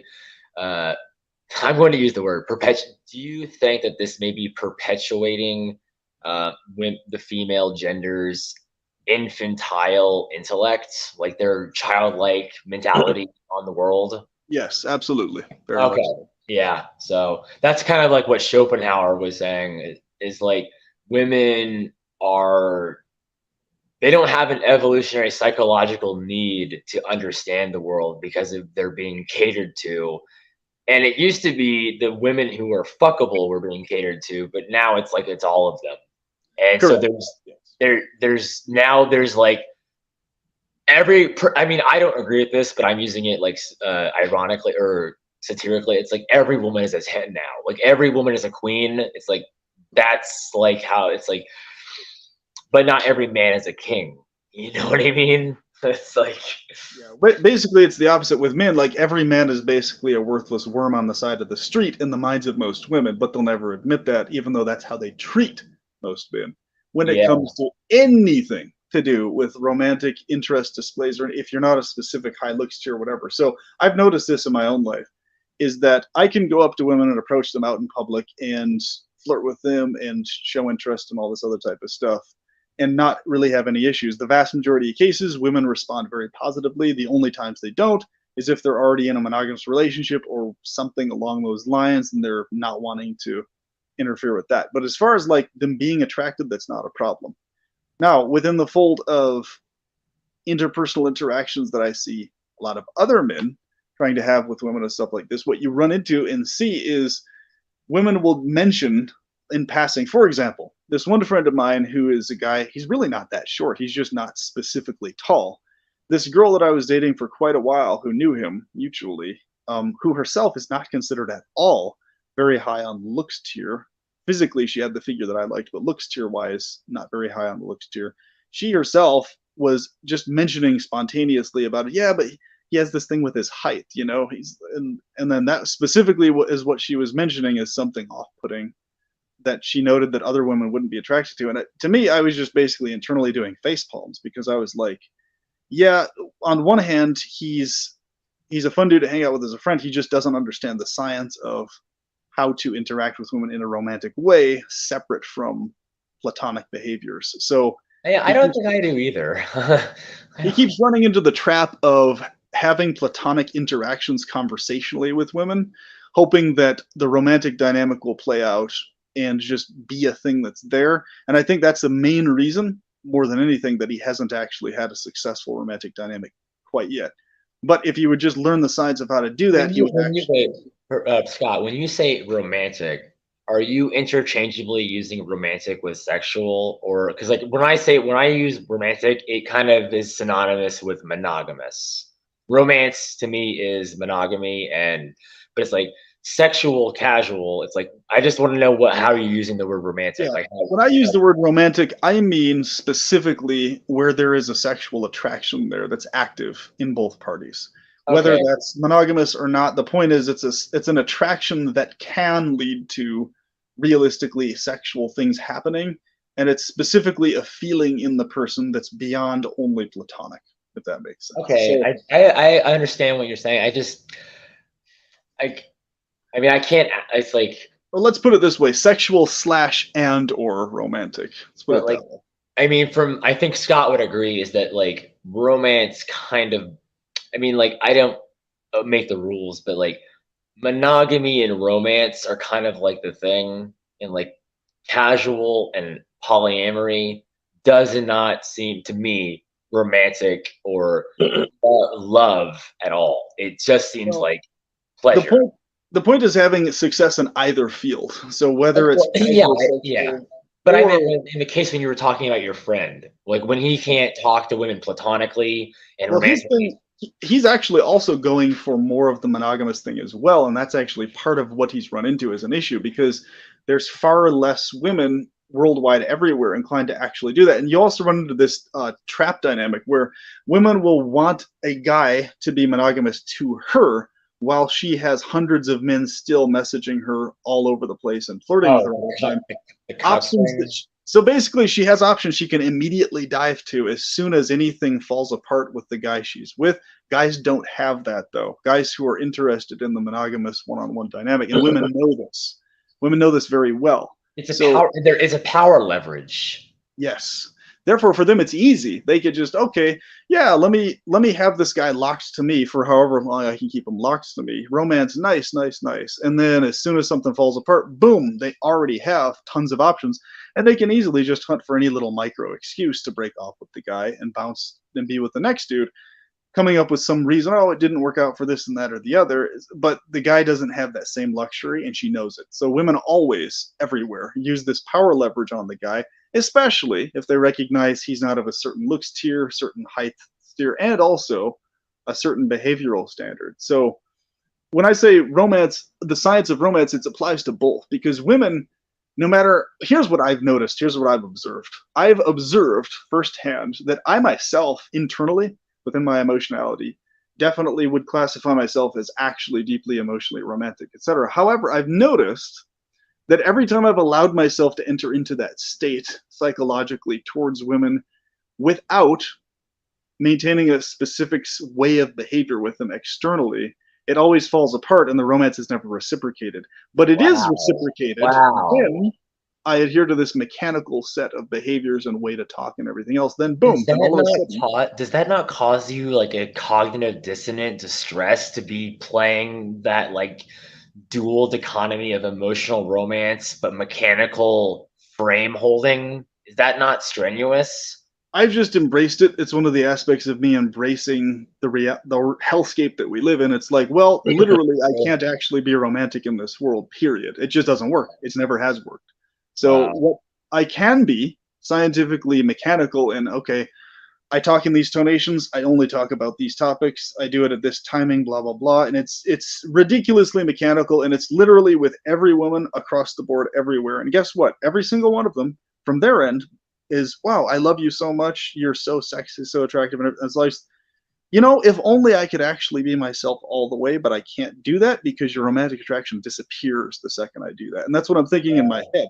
Yeah. So it's really interesting that it's like, that's the reason right there, that because us on our end, we can have genuine romantic feelings, but they're not reciprocated by the women on their end.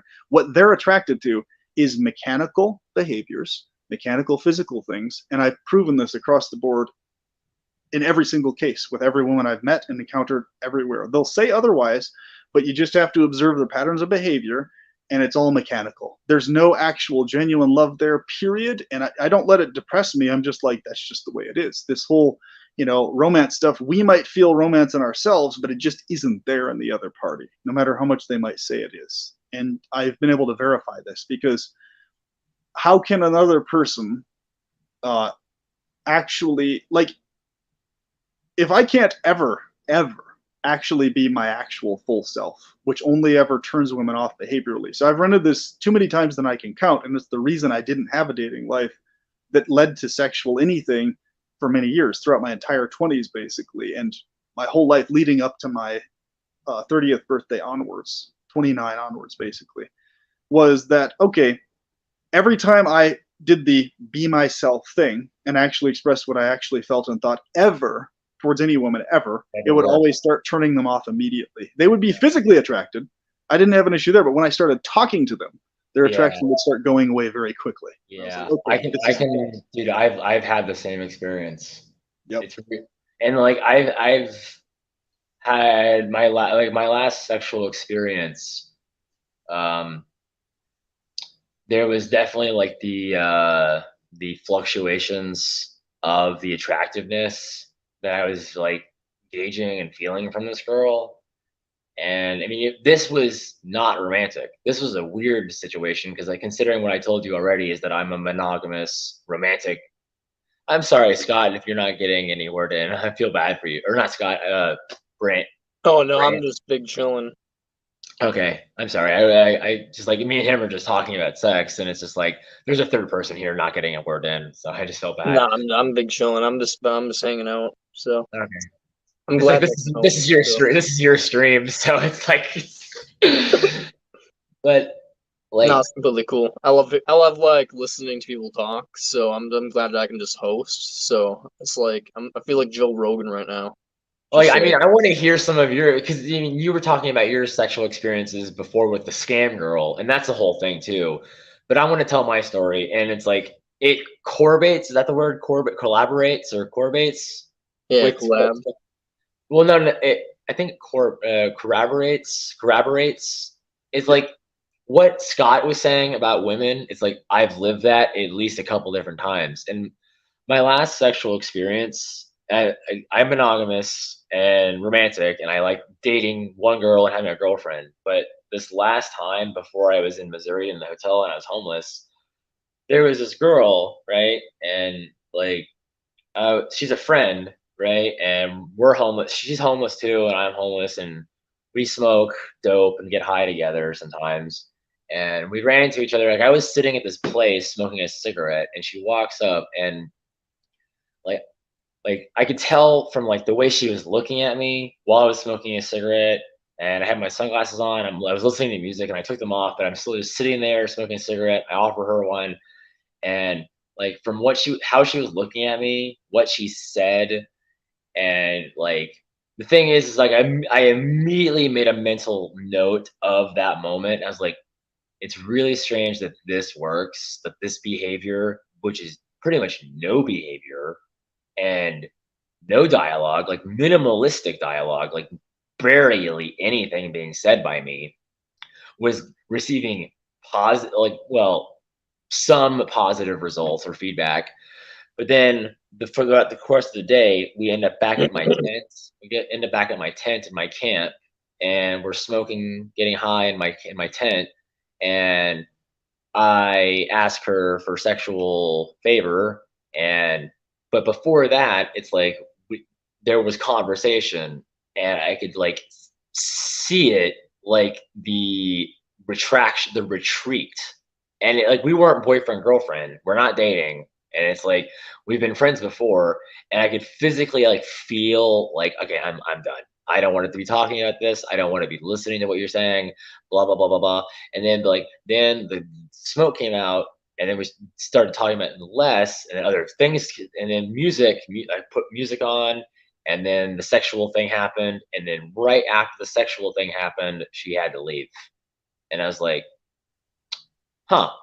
And it's like, because I wasn't romantically involved, and I was like seeing the cues and like the behavior and everything, and it wasn't my girlfriend, and it wasn't like, any of that. It was like, it was really strange. It's like, if I cared about her, like lovingly, emotionally attached, and it was romantic, or I liked her, it would be really strange. And like the sexual act itself was pretty awesome. It was like one of my favorite ones I've ever had.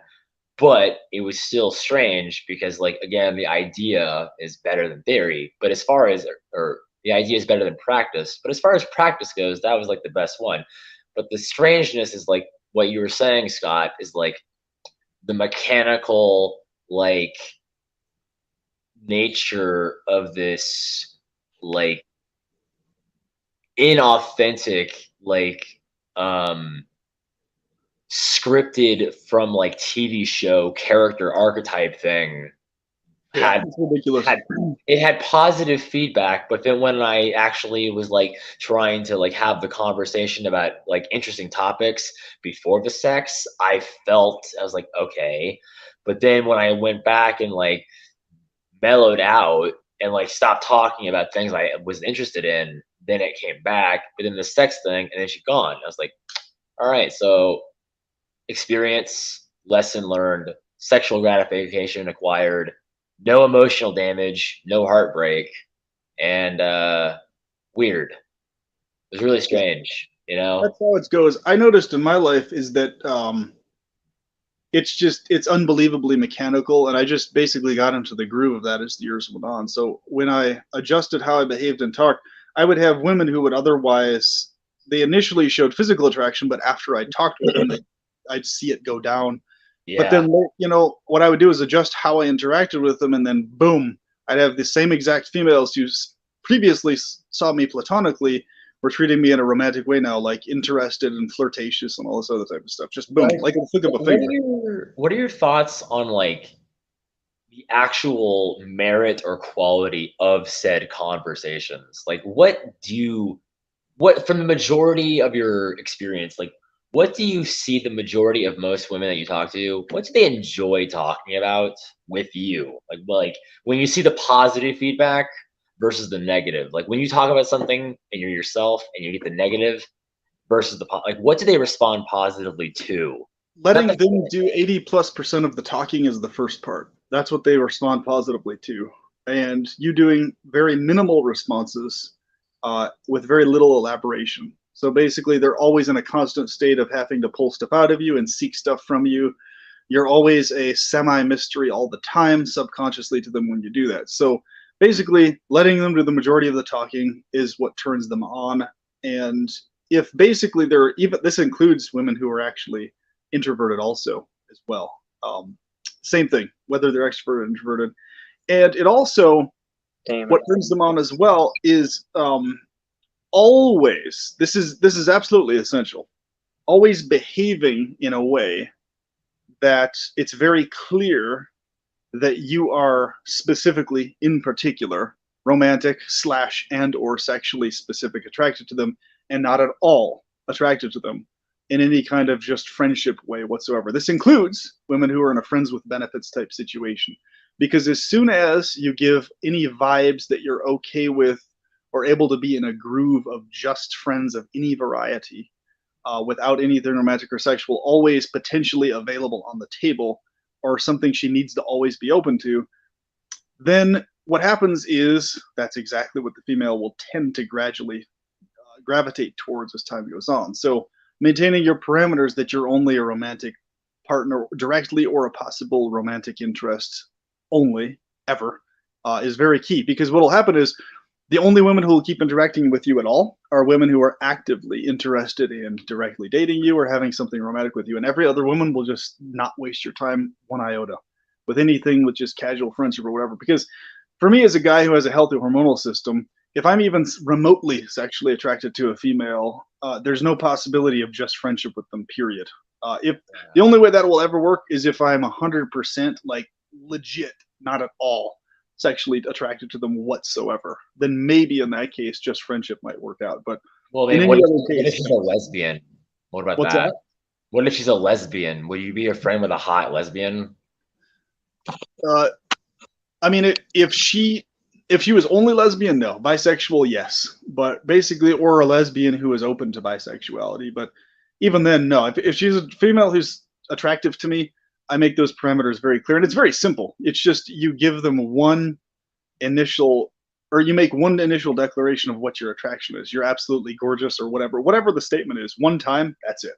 And then the whole dynamic going forward, you just behave in ways that are well, what happens if you don't make that declaration and you wait to see if she makes one, or she's not going to? Women rarely ever do that. And in fact, they're trained and taught by other women badly to never do that. So usually men have to initially make the first initial declaration, but never again afterwards, or very rarely afterwards. So it's like, I don't like it's really just kind of like robotic. The whole thing's robotic, bro. Like, that's what I'm saying. And when originally I was really irritated and pissed off at how robotic it was, because I had these same exact women who I was attracted to, who I was myself around before, who were physically attracted to me but got bored talking to me as soon as I started interacting in conversation. I turned around how I behaved conversationally, and boom, now I have them pursuing me from their end, showing romantic interest, doing the hair thing, the flirtatious thing, and the laughing at stupid stuff that isn't funny thing, and all that stuff, just boom, just like that. And I was like, this is really fucking dumb. You mean to tell me it's this motherfucking mechanical, just adjusting how I talk and interact? That's the stupidest fucking thing I've ever seen. This is what was running through my head for like the first couple months, actually, when I first started doing this. And when I found that this is the case across the board with every single female I'd known before who was physically attracted but got bored as soon as I started talking to her or lost interest, and then it turned around with every one of them when I interacted with them differently, and I observed the same pattern. I was like, here's what's happening. So these extroverted dudes who are doing this automatically, talking and interacting this way automatically, not needing to train themselves to do that, they're having automatic success because that's how they automatically talk and behave, which I don't. I like to talk about deep stuff, go in depth on things. No woman that I know anywhere ever is genuinely interested in really actually deep things. To whatever degree of depth you go into something, to that degree her pussy dries up and she loses sexual arousal. So it's like, and that's the main thing that sucks ass about this reality. So when girls post on their profiles or say they like intelligent, deep conversations, it's bullshit. They like the light version of those things. So it's bullshit in terms of actual depth, yes. And I've had firsthand experience of this. They say that because they're wanting to attract a certain niche type of a guy who has the persona of that, but in conversational dynamics, they're interested in still the shallow, superficial, basic ass shit and all that stuff. They're not interested in actual deep stuff. Their pussy will remain wet and excited and inspired, via the same exact mechanics with everybody else, but you just play the persona of the intelligent, intellectual guy. That's what they're after. They're after the persona of that, not the actual depth part of it, is what I've seen firsthand. Okay? So I can give many direct examples of this as well. So, like, once again, even in those cases, you'll have to let the female do 80% of the talking. And usually when a woman says that, she's into the intellectual guy, she is interested in guys who are able to sit there and hear her talk and elaborate on things that she's going through and experiencing for a prolonged period of time and give input on those things and listen well, which is what you have to do with every woman anyway, even the ones who don't claim that they're interested. Always so boring too. It is, yes, because it's always this and that. This, you know, so boring. This person said this person did that, this relational stuff, this and that. It's like, and when it comes to like deep philosophy and stuff, they might start talking about that and bringing it up.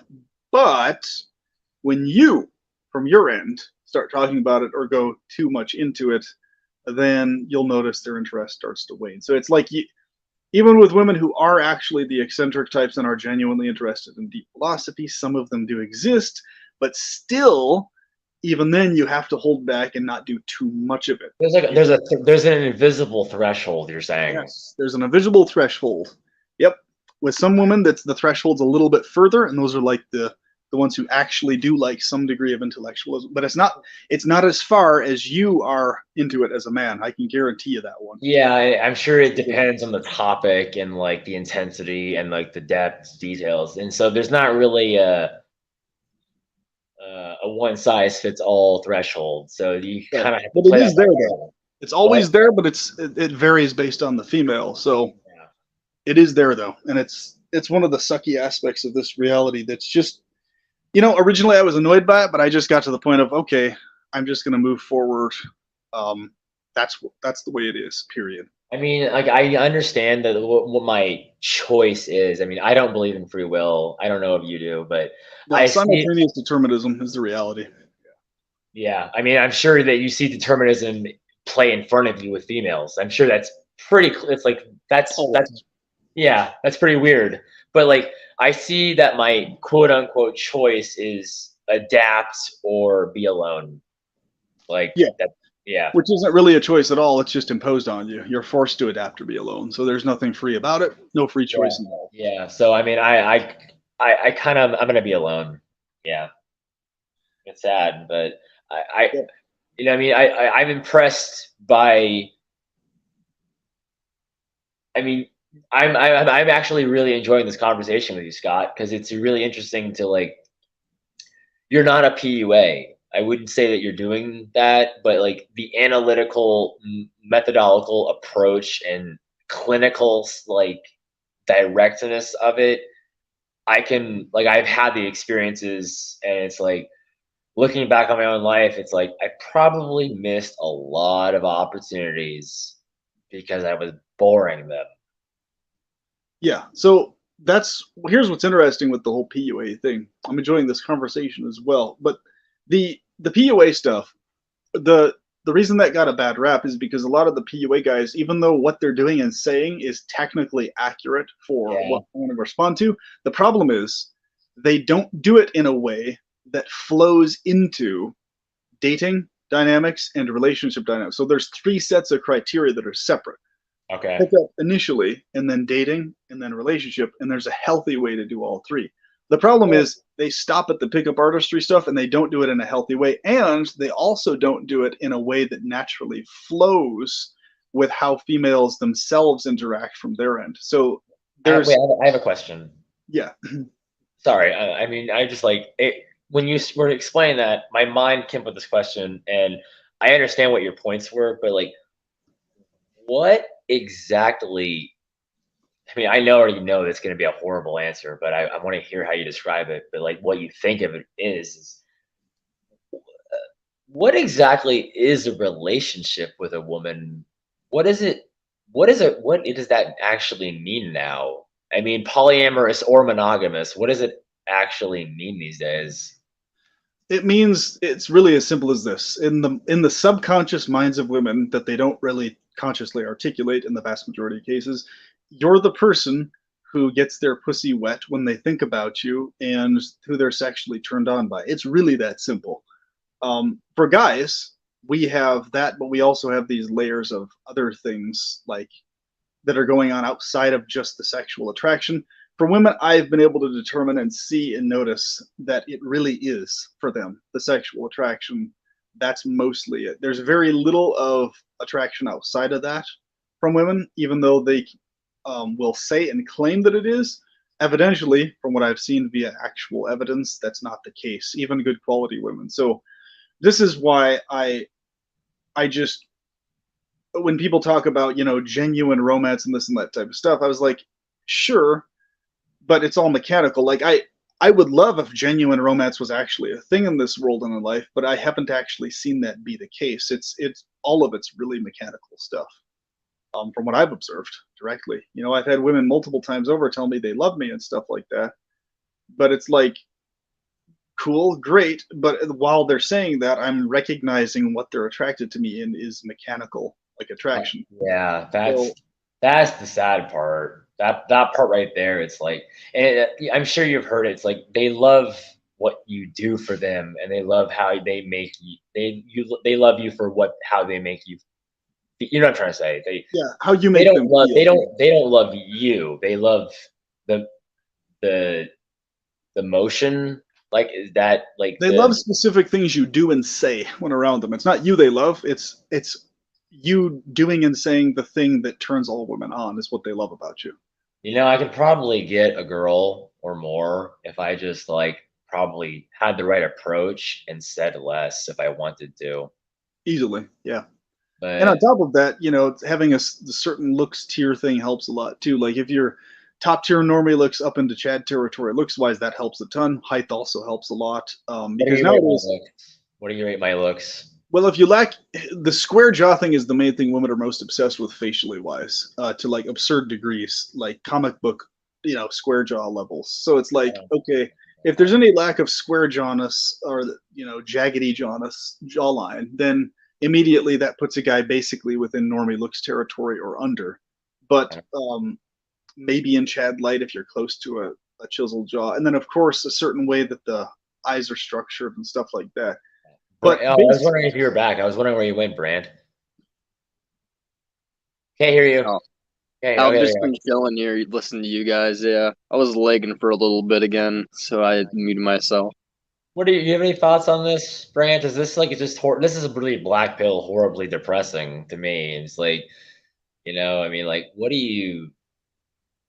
I mean, I've been single for 8 years now. 8 years? Oh my fuck, man! Fist bump. I'm up there with you with 6.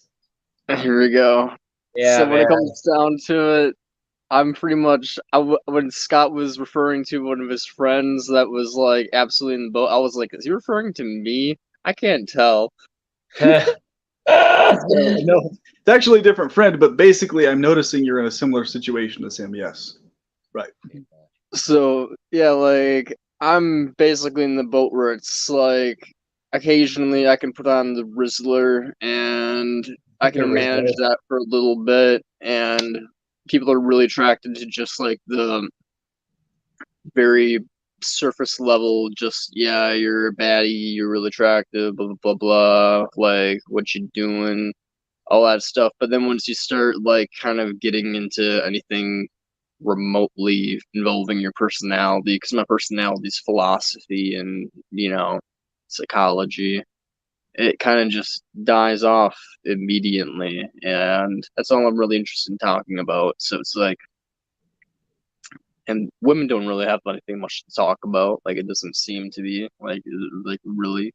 Like I try to like let them lead the conversations, but when it's in text form, it's kind of just doesn't really seem to go anywhere. Oh my god! Oh, that's the other thing. Texting, you need to make sure to only use texting for setting definite dates in person and never otherwise, unless she reaches out to you with very brief ass stuff, very brief stuff back, like "Hey, good morning, sexy," and then back, "Hey, good morning to you, sexy." Like beyond really brief ass stuff like that, outside of arranging times to meet a person, that's the worst pitfall that almost every man falls into. Over texting dries women's pussies up like it's nobody's business. They lose sexual attraction if you over text a female, or even text back and forth regularly. Women lose attraction too. Not even Yeah, over text.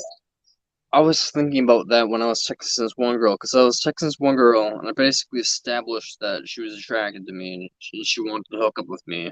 And I was like, okay, this is great, this is great. But we could not fucking establish a date or time because, like, she was busy and shit. And so I was like, okay, well, I guess I'll just keep texting her back and forth, like, well, Well, she was busy because her attraction to you wasn't very high. A woman who has a high attraction won't say she's busy. She'll figure out some way to quickly get back with you and decide and solidify a time. A woman being busy, using the busy excuse, it means her attraction is mid-tier or not very high to you. There's enough for her to interact with you, but it's not enough yet for her to create a definite time. So anything that has to do with maybe, I'm busy, this or that, women who have a high attraction to you don't say those things. That's basically something that's very important to remember. So if you keep texting more and more beyond that, then their attraction just lowers that much more, basically. And that's the issue. That's a pitfall almost all men go into, because men always have to be the one to set up the definite date and time too. And you basically just wait till the female responds to the definite date. Hey, does that work for you?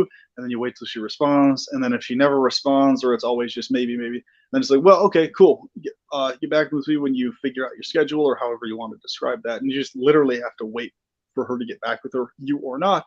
And that's how you can sift out which women are actually attracted to you or not. Because the ones who are attracted, they will get back with you and set definite dates. The ones who aren't attracted won't. It's really that simple.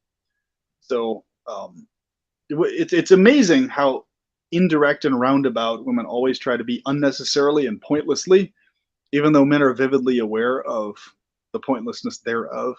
So what happens is, in female psychology, this has happened, it seems like, century after century, age after age. They always go to the worst source of information, which is other women, about dynamics with men. But you notice how women almost never, ever ask men directly about what they're attracted to in women, what turns them off. They're always talking to other women about these things. And they're always talking to other women about how to interact healthfully and interact with men and stuff. But they're getting terrible advice, terrible information. That's exactly the opposite of what they should be learning and engaging in. So this compounds the problem on top of the hypergamy thing we were talking about before.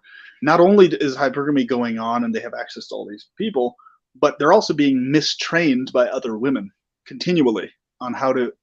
But they probably don't know that they're doing that, do they? They don't. Even when you mention it to them, it's fascinating. They still can't recognize it, nor can they break out of that pattern. Even though they recognize other women are contributing to the problem, they still keep going to them as their source of discussion about these things, even though they know. And after you've informed them it's a source of the problem, it's like they can't help themselves, I've noticed. It's very interesting. I will literally... I have a question. Yeah. For both of you guys. And this is not my term. I didn't come up with this term. This is, Scott, have you heard of the YouTube channel Thinking Ape? Yes, interesting channel. It's a good channel. All right, so this is a video he has, or it's like a topic or an idea, and I'm not sure if he coined it or if he got it from another channel, but he has a video on it. It's something that's called the Fempocalypse. Are you familiar with that idea? The Fempocalypse. I've heard it before, but what specific thing is he referring to there? I was just wondering what your ideas on it are. Oh, hold on, I need to plug my phone in for the charger, but I guess like just the are we currently in the Fempocalypse, or is it like, do you think it's like on its horizon, it's on its way? I mean, do you want me to give you some of the definitions or like attributes of it, or are you already? I mean, yeah. Well, I'm aware different people have different definitions of what they mean when they say that. So, which specific definition are you referring to? All right, so it's multiple layers. It's like the collapse of the economy because of capitalism and all of the, like, essentially, like, all of our natural resources are being turned into goods and services. Then we have the work, and statistically with the studies that I've been shown, that I can't verify myself, but what I've been shown is that most of the women are who are the ones spending the money on the goods and services. and there's the divorce courts, and then the goods and services. The services are used, and the goods get used up and then thrown away into landfills, creating this trash problem. Then there's also the other. That's one, the economic side, and then the trash side. There's also the simp problem, the hypergamy problem. The simps keep lowering and lowering what they're willing to accept, while women keep raising and raising what they demand. There's that's the hypergamy and the simp. And then the next part of the problem is like the polyamory, like Chad and Stacy harems, and then the rise of the incels. So all of those three, plus the rise of the AI girlfriends, and then all the other fucking social elements like the feminism, the trans rights.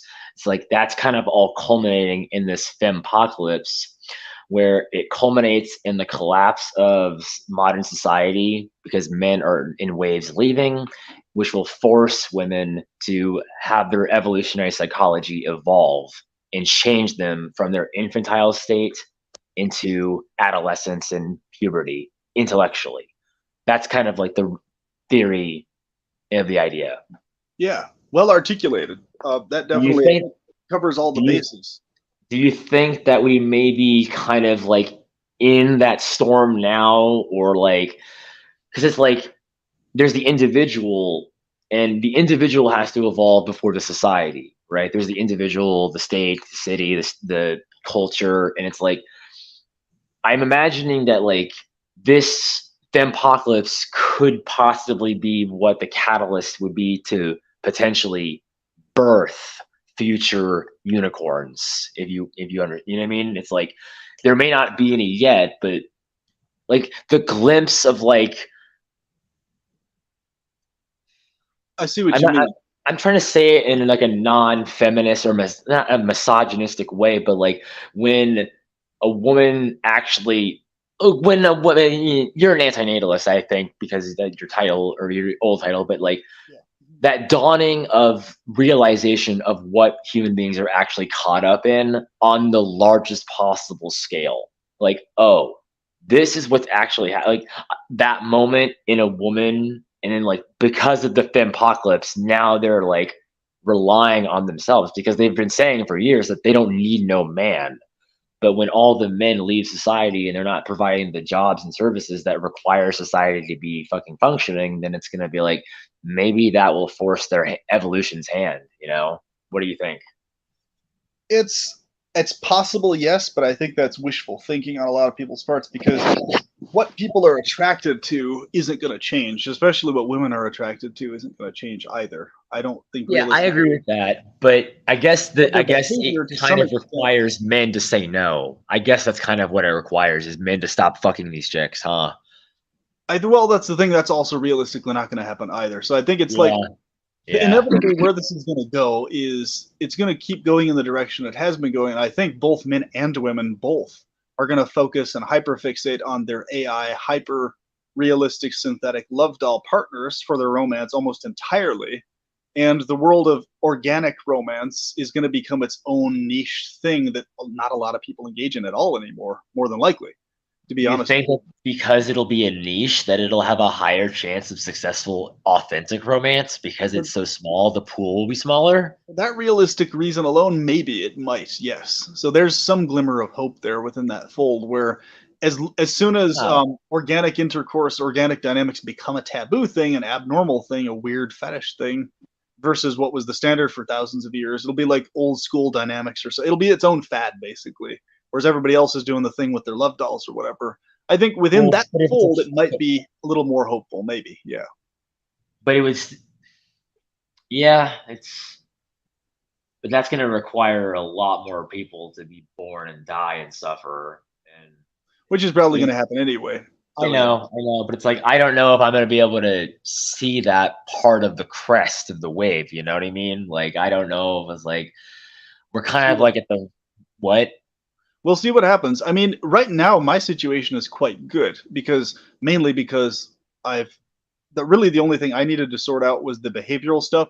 But as far as like looks and physical appearance and stuff, I'm easily within Chad light territory, Chad territory, depending on who you ask. At the very utmost, even on my absolute worst day, still top tier normie looks. If I'm not taking care of myself at all and look terrible, and if I'm taking care of myself and keeping myself, looking good, then yeah, easily within the Chad light, Chad territory, looks wise. So for me personally, it's not an issue, but I look around and I see the major issues a lot of other men are having. And ironically, my autism spectrum diagnosis, my ruminating, my hyperfixating, my obsessing helps a lot because I'm like insanely precise in how I interact with women and timings of things and stuff. And I'm obsessive on being precise about it. So it's weird because it's like this advantage that a lot of the guys who like naturally do this stuff, they don't even realize exactly what they're saying in timing and stuff. Whereas I'm sitting here, I'm like observing these patterns, even if I see other men talking to women, and I'm like paying attention to these different cues that they don't even know are happening. And so I pick up on these things and I put lists together. I put like, I formalize in my head, like, okay, boom, boom, boom, boom, boom. And then following the specific series of things, it always leads to exactly what I want, or it leads to me finding out that the person is not someone I'm actually attracted to. If I'm basically really wanting to be with a woman romantically or intimately, and she is available, I can pretty much guarantee that that's going to play out if the female expresses any degree at all of romantic attraction in me, as long as I follow that protocol. If I stray from that protocol, then things proportionally start to fall apart to whatever degree I start doing the be myself thing interactively and otherwise. Because me being myself is talking about hyper obsessive ruminating topics that are. Why do they tell us to? Why do our parents never? Why are we told to be ourselves if it clearly doesn't? If it clearly doesn't ever work? Well, because here's the thing: there's a couple reasons. First of all, it's their hopium copium bullshit, but a lot of them come from a previous generation where they actually had a little bit of wiggle room and could get away with, to a certain extent, being themselves, whereas we can't anymore.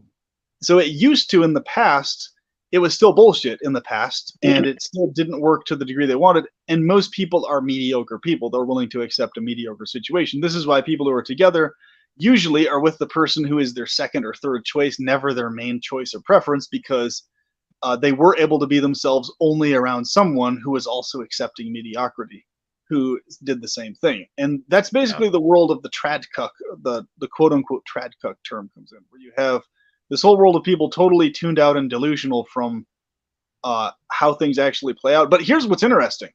The same people that say that themselves nowadays have terrible relationship problems, and they argue with their spouses and wives all the time, and they've accepted a mediocrity in their life. So them telling you to be yourself, like, that's terrible advice coming from people who don't know what they're talking about. However, here's what's interesting. If an extroverted person who automatically behaves in ways that mechanically attract women is being himself, he can be himself, and that will attract women. So in his case, only in his case, is that accurate. But in the case of introverts like ourselves, ruminators, fixators, etc., obsessors, that doesn't work for us because that turns women off. So basically getting fed this bullshit that is evidently untrue for us, but which is only evidently true for certain types of men, it's created this bizarre, fucked up conundrum where everybody's just in this zombie mode of crossing their fingers and being like, oh yeah, romance just works out and play. It's weird because even a lot of people who aren't religious, they attach this weird, like, mystical mumbo jumbo bullshit idea to romance. Like, oh, if there's genuine romantic attraction, it'll just naturally, magically work its way out. Bullshit. No, it won't. It's like you have to be insanely meticulous with this stuff. And that's when I was younger, I didn't date at all when I was like in high school and all this, because everybody kept just, all I got from everybody everywhere was bullshit. And the reason is almost everybody across the board didn't know a damn thing about how to have healthy relationships or romance. And what everybody considered to be a healthy romantic relationship was, oh yeah, you just need to accept your fate of having regular arguments and squabbles with a person. And so everybody associated, oh, that's just normal. That's what a romantic relationship equals, a person you argue with on occasion because you love them. Bullshit. No, it doesn't. That's a mediocre relationship people have caved and accepted that neither of them really want, because they bought into the lie of just be yourself, and just being yourself gives you a second, third, fourth rate situation. So you just have everybody walking in this eternal zombie mode, mediocrity mode, and this has been going on for fucking centuries, by the way. And so they're telling us the same thing. Okay, mediocrity is the nature of romance. You just have to accept mediocrity and like that. And I'm just like, bullshit. No, I'm not interested in a mediocre dynamic. I don't put up with women arguing with me. If they argue with me at all, under any circumstances, it's very quickly clear that I don't put up with that and don't respond to it. I make sure they treat me well, and they get back to treating me well very fast. Because arguing back with women is not effective. You have to set up the parameters that you're only going to interact with them if they're going to interact with you in pleasant ways and be pleasant around you. That's it, and you don't talk to them until they're pleasant with you again. That's how you deal with it. You don't argue with women because arguing with them is considered by them a feminine thing, and it turns them off from you more. And so men who understand how is it feminine? How is that? They process it as effeminate subconsciously. It's not actually effeminate, but they process it that way. It dries their pussies up. So basically, because other women argue with them. Wait. What about the idea of the after fight angry sex? What's that? Well, that can happen, and it only effectively happens if the man doesn't actually cater to her bullshit, right? If you call her out on the BS really quickly and refuse to argue with her, that's when you have the sexy, angry makeup sex, because the female's attracted to your masculinity standing up to her bullshit. But if you argue with her back, that usually doesn't lead to the afterwards makeup sex the same way. So people shouldn't mistake arguing with... There's a difference between like back and forth ping pong and then just like nullifying it. Okay.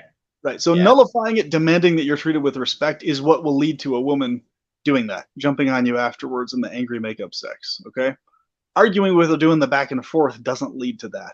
You have to, what eventually leads to that, if at all, is later on when she's had space away from you and vice versa.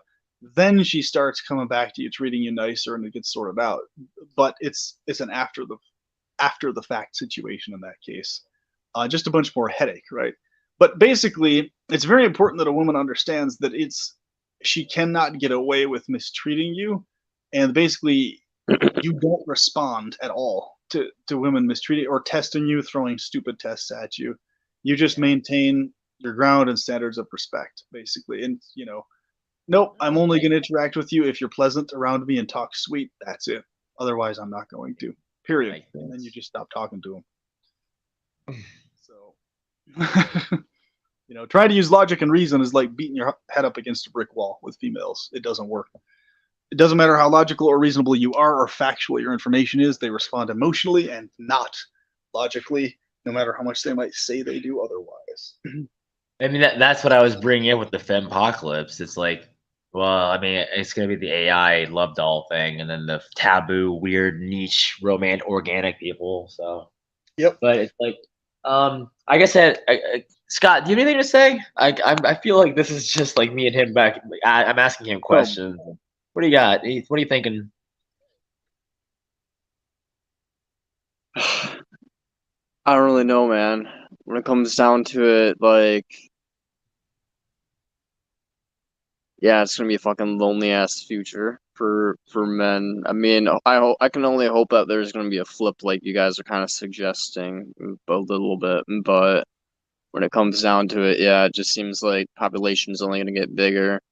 As Scott said, like 100 years ago, 50 years ago, the population was like a quarter the size it is right now. So it's just like it was so much easier to like romance back then. Everybody had like mediocrity. Like they looked at Hollywood and were like, wow, this is so magnificent, the stars, And now we look at Hollywood and we're like, yeah, they're just normal people, but with like more money. And we have the same products as them. True shit. That's all it is. Products as them. It's bullshit, So it's like there's nothing to like aspire to. Everybody just has like either mediocre or you're just like or you're trendy. There's no like mediocre or trendy. Yep. Yeah, you're mediocre or trendy. There's no like stars anymore. Like there's like very very few stars. So like, and back in the day, as you said, everybody was mediocre. Everybody was just mediocre, and there was just stars, and everybody knew these people. And now it's just like there's so many trendy fuckers that like it's like, you know this guy? It's like, no, I don't know that guy. Why the fuck would I know that guy? It's like, you don't know this dude. It's just Yeah, like, dude, there's like a new celebrity like every other month, and I'm like, who the fuck? Where do these people come from?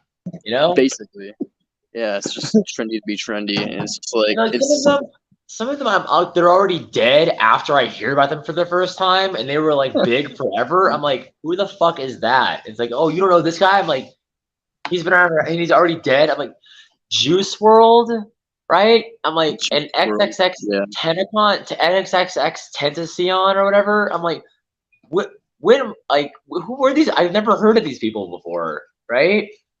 It's weird. And it's like it's not the kind of music I listen to, but it's still odd. Like, are they on the radio? Like, how are people fucking finding this stuff?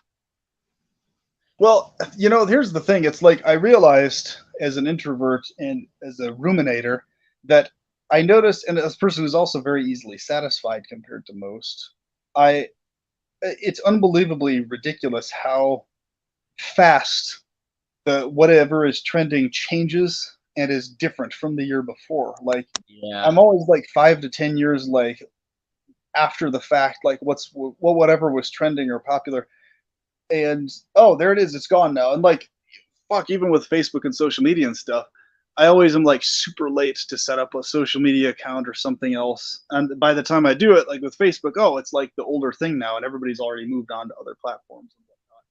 And I'm just like, well, fuck. So well, what's even the point of changing platforms though? there really is no point. It's just what I'm saying is people like expect or subconsciously like, it seems like a lot of younger people, especially, like for you to already be updated on the trends, and if you're not, it's just kind of like this weird, strange dichotomy, like the new words, the new lingo, and but it's just so fast and changing so often. It's like I look at it and it's like, exactly, what is the point? It's like it's just going to be a new word within like 2 or 3 years, and then That another term and that another term. that idea, what you just said, brings me up to one of my. I really think that this topic is really an interesting topic since we're all like introverted, ruminator, thought thinker people. This idea, the idea of slang migration and how a new slang word slowly but also hyper quickly spreads because there's like the internet, but then there's like the patient zero, the originator of a term. Like I guess the new one right now is Riz, right? The And it's like Riz. it's like I get it because it's like it's charisma, but you know which one I don't understand is like how did this word like cap? I call cap on that. Like I like okay, so you're saying that that's BS, right? That's what that is, but it's like how did that even originate and the way it spread so like you know what I mean like I'm in Missouri, right? And so like we have the internet, but like I don't know where cap came from and how long it took to get to me. Slang migration. Like and then app migration like Snapchat, Instagram, Twitter, Bumble. Not Bumble, that's dating, but like you know what I mean? It's like what is the point of the I don't know. It's just like where do these terms come from? And it's like Who makes them up and how they catch on? I mean like I've made one quote unquote I've made a term, a slang word, but like I didn't really make it because it's like, you know, Riz is charisma, cap, I have no idea where cap came from. And then but like I got the one that I made, like I'm trying to spread it. It's from an episode of SpongeBob, and it's the episode of SpongeBob where they learn the curse words. And SpongeBob and Patrick are playing eels and escalators. And the final time that SpongeBob rolls the dice, Patrick says eels. And so whenever anything shitty happens to anybody in front of me, I just say that's eels. That's eels or eels. And it's like I've been saying that since high school. And I'm like, when is that gonna come back around to me after I've been saying it? You know what I mean? Because it's like that's how you know it came full circle. Because like when did the guy who starts saying Riz or cap say it for the first time, and then it went all the way back around, and then he heard someone else say it who didn't know he started it. Well, this is actually interesting because I actually have that experience with the term epic itself. Me and my brother for years were the Oh only yeah. people. Yeah, but way back in like the late '90s, me and him were the only people saying this up into the early 2000s. Like none of my other friends, relatives, nobody I knew were saying epic. But then it immediately started becoming this really big thing, late mid 2000s onwards. Yeah, I remember And that. I Yeah. wondered, I was like, was I one of the originators of that? But it seems like the originators, it's always when some famous, well known person says it, then boom, there it is. Same thing with fashion trends and hair trends. Fuck, I had this trend of wearing like pajama bottoms underneath short tops for many years. I was doing it on purpose to make it like a trend thing. And everybody was always asking me, some people would say, hey, that's actually pretty cool looking. Most people would say, that's just kind of strange. Why are you wearing it like that? I'm like, I'm doing this to make it pick up as a trend because I think it looks cool and it's functionally useful. But what Wait, was say it. It's pajamas under so what? pajama bottom was worn underneath shorts on top, basically. So like Wow. you basically have a pant leg and shorts hybrid going on, right? Got it. Got it. Now I noticed like what was it? I still don't think it's become a huge major trend, but basically my point is it's like you could have the dumbest like that actually looks pretty cool in my opinion and it's functionally useful, but you could also have like a really dumbass trend, but just because some famous person does it, then boom, everybody starts doing it as a trend now. But then when I was doing it, everybody, because an introvert and stuff, everybody just thought it was weird. What is that? Why are you doing that? Same thing with my little hair swirl thing I had for a while. I was trying to make that a trend, and then a handful of people thought it was cool. Most people were just asking, no, that's, what is that? That looks strange. What? I was like, God damn it. You know what? If some famous well-known person did this, it would be fucking the in thing like overnight, and everybody would be doing this, and it would be considered attractive.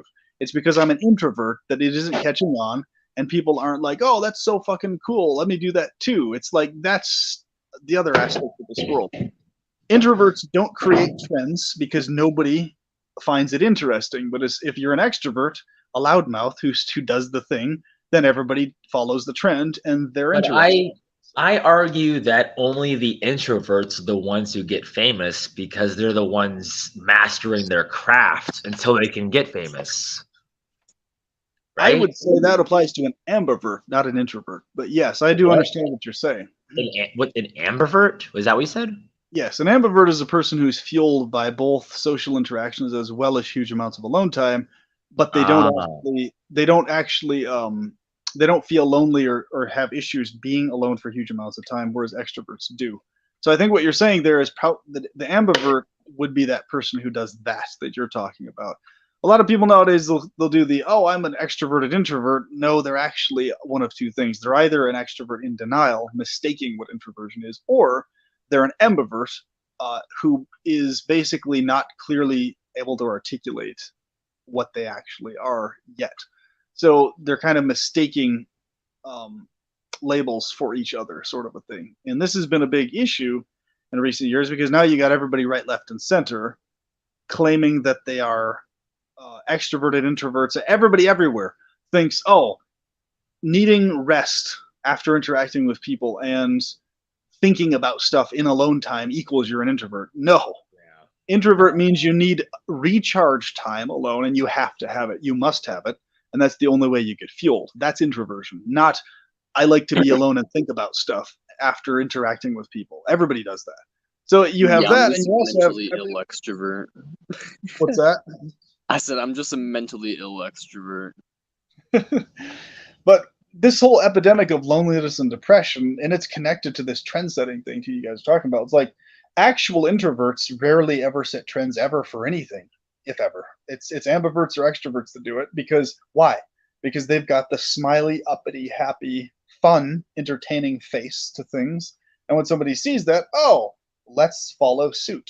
And whereas if you do the serious faced or not needing to be smiley and jumpy face thing all the time, and you're just not that person, well, people don't really follow what you start up all that much or take it as a trend because they don't have this emotional surge of, oh, yeah, fun guy every time they're around you. They're just, oh, serious guy. So it's so fucking weird how people need that. They need to have this like jolly, cheery, happy dappy, waving the arms thing going on around them. And they literally fucking flock to that shit. And that's how trends get set. It's the right person, the right connection, and boom, there it is. But if I do it, or somebody who's a hyper introvert tries to do something or start anything, I've seen this so many fucking times over. Unless and until I get in contact with somebody who's an extrovert or an ambivert, who's doing the smiley, loudmouth thing, and they're doing it well, and people flock around them, my stuff that I try to do large scale never has success. And it's as instant fucking success as soon as I have contact with one of these types of people. That's another mechanical aspect of this reality you guys might have observed, and it's quite noteworthy because it's everywhere in every sphere of life. It's all about who you're connected with, and then boom, there you have it. Like, for example, professional air hockey. I got in contact with one of the guys who's one of the world's leading professionals, and at 12th to 18th place best in the world. And he invited me to his house and to show me all this other type of stuff. A world famous guy in air hockey, professional air hockey. And boom, here I am casually hanging out with him. But here's the thing. There he is. There's my connection. And he does the extroverted interactive thing quite well. He's a guy who I would accurately class as an ambivert because he clearly gets fueled by both sources, but he has the persona to inspire people to jump on board and do stuff. But because he's the ambivert type, even he has challenges doing it, and it goes slower than it would otherwise if he was a full-on extrovert. So it's all about the connections. If you lack the connection, boom, no success, things don't work out. If you got the connection, everything falls into place. This is how Hollywood works. This is how business works. This is how everything fucking works. It's like 90% who you know, and that's the majority of it. The other 10% is your skills and your know-how and all this other type of stuff. Most of it's who you know, though. And it's ridiculously mechanical. It's really dumb that it works that way.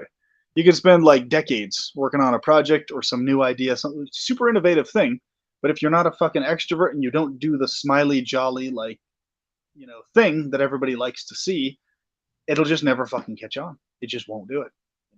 It's all about that connection with somebody who does it. You need a face man or a face woman, somebody to do the inspiring people to get involved thing.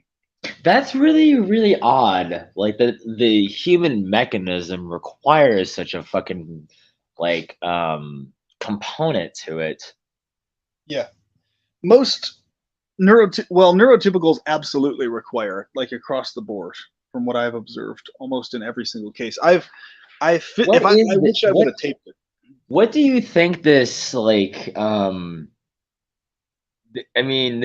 there's the neurotypical, the neurodivergent, and then this seems like possibly a potential buzzword or buzz catchphrase, but I guess like an autism epidemic or like a mental health epidemic crisis. Like we already talked about, you said that 50% of the country is depressed. That was Brant, but it's just like. And then I think briefly I heard that apparently on TikTok, and I don't use that fucking trash, but it's it was trending to have mental disorders like TikTok, autism, and OCD and Tourette's. It's what are these? What are we actually dealing with? It's like the NPC meme thing. It's me and Brandon were talking about this. It's are we actually dealing with a separate species among us that look human, or? What I think it is, it's very easy to explain. The vast majority of people in the world are ambiverts or extroverts. So when they're forced situationally into not having large amounts of time around people, encouraging and enthusing them, cheering them on, they feel immediately depressed over that. So there's a lot more of that going on nowadays due to the fact that hypergamy is going on. Most people are unfulfilled sexually because of the funnel effect. And also, on top of that, because most people are ambiverts and extroverts, they need and require other people to cheer them on and to egg them on and in some way or form for them to feel fueled. Because what's happening is these extroverts and ambiverts, they're never getting their fuel ever for years and years and years on end. So they're unsuccessful extroverts or ambiverts. Therefore, they're depressed. Whereas people like me, I don't get depressed about things like that because I'm an actual introvert. So actual introverts are not very common. We get fueled by the larger amount of time we have away from other people. To that degree, we're fueled. That's how it is for me across the board. No matter how much fun I have around people, how much great times, I never require them to encourage me or to inspire me ever. I can basically truck against people in opposition if I'm for something or interested in something, and have hundreds of them despising me and still be fueled as long as I'm alone enough of the time.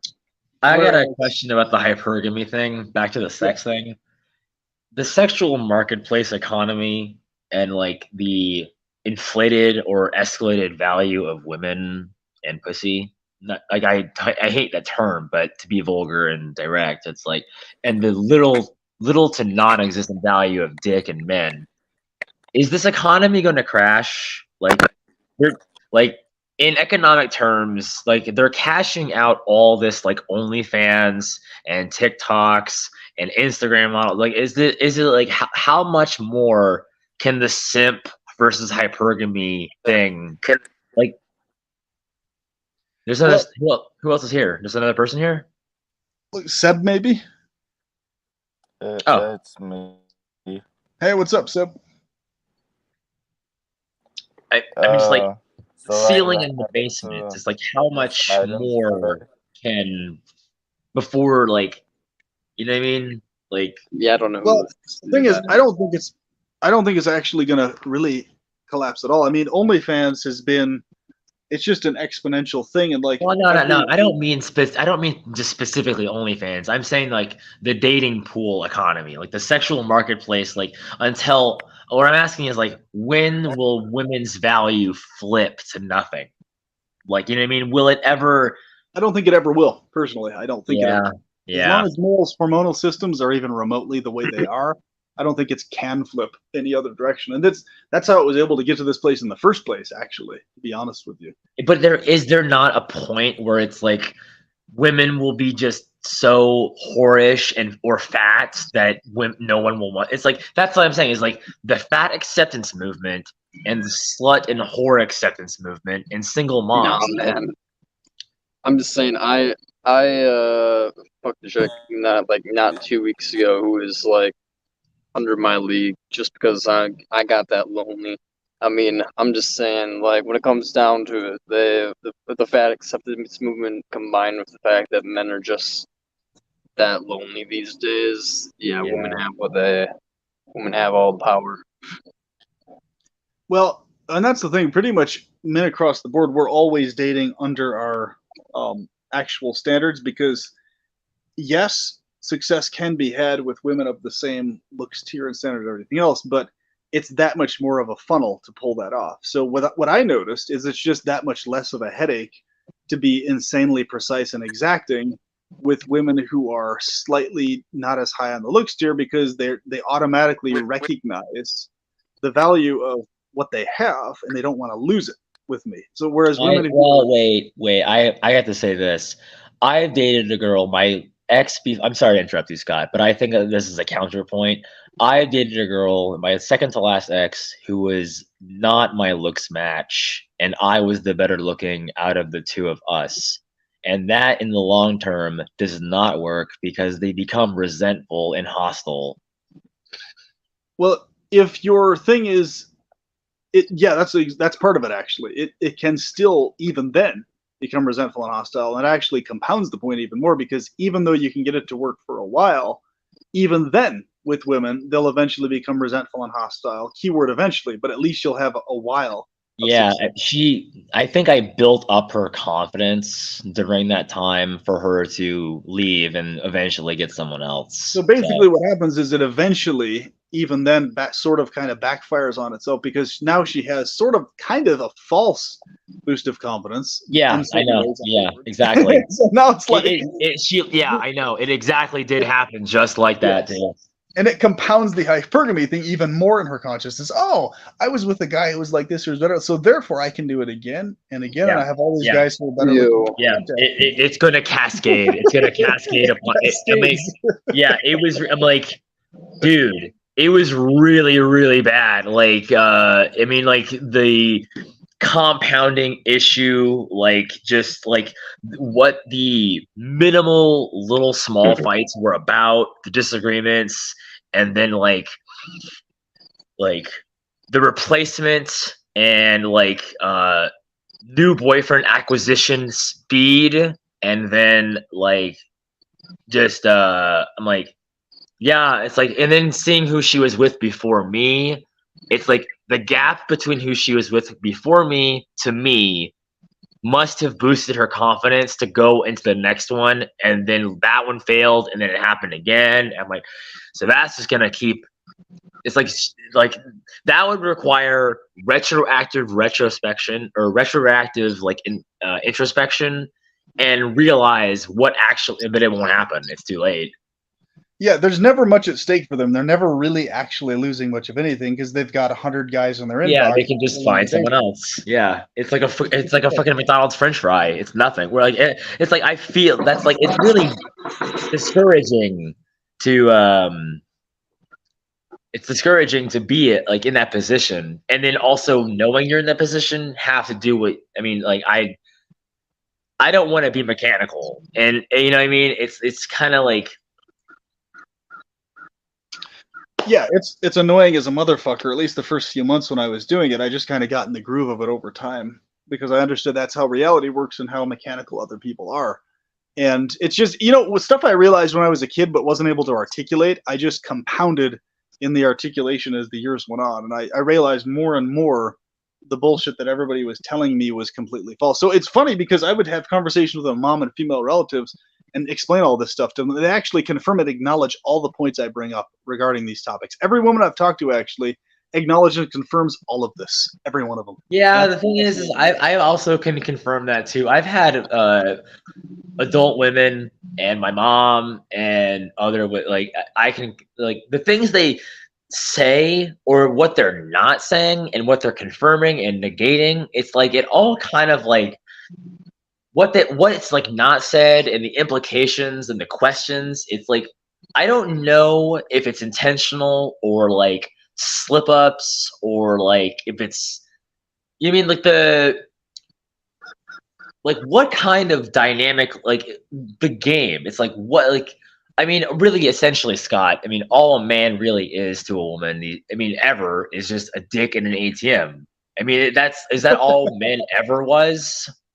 More or less, yes, unfortunately. More or less, right. But then, like, women must know that, like, their bargaining leverage tool is their pussy, right? But, like, so, like, what does a woman think of man? Like, do women think romance is stupid? Is that kind of like what I'm getting? Is that they think it's a stupid Here's thing? The thing. They idealize a man who knows how to do the back and forth prittle prattle, and that's what they class as romance in their subconscious. This is why this fills all these romance novels and everything else that women like to read and things like this quite often, is that it's just these very cookie cutter set of behaviors that turn all of them on all the time across the board. This is why almost every woman has the same vampire fetish as every other woman. But like they're not romantic towards men back. Like we don't get to receive any of that energy back that we give. Yeah, exactly. It's really not that much back at all, actually. If any, it's very minimal in most cases. Unless you get I think like the zeitgeist. It's like when I think of like a woman's idea of being romantic to a man in like the broadest generalization for the world, it's like the birthday blowjob, like just that term. It's like, you know what I mean? It's just like these like things that are just like, it's like, I don't know, man. Well, what it is it's that women are really actually only ever attracted to men who are of a specific looks tier, and that's about it. And even then, within that fold, it's what they class or consider to be romantic is different from what men ourselves class and consider to be romantic. So that's the eternal dichotomy between the two. So like what you're saying is there's something that I might process as this romantic that she won't process as romantic, and vice versa. Well, when you say that you think it's romantic versus she thinks it, is it something that you want to do for her or something that you want her to do for you? So which one do you mean? Like, well, it could be both. So for example, I personally, I never do this because I recognize women across the board process it as needy, clingy, desperate, and everything not romantic. and they have an unnecessary knee-jerk reaction to it. So I don't do these things, but I would love to, and I would like to be able to get women gifts, give them flowers, do things like this initially early on right off the bat, but I can't and I never do because that is only ever going to be processed as something weak, beta, puny, pathetic. But to me, those kinds of things have many layers of significance romantically, but to women they don't.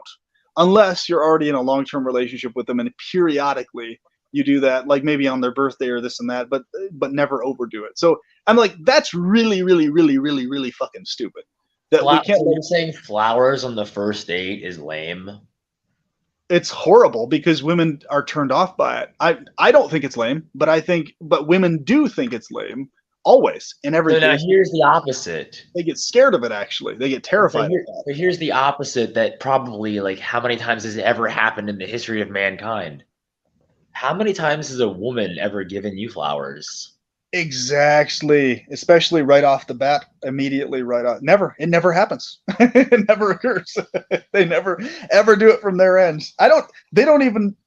It doesn't even matter how good the guy looks either. They don't do it. Period. From what I've noticed, like across the board. Are we not supposed to like flowers? You know what I mean? Like, is that weak? I don't know. I see. Well, I actually do know. I think there's so many things that women as a whole everywhere process as effeminate and weak that aren't effeminate and weak. And it's is the answer just be stoic and hot? Is that really it? It's in oversimplified terms, yes. Stoic and hot, that's basically it. It's like be the square jaw comic book character, cookie cutter, stoic guy who doesn't say much, who's shut up most of the time, but who just struts around looking hot. And then you have to pull information out of him, and then when he says stuff, it's very short, brief, and profound, and basically that whole spiel. Yes, that's what you have to be for women to remain romantically attracted to you behaviorally.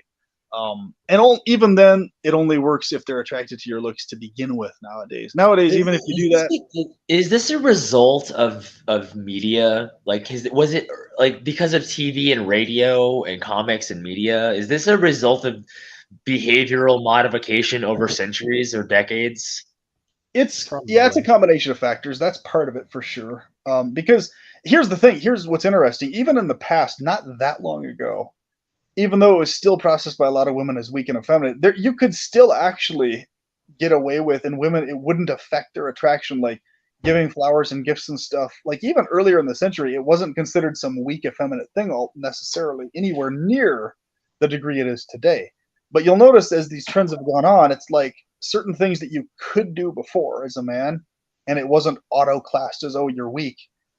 You can't do those things at all anymore. Like, for example, here's a really bizarre thing that I've run into, much to my horror on one particular occasion. But basically, if you accidentally say, even if you accidentally let it slip up and say, I love you at any point before the female says it to you in the dynamic, she'll get terrified, she'll shut down completely. And she'll have all sorts of really weird, like, perceptions of you and everything else. Even if you saying that was just in, like, the casual sense. Like, if you're hanging out with somebody, hey, I love you. You know, when you hug somebody, it doesn't, for you as a man, it doesn't have, like, this multi-tiered layer of depth meaning to it. You're just saying it casually. The woman, if you say that to a female you're dating, she'll totally shut down if you say that. Because she has to be the one to say it first to you, or heavily indicate that she's head over heels for you first. Because if you do it first, she auto-processes it as needy, clingy, desperate, and everything else from your end. And they hate men. They hate men for having the same needs as them, don't they? Basically, in essence. I mean, the one case that happened, it was really fucking bizarre because I was like, I realized after the fact, I was like, oh, fuck. I accidentally said I loved you. I wasn't even intending to say it, but I was like, isn't that so fucked up? Like, I literally can't say it. To the female, I feel sensations of love towards that I love her. Otherwise, she'll, like, shut down and completely, like... Why do you love her, though? Well, the thing is, saying love, though, it's not necessarily automatically this super insanely, like, over the top thing. It can mean that as time goes on, the weird part to me is why can't more people just say that to each other? Because like if you're hanging out with people like a family or whatever, and you give a family member a hug and say I love you, nobody bats an eyebrow about it. Okay, they understand the context. So, but you can't do that with the woman you're dating unless and until it's like way into it or like way far. But you can do it with your friends, saying, "Hey, I love you, man," and you know, or whoever it is. Because of the romantic implications. Yeah, but the thing is, them shutting down completely to you saying that until they've gotten super like head over heels about you. That's the bizarre part. Because the chick can tell me she loves me, and I'm not going to be fazed by it. I'm going to be cool. Like she can tell me that the first day she meets me, and I'm not going to be weirded out by it at all, like remotely. I'd be a little weirded out by it if a girl said that to me, but I mean, fair enough. I wouldn't be. Like, well, see, that's what I'm saying, but that's one of the other social convention bullshit things that I've had to train myself out of. Because to me, I process that shit different from most people. But it's like, okay, bullshit social standards. I've got to retrain my brain and behaviors. Okay, I can literally never say I love you until the other person first says it to me first, and only then can I say it to them back. That's so fucking stupid, but I'm going to do it because that's how people process things in this weird fucking hellscape we live in. So, yeah. But I'm not even kidding. Hold on. Just this is one example of something that you guys can probably even relate to more. Okay, so calling a woman your girlfriend, even just casually, like way back in the day, I didn't understand. Like when I was in my early 20s, that there was a difference between dating and being someone's girlfriend or boyfriend. I thought it was the same thing. Dating is before, right? Dating is before the girlfriend. And I only learned that after the fact. And that is what pissed me off, that nobody articulated that to me in books in person ever. So I was under the assumption my whole life. That must be a regional thing because that's not the way it was for me. I'm 32. How old are you, Scott? Right now, I'm 35, personally. Okay, so for me in my region, in my sector, dating and girlfriend was the same thing. But I just anticipated what you were going to say. But when I was in high school and in my 20s, dating and girlfriend and boyfriend, those three were all synonymous. Well, so I think it used to be that, though. That's my saying. Like, it changed at some point. Oh, recently. Changed. Changed. So, like, in the past, exactly. That's how I used to understand it too. Like back in the 90s, like when somebody was dating, it was like them being the boyfriend or girls. It was synonymous with you just casually dating them. There was no like hard divide dating. But nowadays there is, bro. Like in the mid 2000s onwards. And I have a firsthand experience of this, especially with this younger generation. So I was dating a chick casually, right? And wait. You're dating a chick, but then you're dating a chick casually. Are those two different things? Well, no, we never declared formally anything, but we had. Don't chicks hate declarations and labels anyway too? They do, and you can't do that either. So like that's another bullshitty part. But here's the thing. So I had kissed her. I had been on dates with her and stuff where we were dating. It wasn't just platonic. I mean, she was the one who approached me about it and everything. So and she's an Aquarius, so it was especially weird. They have an especially weird knee-jerk thing to stuff like this. Oh my god, the astrology, man! Don't even. But here's what happened. I literally, I went into just to casually introduce her to my grandmother. Like I didn't even think anything of it at all. To me, it was just like, oh yeah, I'm just casually dating. So saying, oh yeah, this is my girlfriend. I introduced her name, and then after that, bro.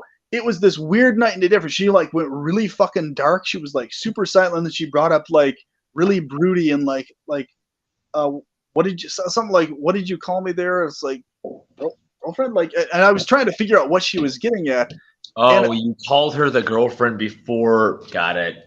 Yeah. Well, here's what the thing was. I explained to her. Oh, now I understand what you mean. As far as I understood, just casual dating in general equaled boyfriend or girlfriend no matter what. But now I understand, based on what you're saying to me, that has changed in recent years. That's not actually the case. Thanks for letting me know that. But it didn't matter. Like she didn't appreciate the fact that I genuinely didn't understand that yet. It was just total shutdown from that point on. And then from that point on, you're not even allowed to make a social faux pas or mistake. No, I was like, holy shit, I literally didn't even mean it in the sense of like being exclusive with her being my possession. I was like, I don't at all consider you my possession or anything. You can date whoever you want, whenever you want. I casually said that because I thought that's what dating was. So when she informed me of that, I was like, that must have changed because I fucking didn't know that. Like, thanks for letting me know. But she remained shut down afterwards, and it was night and day difference. Before then, she was like uppity, jolly, enthusiastic to be around me, and it's like I never heard anything from her after. It was just total shutdown. The weirdest fucking thing I ever encountered, and I ran into a very similar thing from another chick who was an Aquarius. But I've run into that dynamic in more mild versions in other cases where it's like the female has to be the one to declare what it is and ask you before anything from your end is mentioned. Otherwise they freeze up and like shut down. And that's just really fucking weird to me. But it's one of those mechanical bullshit things that I keep telling other guys about. It's like you literally have to leave it to her to declare whatever the status of it is. And that's it. Because if you on your end declare anything, boom, you're a needy, clingy, desperate creep instantly in her mind. And it's the weirdest fucking thing ever. Total double standard. But that's how it goes. So, you know, it's like the strong silent type, in other words, they like you to be strong and shut the hell up type, basically. They like you to just be shut up and not say what you actually think type is what they mean when they say strong and silent type. So they want you to be strong, stoic, but they also want you to shut the F up all the time, most of the time, basically. So it's not that they value really the contemplativeness of yourself. They value you not speaking itself is what they value. So they value you being stoic and not saying things most of the time. Everything, all the culture and knowledge and books and everything that I spent my entire life pretty much like cultivating my mind and enriching my understanding of the world and the poems and writing and books I've read and movies I've collected and the songs and the music, it's all shit. They don't give half a shit about it. All they care about is you being not verbal that much, other than when they want you to be verbal with them in ways that they process as romantically attractive. Otherwise, they're not interested in hearing from you. But like, what they have to say is most of the time horribly boring and not interesting. Yes, it is. It's factually shallow and cheesy and uninteresting. And they not know that. Like, I don't. What is it like? What do they think about the own things that they say, though? They don't register it. Because they're absorbed in how they feel in the moment at every moment. That's the capital THE main thing that men always forget about. Women have to remind ourselves every day about. You know what? I'm gonna say this. It's like that's just the same thing with extroverts, or it's like, wait, I have to say this. How can we actually confirm and verify this and prove it objectively? Well, it's very easy. It's very easy. I'll tell you exactly how. Because what you do is we can't have we can't. The reason why I can't do it, because if I talk to a woman and I get the reactions that I'm expecting, or that you have said it, the hypothesis, it's like we almost need to like see how let girls talk to each other, and if like one girl talks as a man would logically to the other woman. It's like, is this a response to logic and introspection and depth, or is it a response to our gender? Like, what is this response responding to? So the way you can confirm that this dynamic is going on is that, number one, the easiest way to do it is to you can actually have conversations with women directly, and they'll verbally directly to you confirm the accuracy of all the stuff we're talking about. Every woman I've ever talked to has verbally confirmed to me the accuracy of everything we're discussing right now. Okay? That's the first. And they don't have a problem with it. No, not in any case at all, ever. They laugh and actually find it hilarious that I understand them so well. It's funny, actually, to them, because other men don't get it. It's kind of a spiteful laugh, isn't it? It can be a spiteful laugh. Usually it's appreciative to some extent, but yeah, it can be. It's basically just the spiteful ones are probably the narcissist ones, right? Yeah, most of the women I've been have not been spiteful women. They're laid back women most of the time. No, I meant the laugh. I meant the ones who laugh spitefully are probably the narcissist ones, right? Yeah. All the women that I've encountered, it's never been a spiteful laugh. It's always been a genuine laugh of, holy shit, this guy actually understands how females work. It's like you're explaining to them, you're articulating something to them that they haven't been able to articulate themselves, but they recognize it when you articulate it. That's the funny part. It's like, how come it's like, it would be nice to meet a woman who like understands how we think, or men think. Yeah, here's the thing. Even if you explain it to them, it never registers to them, but because they're still operating emotionally. So you can articulate to them.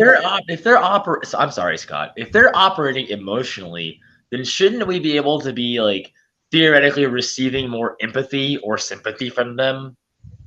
Emotionality and sympathy and empathy are different things because sympathy and empathy are specific emotions. When I say emotionality, that's just emotions in general. It doesn't mean that their emotions are accurate though to what you're feeling. So women are not very good at feeling genuinely empathic in most cases. They're actually not very good at this in most cases. Yeah, it seems like a survival. I mean, have you heard of war bride syndrome? War bride syndrome? Or no, it's war bride's theory. Yeah, it's war bride's theory. What's that theory? I don't really think there's any statistical or scientific evidence. It's just like maybe I think it's like a hypothesis at this point. It was another thing that Thinking Ape talked about. It's something to explain women's evolutionary psychology with hypergamy and their ability to move on quickly after breakups. There's tribe A, tribe B. What? Right. Yeah, Tribe A kills tribe B's men and boys and kids, and they capture the other tribe's women. And so in order for them to get over their loss of their children and husbands, they psychologically like throw them away and adapt to their new captors and fall in love with them so as not to be in a psychologically distressful situation.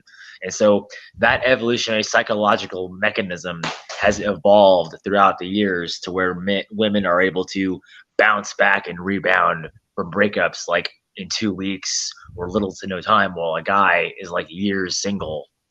Yes, and the more key principle to that also is that women are always operating in the moment at every moment. So like for guys, like if we hang out or have a good conversation, like for example this conversation tonight, for us that'll linger and last to something that has value going forward. Hey, we had a great conversation. It means something later. With women, it doesn't mean anything later. It's that okay. Is there a later for them? There is no later. It's just in the moment at every moment. So this is how, with women, guys mostly get frustrated because they don't understand why. Okay, the date we had yesterday or the great sex we had before, it doesn't mean anything to the woman today. The reason is she's operating in the moment at every moment. So as long as you're still behaving right now in a way that still attracts her currently romantically, then it means something. But to us guys, we're like, what the hell, scratching our heads. But wait a minute, to me, all that stuff from the past adds up. So with women, there's no point system in their brains. In men's brains, there is. So are they the advanced gender like for survival? I mean, like it's like, well, I mean, looking at us objectively, romance is like a detriment. Our sentimentality is a detriment. Just looking at it as a survivalistic organism. They're more adapted to social survival for sure, by far. I mean, the simp economy is degrading men's value collectively overall. Yeah, every guy who says a chick's beautiful randomly online increases her sense of false prestige in herself, or genuine prestige, and thus immediately every other man saying it has a reduced value now going forward. Yeah, I kind of it's like the compliment thing. Kind of, it's like, you know, like that's why you only say it once, if ever, in person, and never say it again. But you don't do it online in the vast majority of cases, or in very specific contexts even then. But you never overdo it is the point. So because like a woman who's attractive, she already knows she's physically attractive. All right? You know, we've been talking about women for a long time. I didn't realize that we've probably been talking about women for maybe an hour or more, but like it connects to every other topic because that's the driving force in the subconscious, no matter what. It's either sex or violence, right? It's either one of those two. Yep, and violence is driven by sexual frustration in most cases. So wow, yeah. Well, then, yeah, that makes sense. That makes sense. I mean, I have psychopathic, violent fantasies because I'm not getting any intimacy, so that makes sense. Yeah, the vast majority of stuff like that is driven by it. Yeah, that makes sense. That adds up. Yeah, I mean, I'm not even surprised by that. That doesn't surprise me at all. It's like, well, what else would it be? If I was getting any intimacy or any fucking affection or any fucking phone calls or anything, it would probably lessen down a little bit. Yeah, The thing with me is I noticed like nowadays if you don't have a noticeable social media presence, like where you're showing a bunch of pictures of your sexy face all over the place, then that also adversely affects men across the board now. So I don't have a massive social media presence, so I have to actively stay engaged with dating sites and or in person talking to women and stuff. Dude, I've never like used like Tinder or Bumble or these big Class A ones. I use the shitty free ones. Facebook dating is the best, actually, from what I've noticed. They canceled that. That's gone. That's done. They destroyed that. Facebook dating, I'm still using it. It's still active. It's an app? Yeah, Facebook dating. It's built into Facebook. No, man. The heart on my Facebook thing on my Facebook phone app, the heart icon is gone. That thing's gone. They must have it. They have it on the browser. I mean, I still have it. It's on at least the browser version. I think it's on the app though. I still got it right on my phone. Oh man, I can't use my browser. Wait, I can't use my app.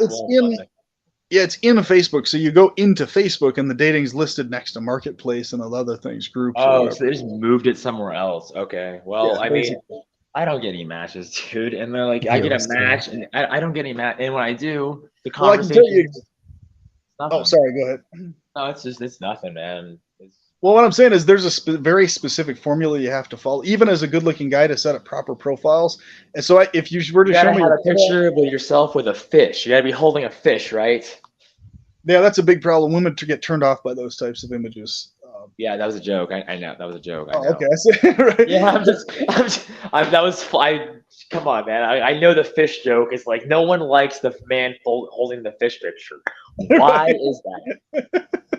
Well, here's the funny thing. It's like same thing with like appearance and stuff, like wearing a ball cap and having scraggly hair and stuff. It turns women off. There's a certain way you have to take your photos to come across as like refined in the midst of whatever niche you're trying to fulfill. So basically, if you're trying to niche, if you have a certain look about you that's more of maybe a raggedy look or considered raggedy, you have to niche max by. I think you think I'm raggedy.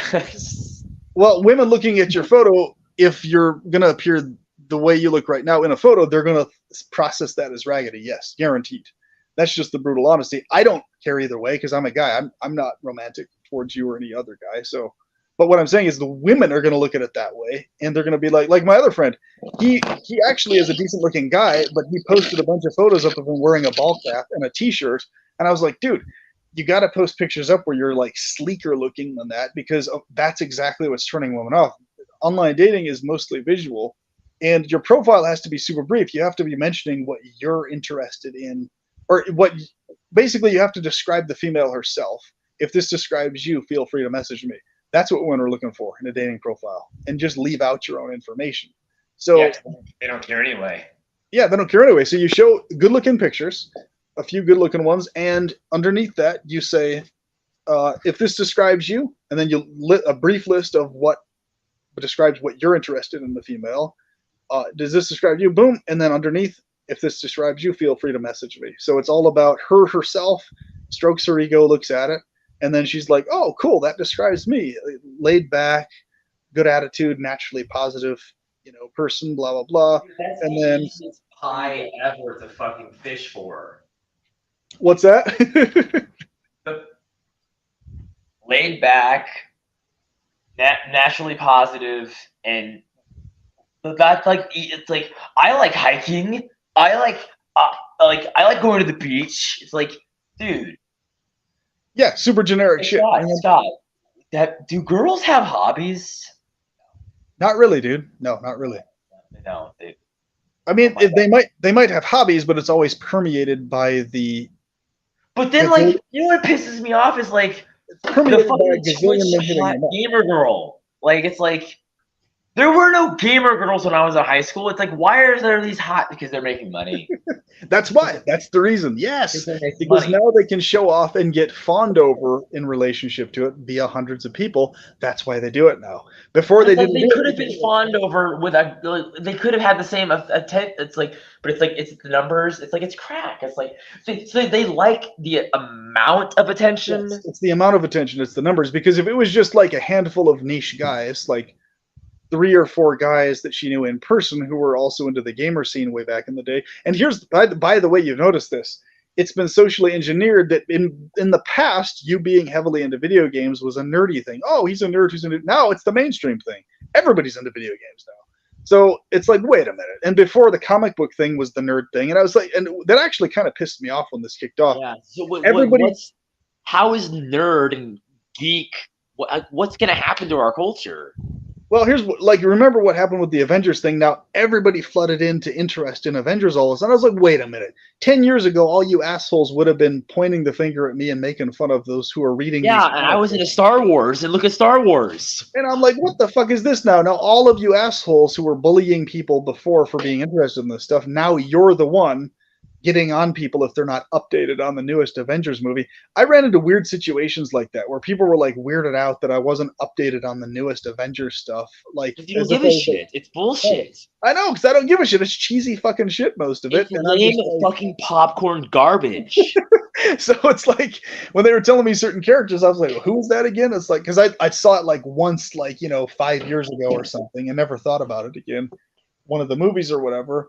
And then they're like weirded out that I'm not like updated on every single Avengers character, and we're like, what? You don't know about this? How do you not know? It's like, what? I'm like socially obligated to know about the Avengers movies now. When I was into comic books when I was younger, and then nobody really reciprocated that interest, and then now all of a sudden everybody's annoyed and semi pissed off that I'm not updated now on the thing they were never interested in before. Like, what the fuck? It's just like, it's always the same goddamn thing. I've run into that so many fucking times over. It's like, you know what the thing is? You know what's funny? I just thought about is like when you said, this is like a couple paragraphs back. I'm sorry, backtracking.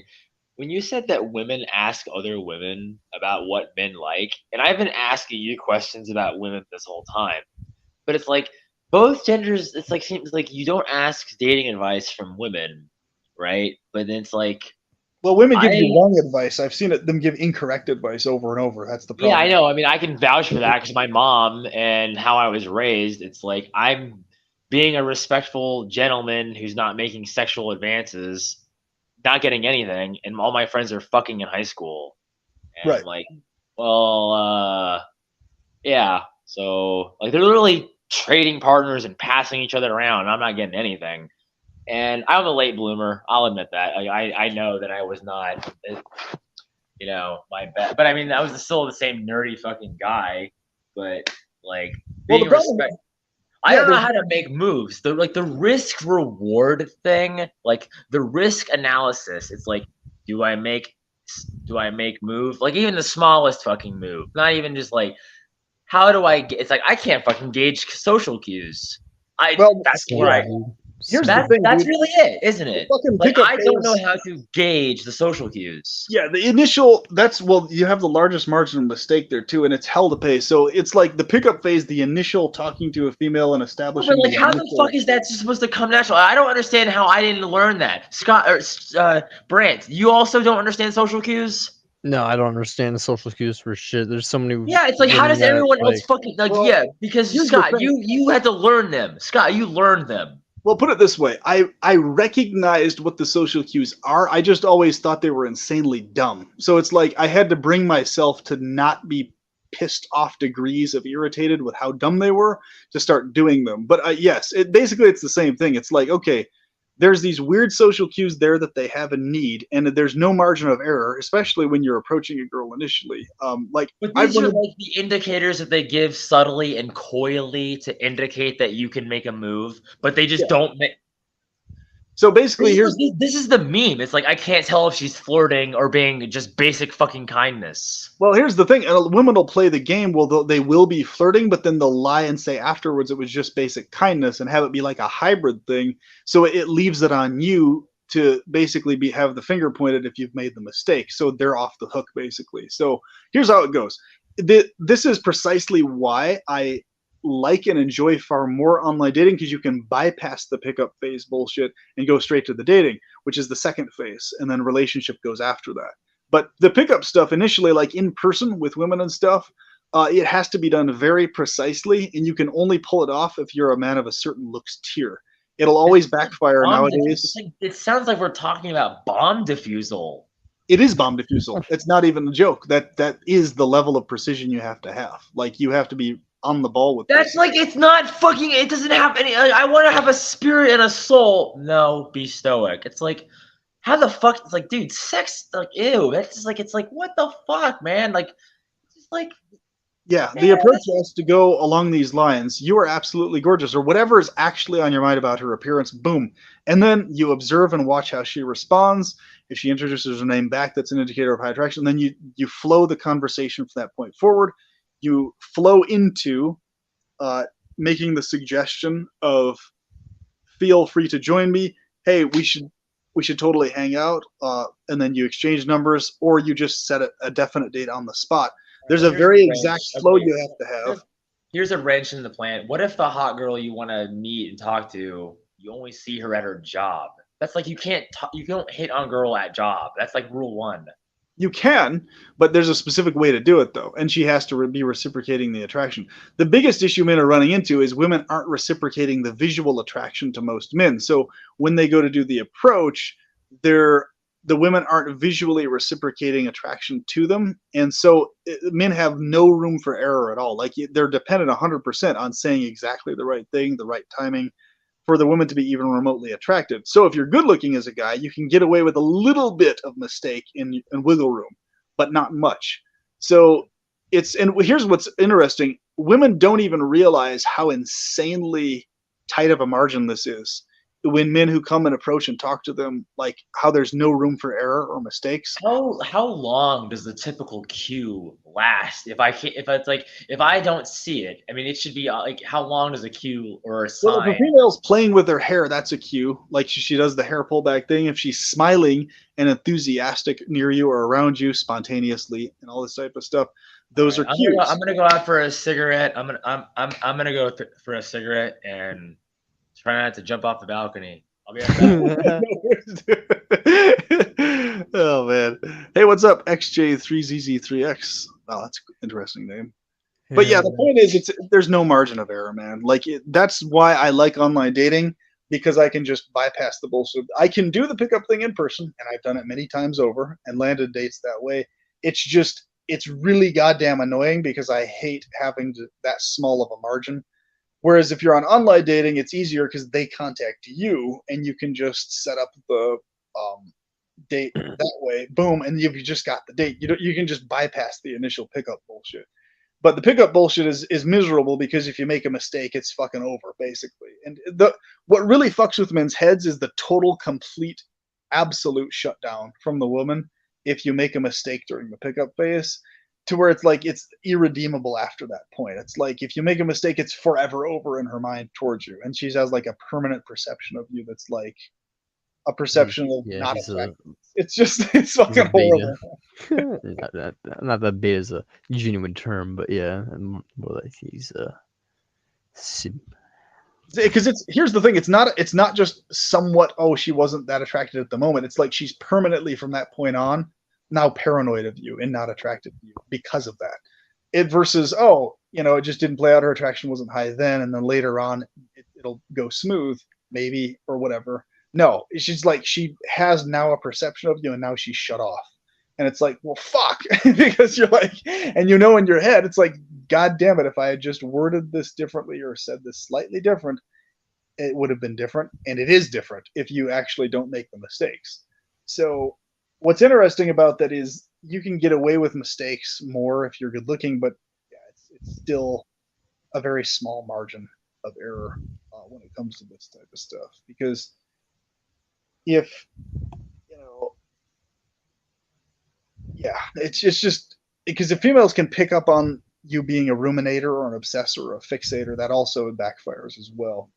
You have to basically always be in the zone or mode of being always super laid back mentally and not a ruminator, not a fixator, not a person who has everything at stake at everything they're doing.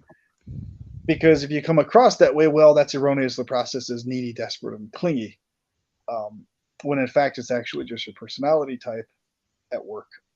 But part of the reason, that's the thing, what makes men needy and desperate factually is it is hell to pay if they make mistakes. And there are no women messaging them and contacting them. And they do have to do all the work to make anything happen. in every single case. That is why men are desperate and clingy, because when something starts to play out or happen, holy shit, everything is at stake, because if that doesn't work out, then nothing will be working out for another fucking decade. So it's like, even if they're a good looking guy and they know this, so they're like, well, of course they're going to be fucking desperate, because shit, there's everything at stake, man. A guy's not interested in spending another decade of his life with stuff not happening again, you know? So it's like, or, you know, spending another fucking 20 interactions to get to one female who's interested. And that's the thing. A lot of guys just don't have the fucking mental or physiological energy like a lot of these other extroverted, ambiverted guys have to go through like 15 to 20 minute women talking to them, 15, 20 different rejections to get to one that actually reciprocates. Most men don't have that mental or emotional energy.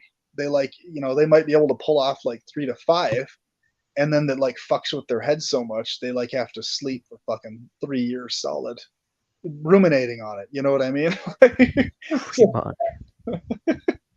That's why you know, a lot of this stuff I was thinking about creating a channel dedicated to more of this for specifically people on the autism spectrum, you know, obsessive ruminating type guys, and guys who aren't the type who can actually bounce back from emotional devastation like other guys can, kind of a thing. Basically focusing really in on being hyper precise, like, okay, this is exactly what happened, exactly what you did, exactly how she sees you. This is exactly how you fix that and adjust that. Boom. Don't waver even slightly from this formula, and success will be yours. Focusing a lot more on the formulaic, like why this, why that. Because a lot of times when men are just left in the dust, they're scratching their heads like, you know, what if this, what if that? But they need like solid, you know, okay, this is the exact reason. On top of being trained out of getting depressed over stuff like that, being trained into like legitimately being okay with women rejecting you if they reject you, and like getting there psychologically, which is really hard for most men. Well, if you do make a channel like that, I'm pretty sure it'll be successful, given there's a lot of autistic people who struggle with dating. Plus, you already have a successful channel going, so, you know. Yeah, that's why I pop videos on it here and there. On this, but you know, I slept really early tonight, so I was able, when I got up, I was like really early in the morning. I was like, holy shit, you're still on, man. Holy crap. Have you actually slept at all yet, though, Brant? No, my dude, I'm tired as shit. Well, in that case, I better let you get some sleep, man. Yeah, I'm about to head on off. It was awesome having the conversation again, Rita. Oh yeah, Brant, that was fucking awesome, man. I had a great time talking to you guys. Scott, I enjoyed talking to you too, man. That was good. Likewise, dude. That was really great. I mean, like, yep.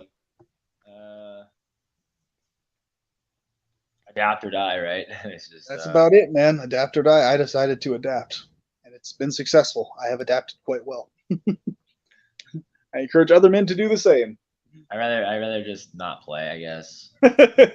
Same. All right, dudes. I will talk to you soon. I can't, like, I don't know. I guess the pleasure is worth it, but like, it's just like, if you know what the mechanics are, it's like, it kind of takes away, like, I guess the magic, right? I mean, it's like, that's like, once you see the hat and the rabbit. Yeah, there's no magic to it. It's just mechanics. The whole thing is. Yep. But like, but what about art? Like, I mean, like creativity and like. Well, creativity is the thing, but that's also mostly mechanical as well. Which I'm okay with things being mechanical. I don't personally mind that, but I know a lot of people do have an issue with that. But you know, like what people find beautiful and why and stuff like that. And it's aligned with certain psychological types. But yeah, one of these times we should do you can come on live, brother, on my live stream and stuff like that. And we can talk. Yeah, sure. I would love to. Yeah. Yep. It's great. It was pretty black pill. I mean, we didn't talk about ephilism, but I mean, if you're gonna go, if you guys are gonna go, I was gonna get some breakfast. Brant said he's gonna go to sleep. Shit. What do you? Yeah. I'm pretty much up for the day. I might take naps because I slept pretty early yesterday, so I'm pretty rested. But yeah, I'll probably record a video today in a couple hours and pop it up. So feel free to watch that if you want. I will talk to you guys later. All right. Take care, y'all.